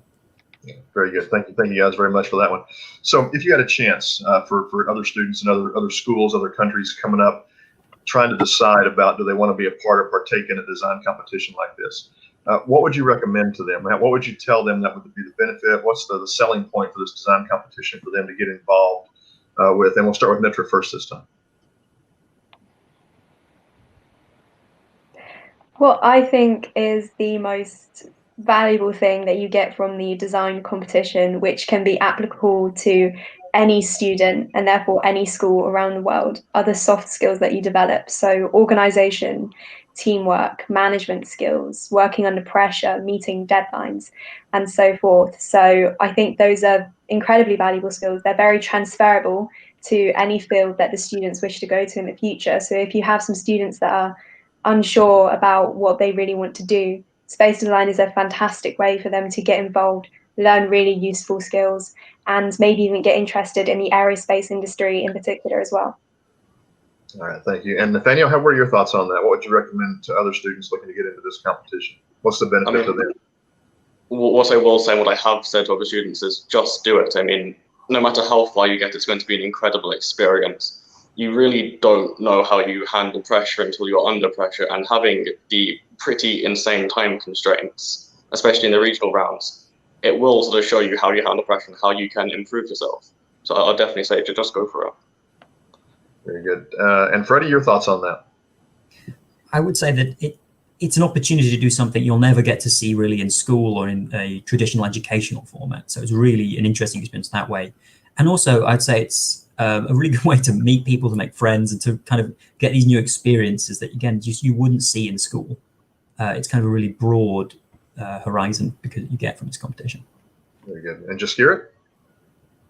Well, adding on to what Mitra said, I think the soft skills are the most important thing that this competition gives you. Whenever I feel I'm a walking ambassador for the space settlement design competition. Whenever my friends ask me about it, I just go on and on about it, telling them how great it is. Because even when I talk to adults about this competition, they relate to me immediately and they tell me this is exactly what we face in our offices, or this is exactly what you're going to deal when you're an adult. You know, say you don't agree with your manager, or you don't agree with what a person who's superior to you feels, and then you have to deal with it. You have to learn to not be angry about it, but just put yourself aside and think logically, and then come up with a solution together. And that aspect, at learning it at this age and just forming a development for it, I think that's the best thing this competition gives you. That maturity of dealing with people, the leadership skills, understanding when you're wrong, even when you really don't want to admit it. All those things are just, they humble you, they teach you so much.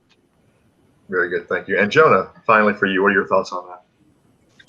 Well, what I would say, I think Freddie hit the nail on the head when he said it's nothing like anything you do at school. And okay, let's say you're top of your class, you're sitting there bored, you get an A star left, right, and center. No matter how smart you think you are, when you go into space design, you will find something that just makes your head explode. But that's sort of the best feeling. It's going in there and going, wow, I really have to think about this, and then spending 3 hours figuring out how to make oxygen from sand. You know, it's that sort of joy, and that's what I got out of it, was that sort of finding a way to find new ways to use all this, because I love science and everyone else here does, and just finding new ways to investigate it and sort of feed my own interest. Very good. All right. Thank you very much. So it sounds like there's a common theme along all of the answers about, in addition to the technical aspects of the competition and the technical things you do and learn, there's a big part of it that's how you deal with people, how you work in an environment with a team where you may not always have the right answer or the popular answer. And there's those things you don't learn in school about how you interact with that team, how you deal with those teammates to get the right answer as a team. So with that, I think we're through with the questions today. Thank you all very much for your time and coming in and answering these questions for us. You guys did a great job this year, and hope to see everybody back next year if we could do it again. So thank you very much. Hi, folks. It's Jack again, and we're here with Saba El Sawa.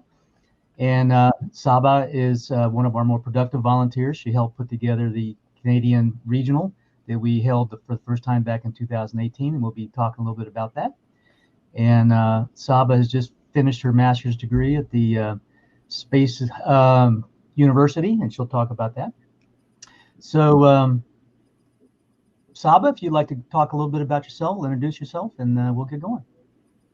Sure. So thanks for having me, first of all. I first got involved in this competition back in 2018 when I met Anita at the Society of Women Engineers Conference. It was in Minneapolis that year.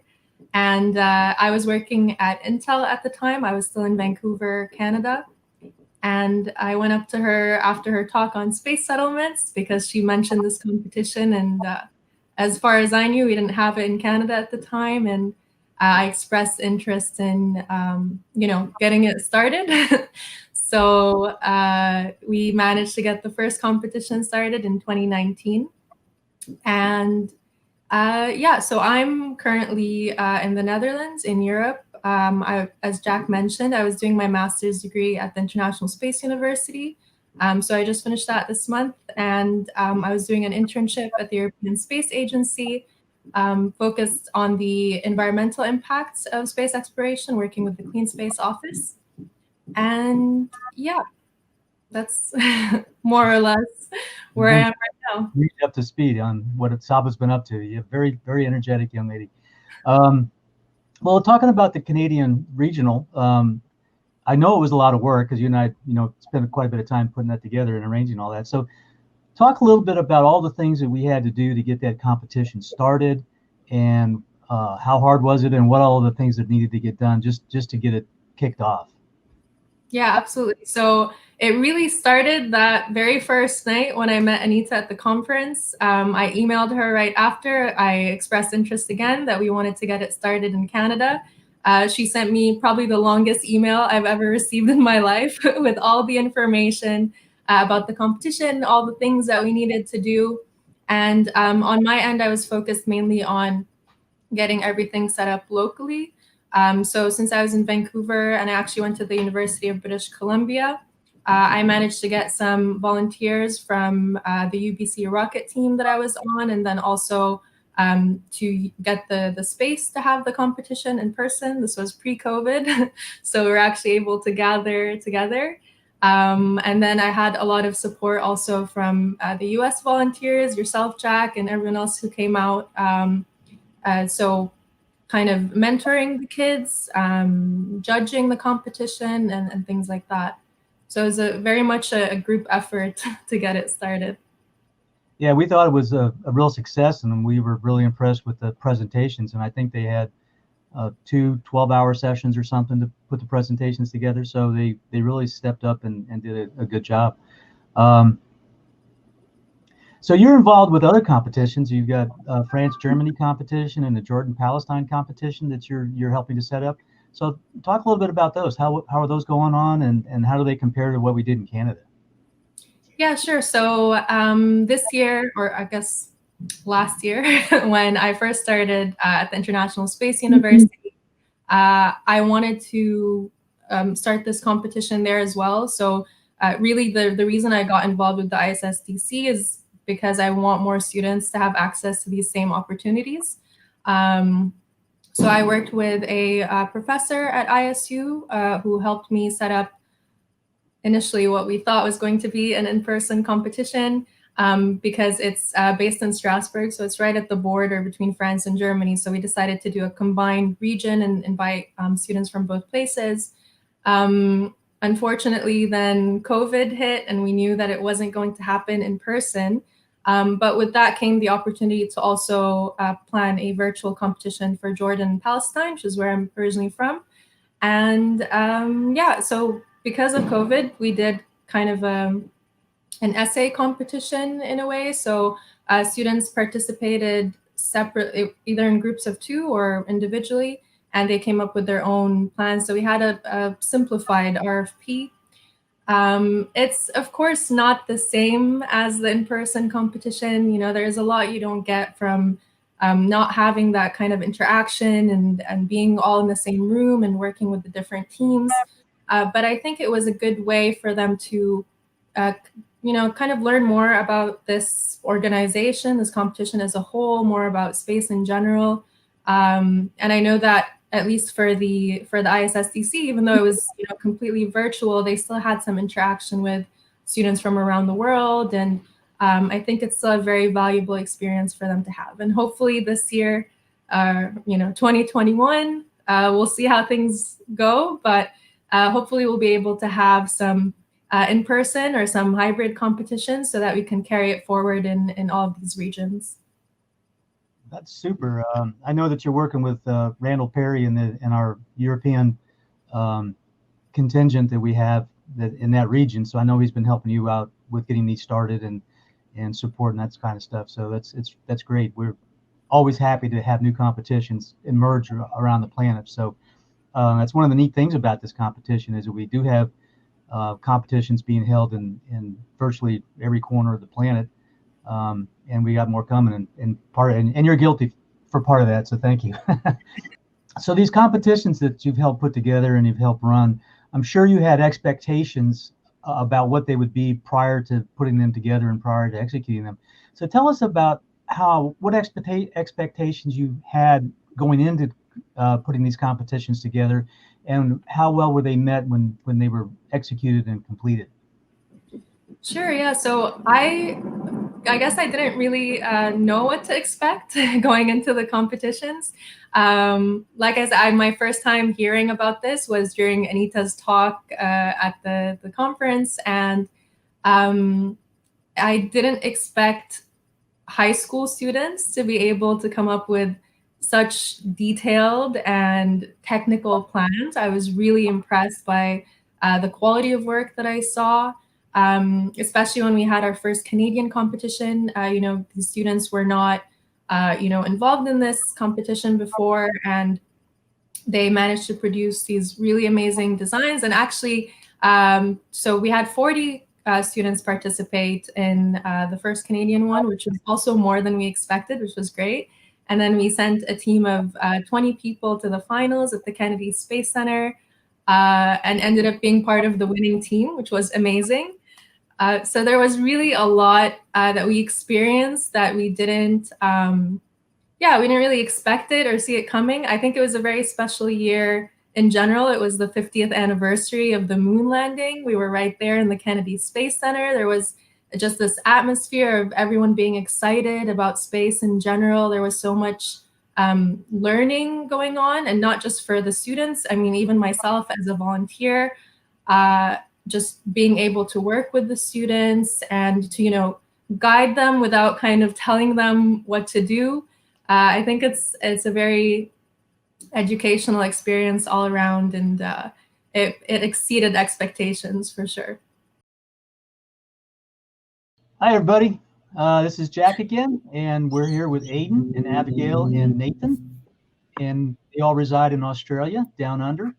Having a nice summer right now while we're entering our winter. And they're all former competition participants and have gone on to university, or as they say in Australia, uni.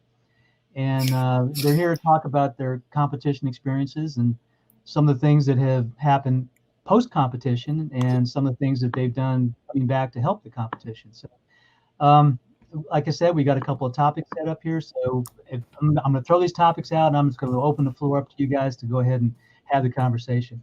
So first one, how many competitions have you all participated in together or individually?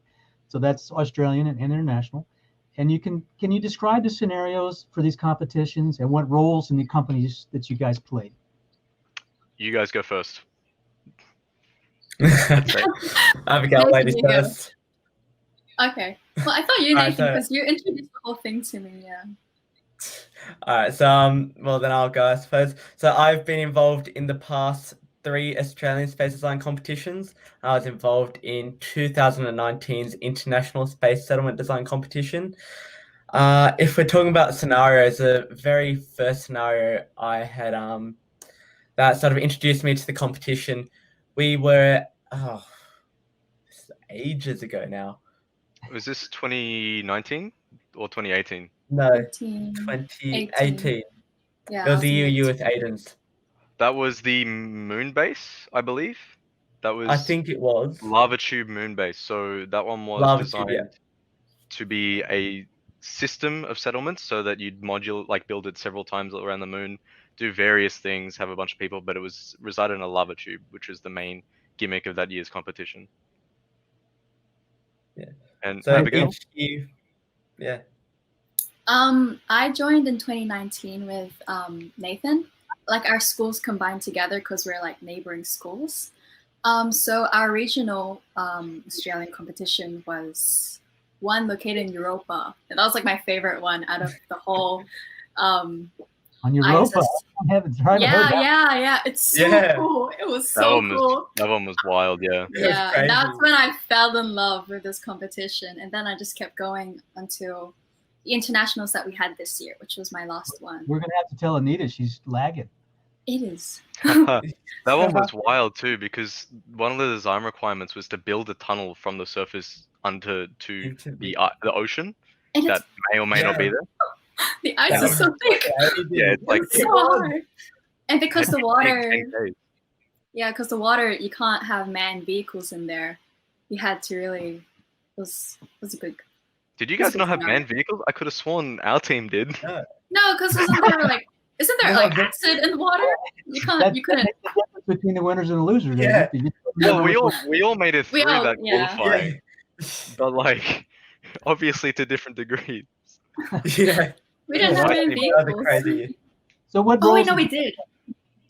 I'm sorry, what roles did you guys play in the company? Where did you fit in the different companies, and which parts did you guys participate in?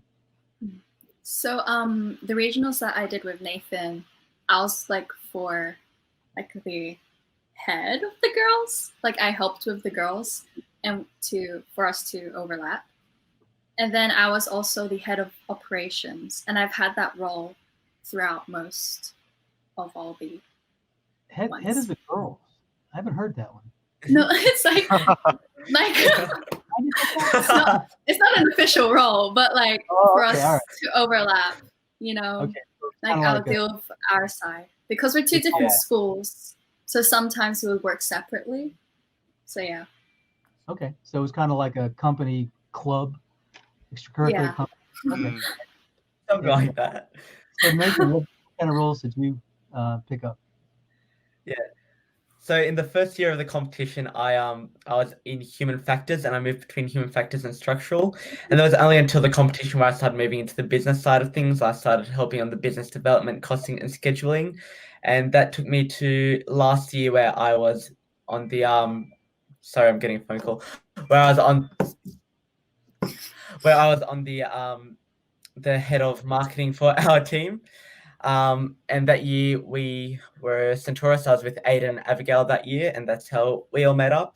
From there, that's when we went up to the International Space Settlement Design Competition, and also on a team of 60. Everyone gelled together, so while I wasn't a president role or I wasn't in a head of department role there, we all worked together. And at the end of the day, when you're in such a large team, you sort of learn that everyone has their own role to play, whether or not you're in the head of department, whether or not you're in a leadership position. And then this year, I became the president of my school team, where we were building a orbiting settlement in an Aldrin cycler orbit to act as a point of transportation between Earth, Moon, and Mars. And so I got to work really closely with all the individual members of our team, which was really insightful to learn how everyone works. Yeah.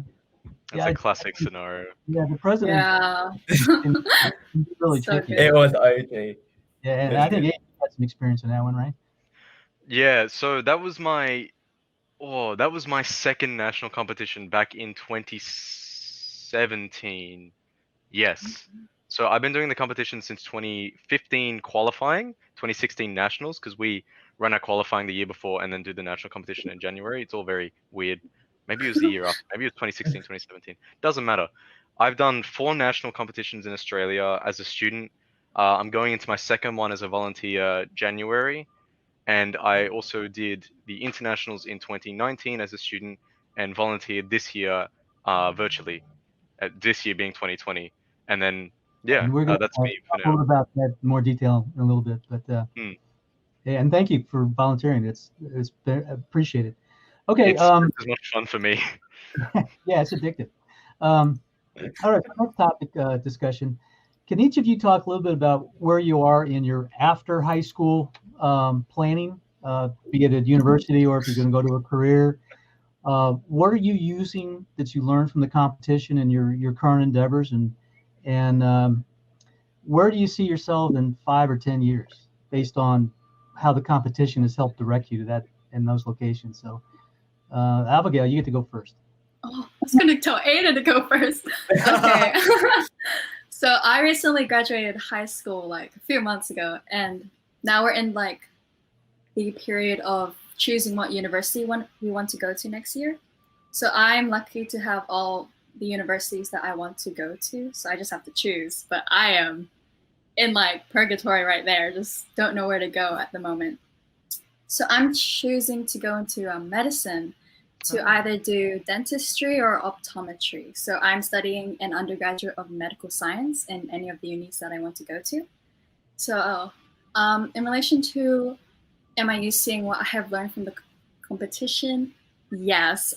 I think I use, in every aspect of my life, I've used all the skills that I've got from the competition and the relationships I've built from the competition. I've learned so much from so many people. For instance, like I feel like American people, I'm just gonna say this, American people, they're so like charismatic, and the school life that you all have there is so, it's like clubs, really dynamic, and we don't really have that in Australia. So I tried to like introduce it in my school. So that's like how things from the competition have changed my life and have changed how I see things and go with things now and how I approach things.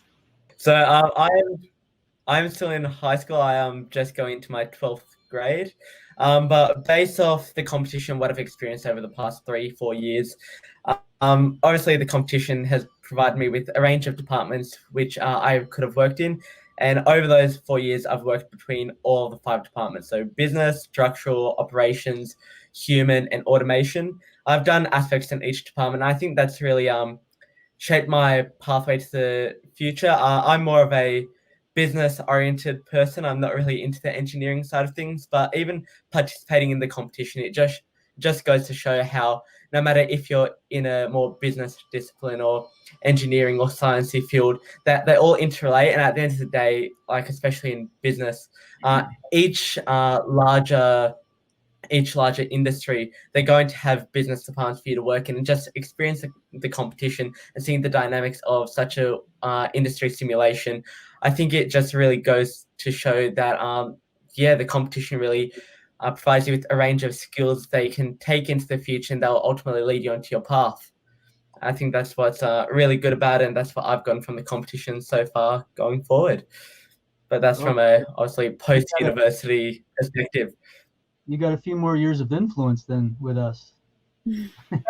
Yep. So I have two more competitions to go, and I can't wait for the both of them. Well, we'll gladly have you. So, Aiden, how about you? Talked a little bit earlier about some of the things that you're doing that post high school. So, go ahead. High school is speedily becoming a distant memory for me. I'm going into my 3rd year of university as of January, and it's I'm studying engineering and physics, specifically aerospace engineering and mechanical engineering as a dual thing, because that's what my university offers. And I can tell you with 100% certainty that if it was not for the national competition, I would not be studying that degree, nor would I be doing any of the other things I've been doing at university. So as of this year, I recently joined our University of Queensland rocketry club called UQ Space, not sponsored whatsoever. And we, I've been working in the recovery department, so like working on how to recover our rockets as they come down from very high speeds. And more recently, we've been looking at doing something pretty ridiculous on paper. We're trying to launch a 100-kilometer rocket as of July 2021. We'll see how we go getting to that day. But for that rocket, I've actually been working on a mechanical separation system. So once you get up into apogee of that rocket, we're going to have trouble separating it using black powder like we normally do. So my job at the moment have been designing and trying to work out a system that will work for separating that rocket.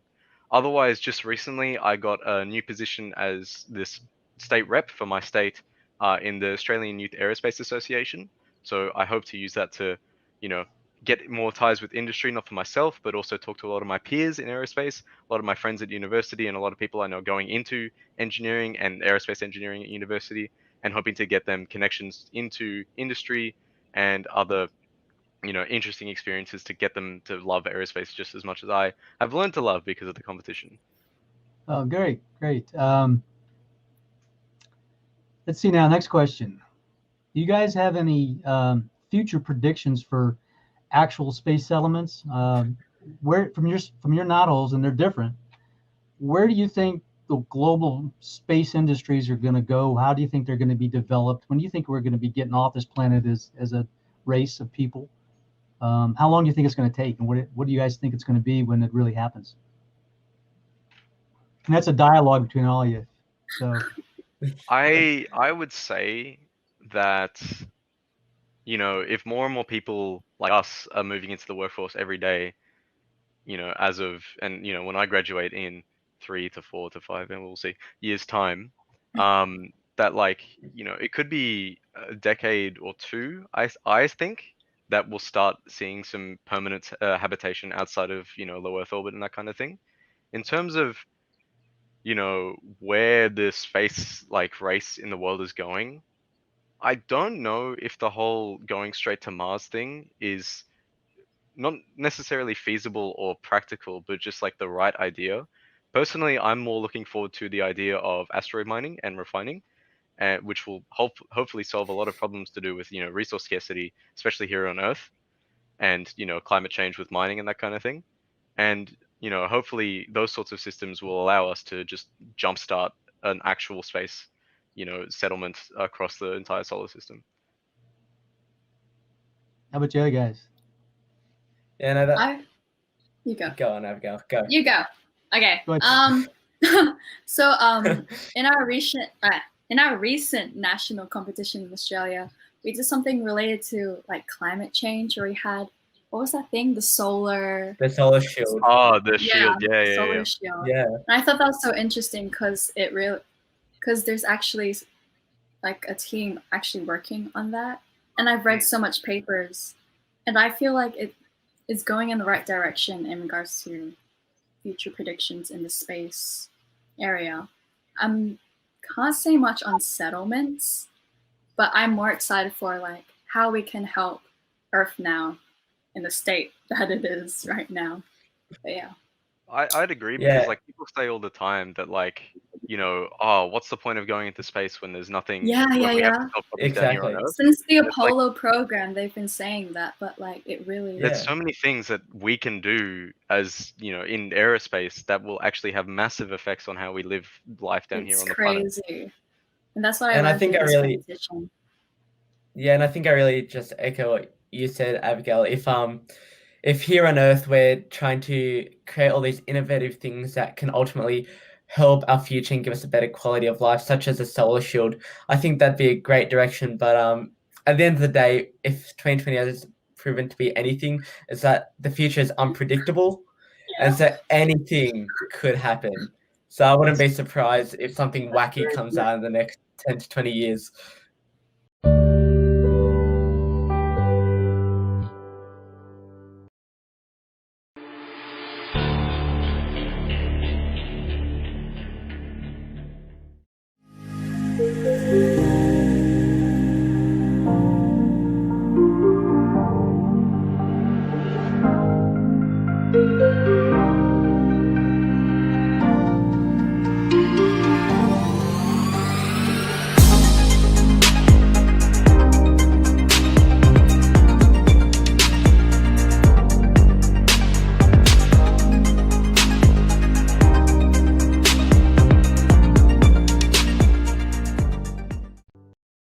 Wow, what an amazing day it has been. From our own leaders and luminaries at the National Space Society to the best and brightest minds the space industry has to offer, you've had a chance to hear about planetary science, the role of science fiction in shaping the future, audacious plans for your future digital DNA descendants, the future of space medicine, and how Perseverance is paving the way for future human missions to Mars. we want to extend our congratulations once again to Sean Kenny, Space Settlement Contest Grand Prize winner 2020, and to all the students who took part in the International Space Settlement Design Competition. Wow. Just wow. Thanks so much to Anita Gale and her team for their tireless efforts to get students from around the globe presenting some of the most innovative and wondrous ideas for future space living. I am now more than ever certain that we will live off planet, on other worlds, in cislunar cities, and more. Thank you, students, for your due diligence, your hard work, your research, and your innovative ideas. And perhaps nothing has shaped more space dreamers than Gerard O'Neill's High Frontier. And today, you, the participants of the Space Settlement Design Competition, really are the embodiment of Gerard's words. He said it is clear that the early settlers in space will be exciting people, restless, inquiring, independent, quite possibly more hard-driving and possessed by more creative discontent than their kin in the old world. I think that's you. He also said that humanity will not always stay on Earth.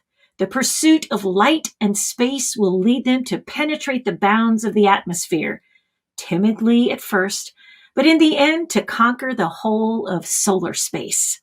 So, we want to thank all of our speakers and guests who gave so generously of their time, talents, and space wisdom.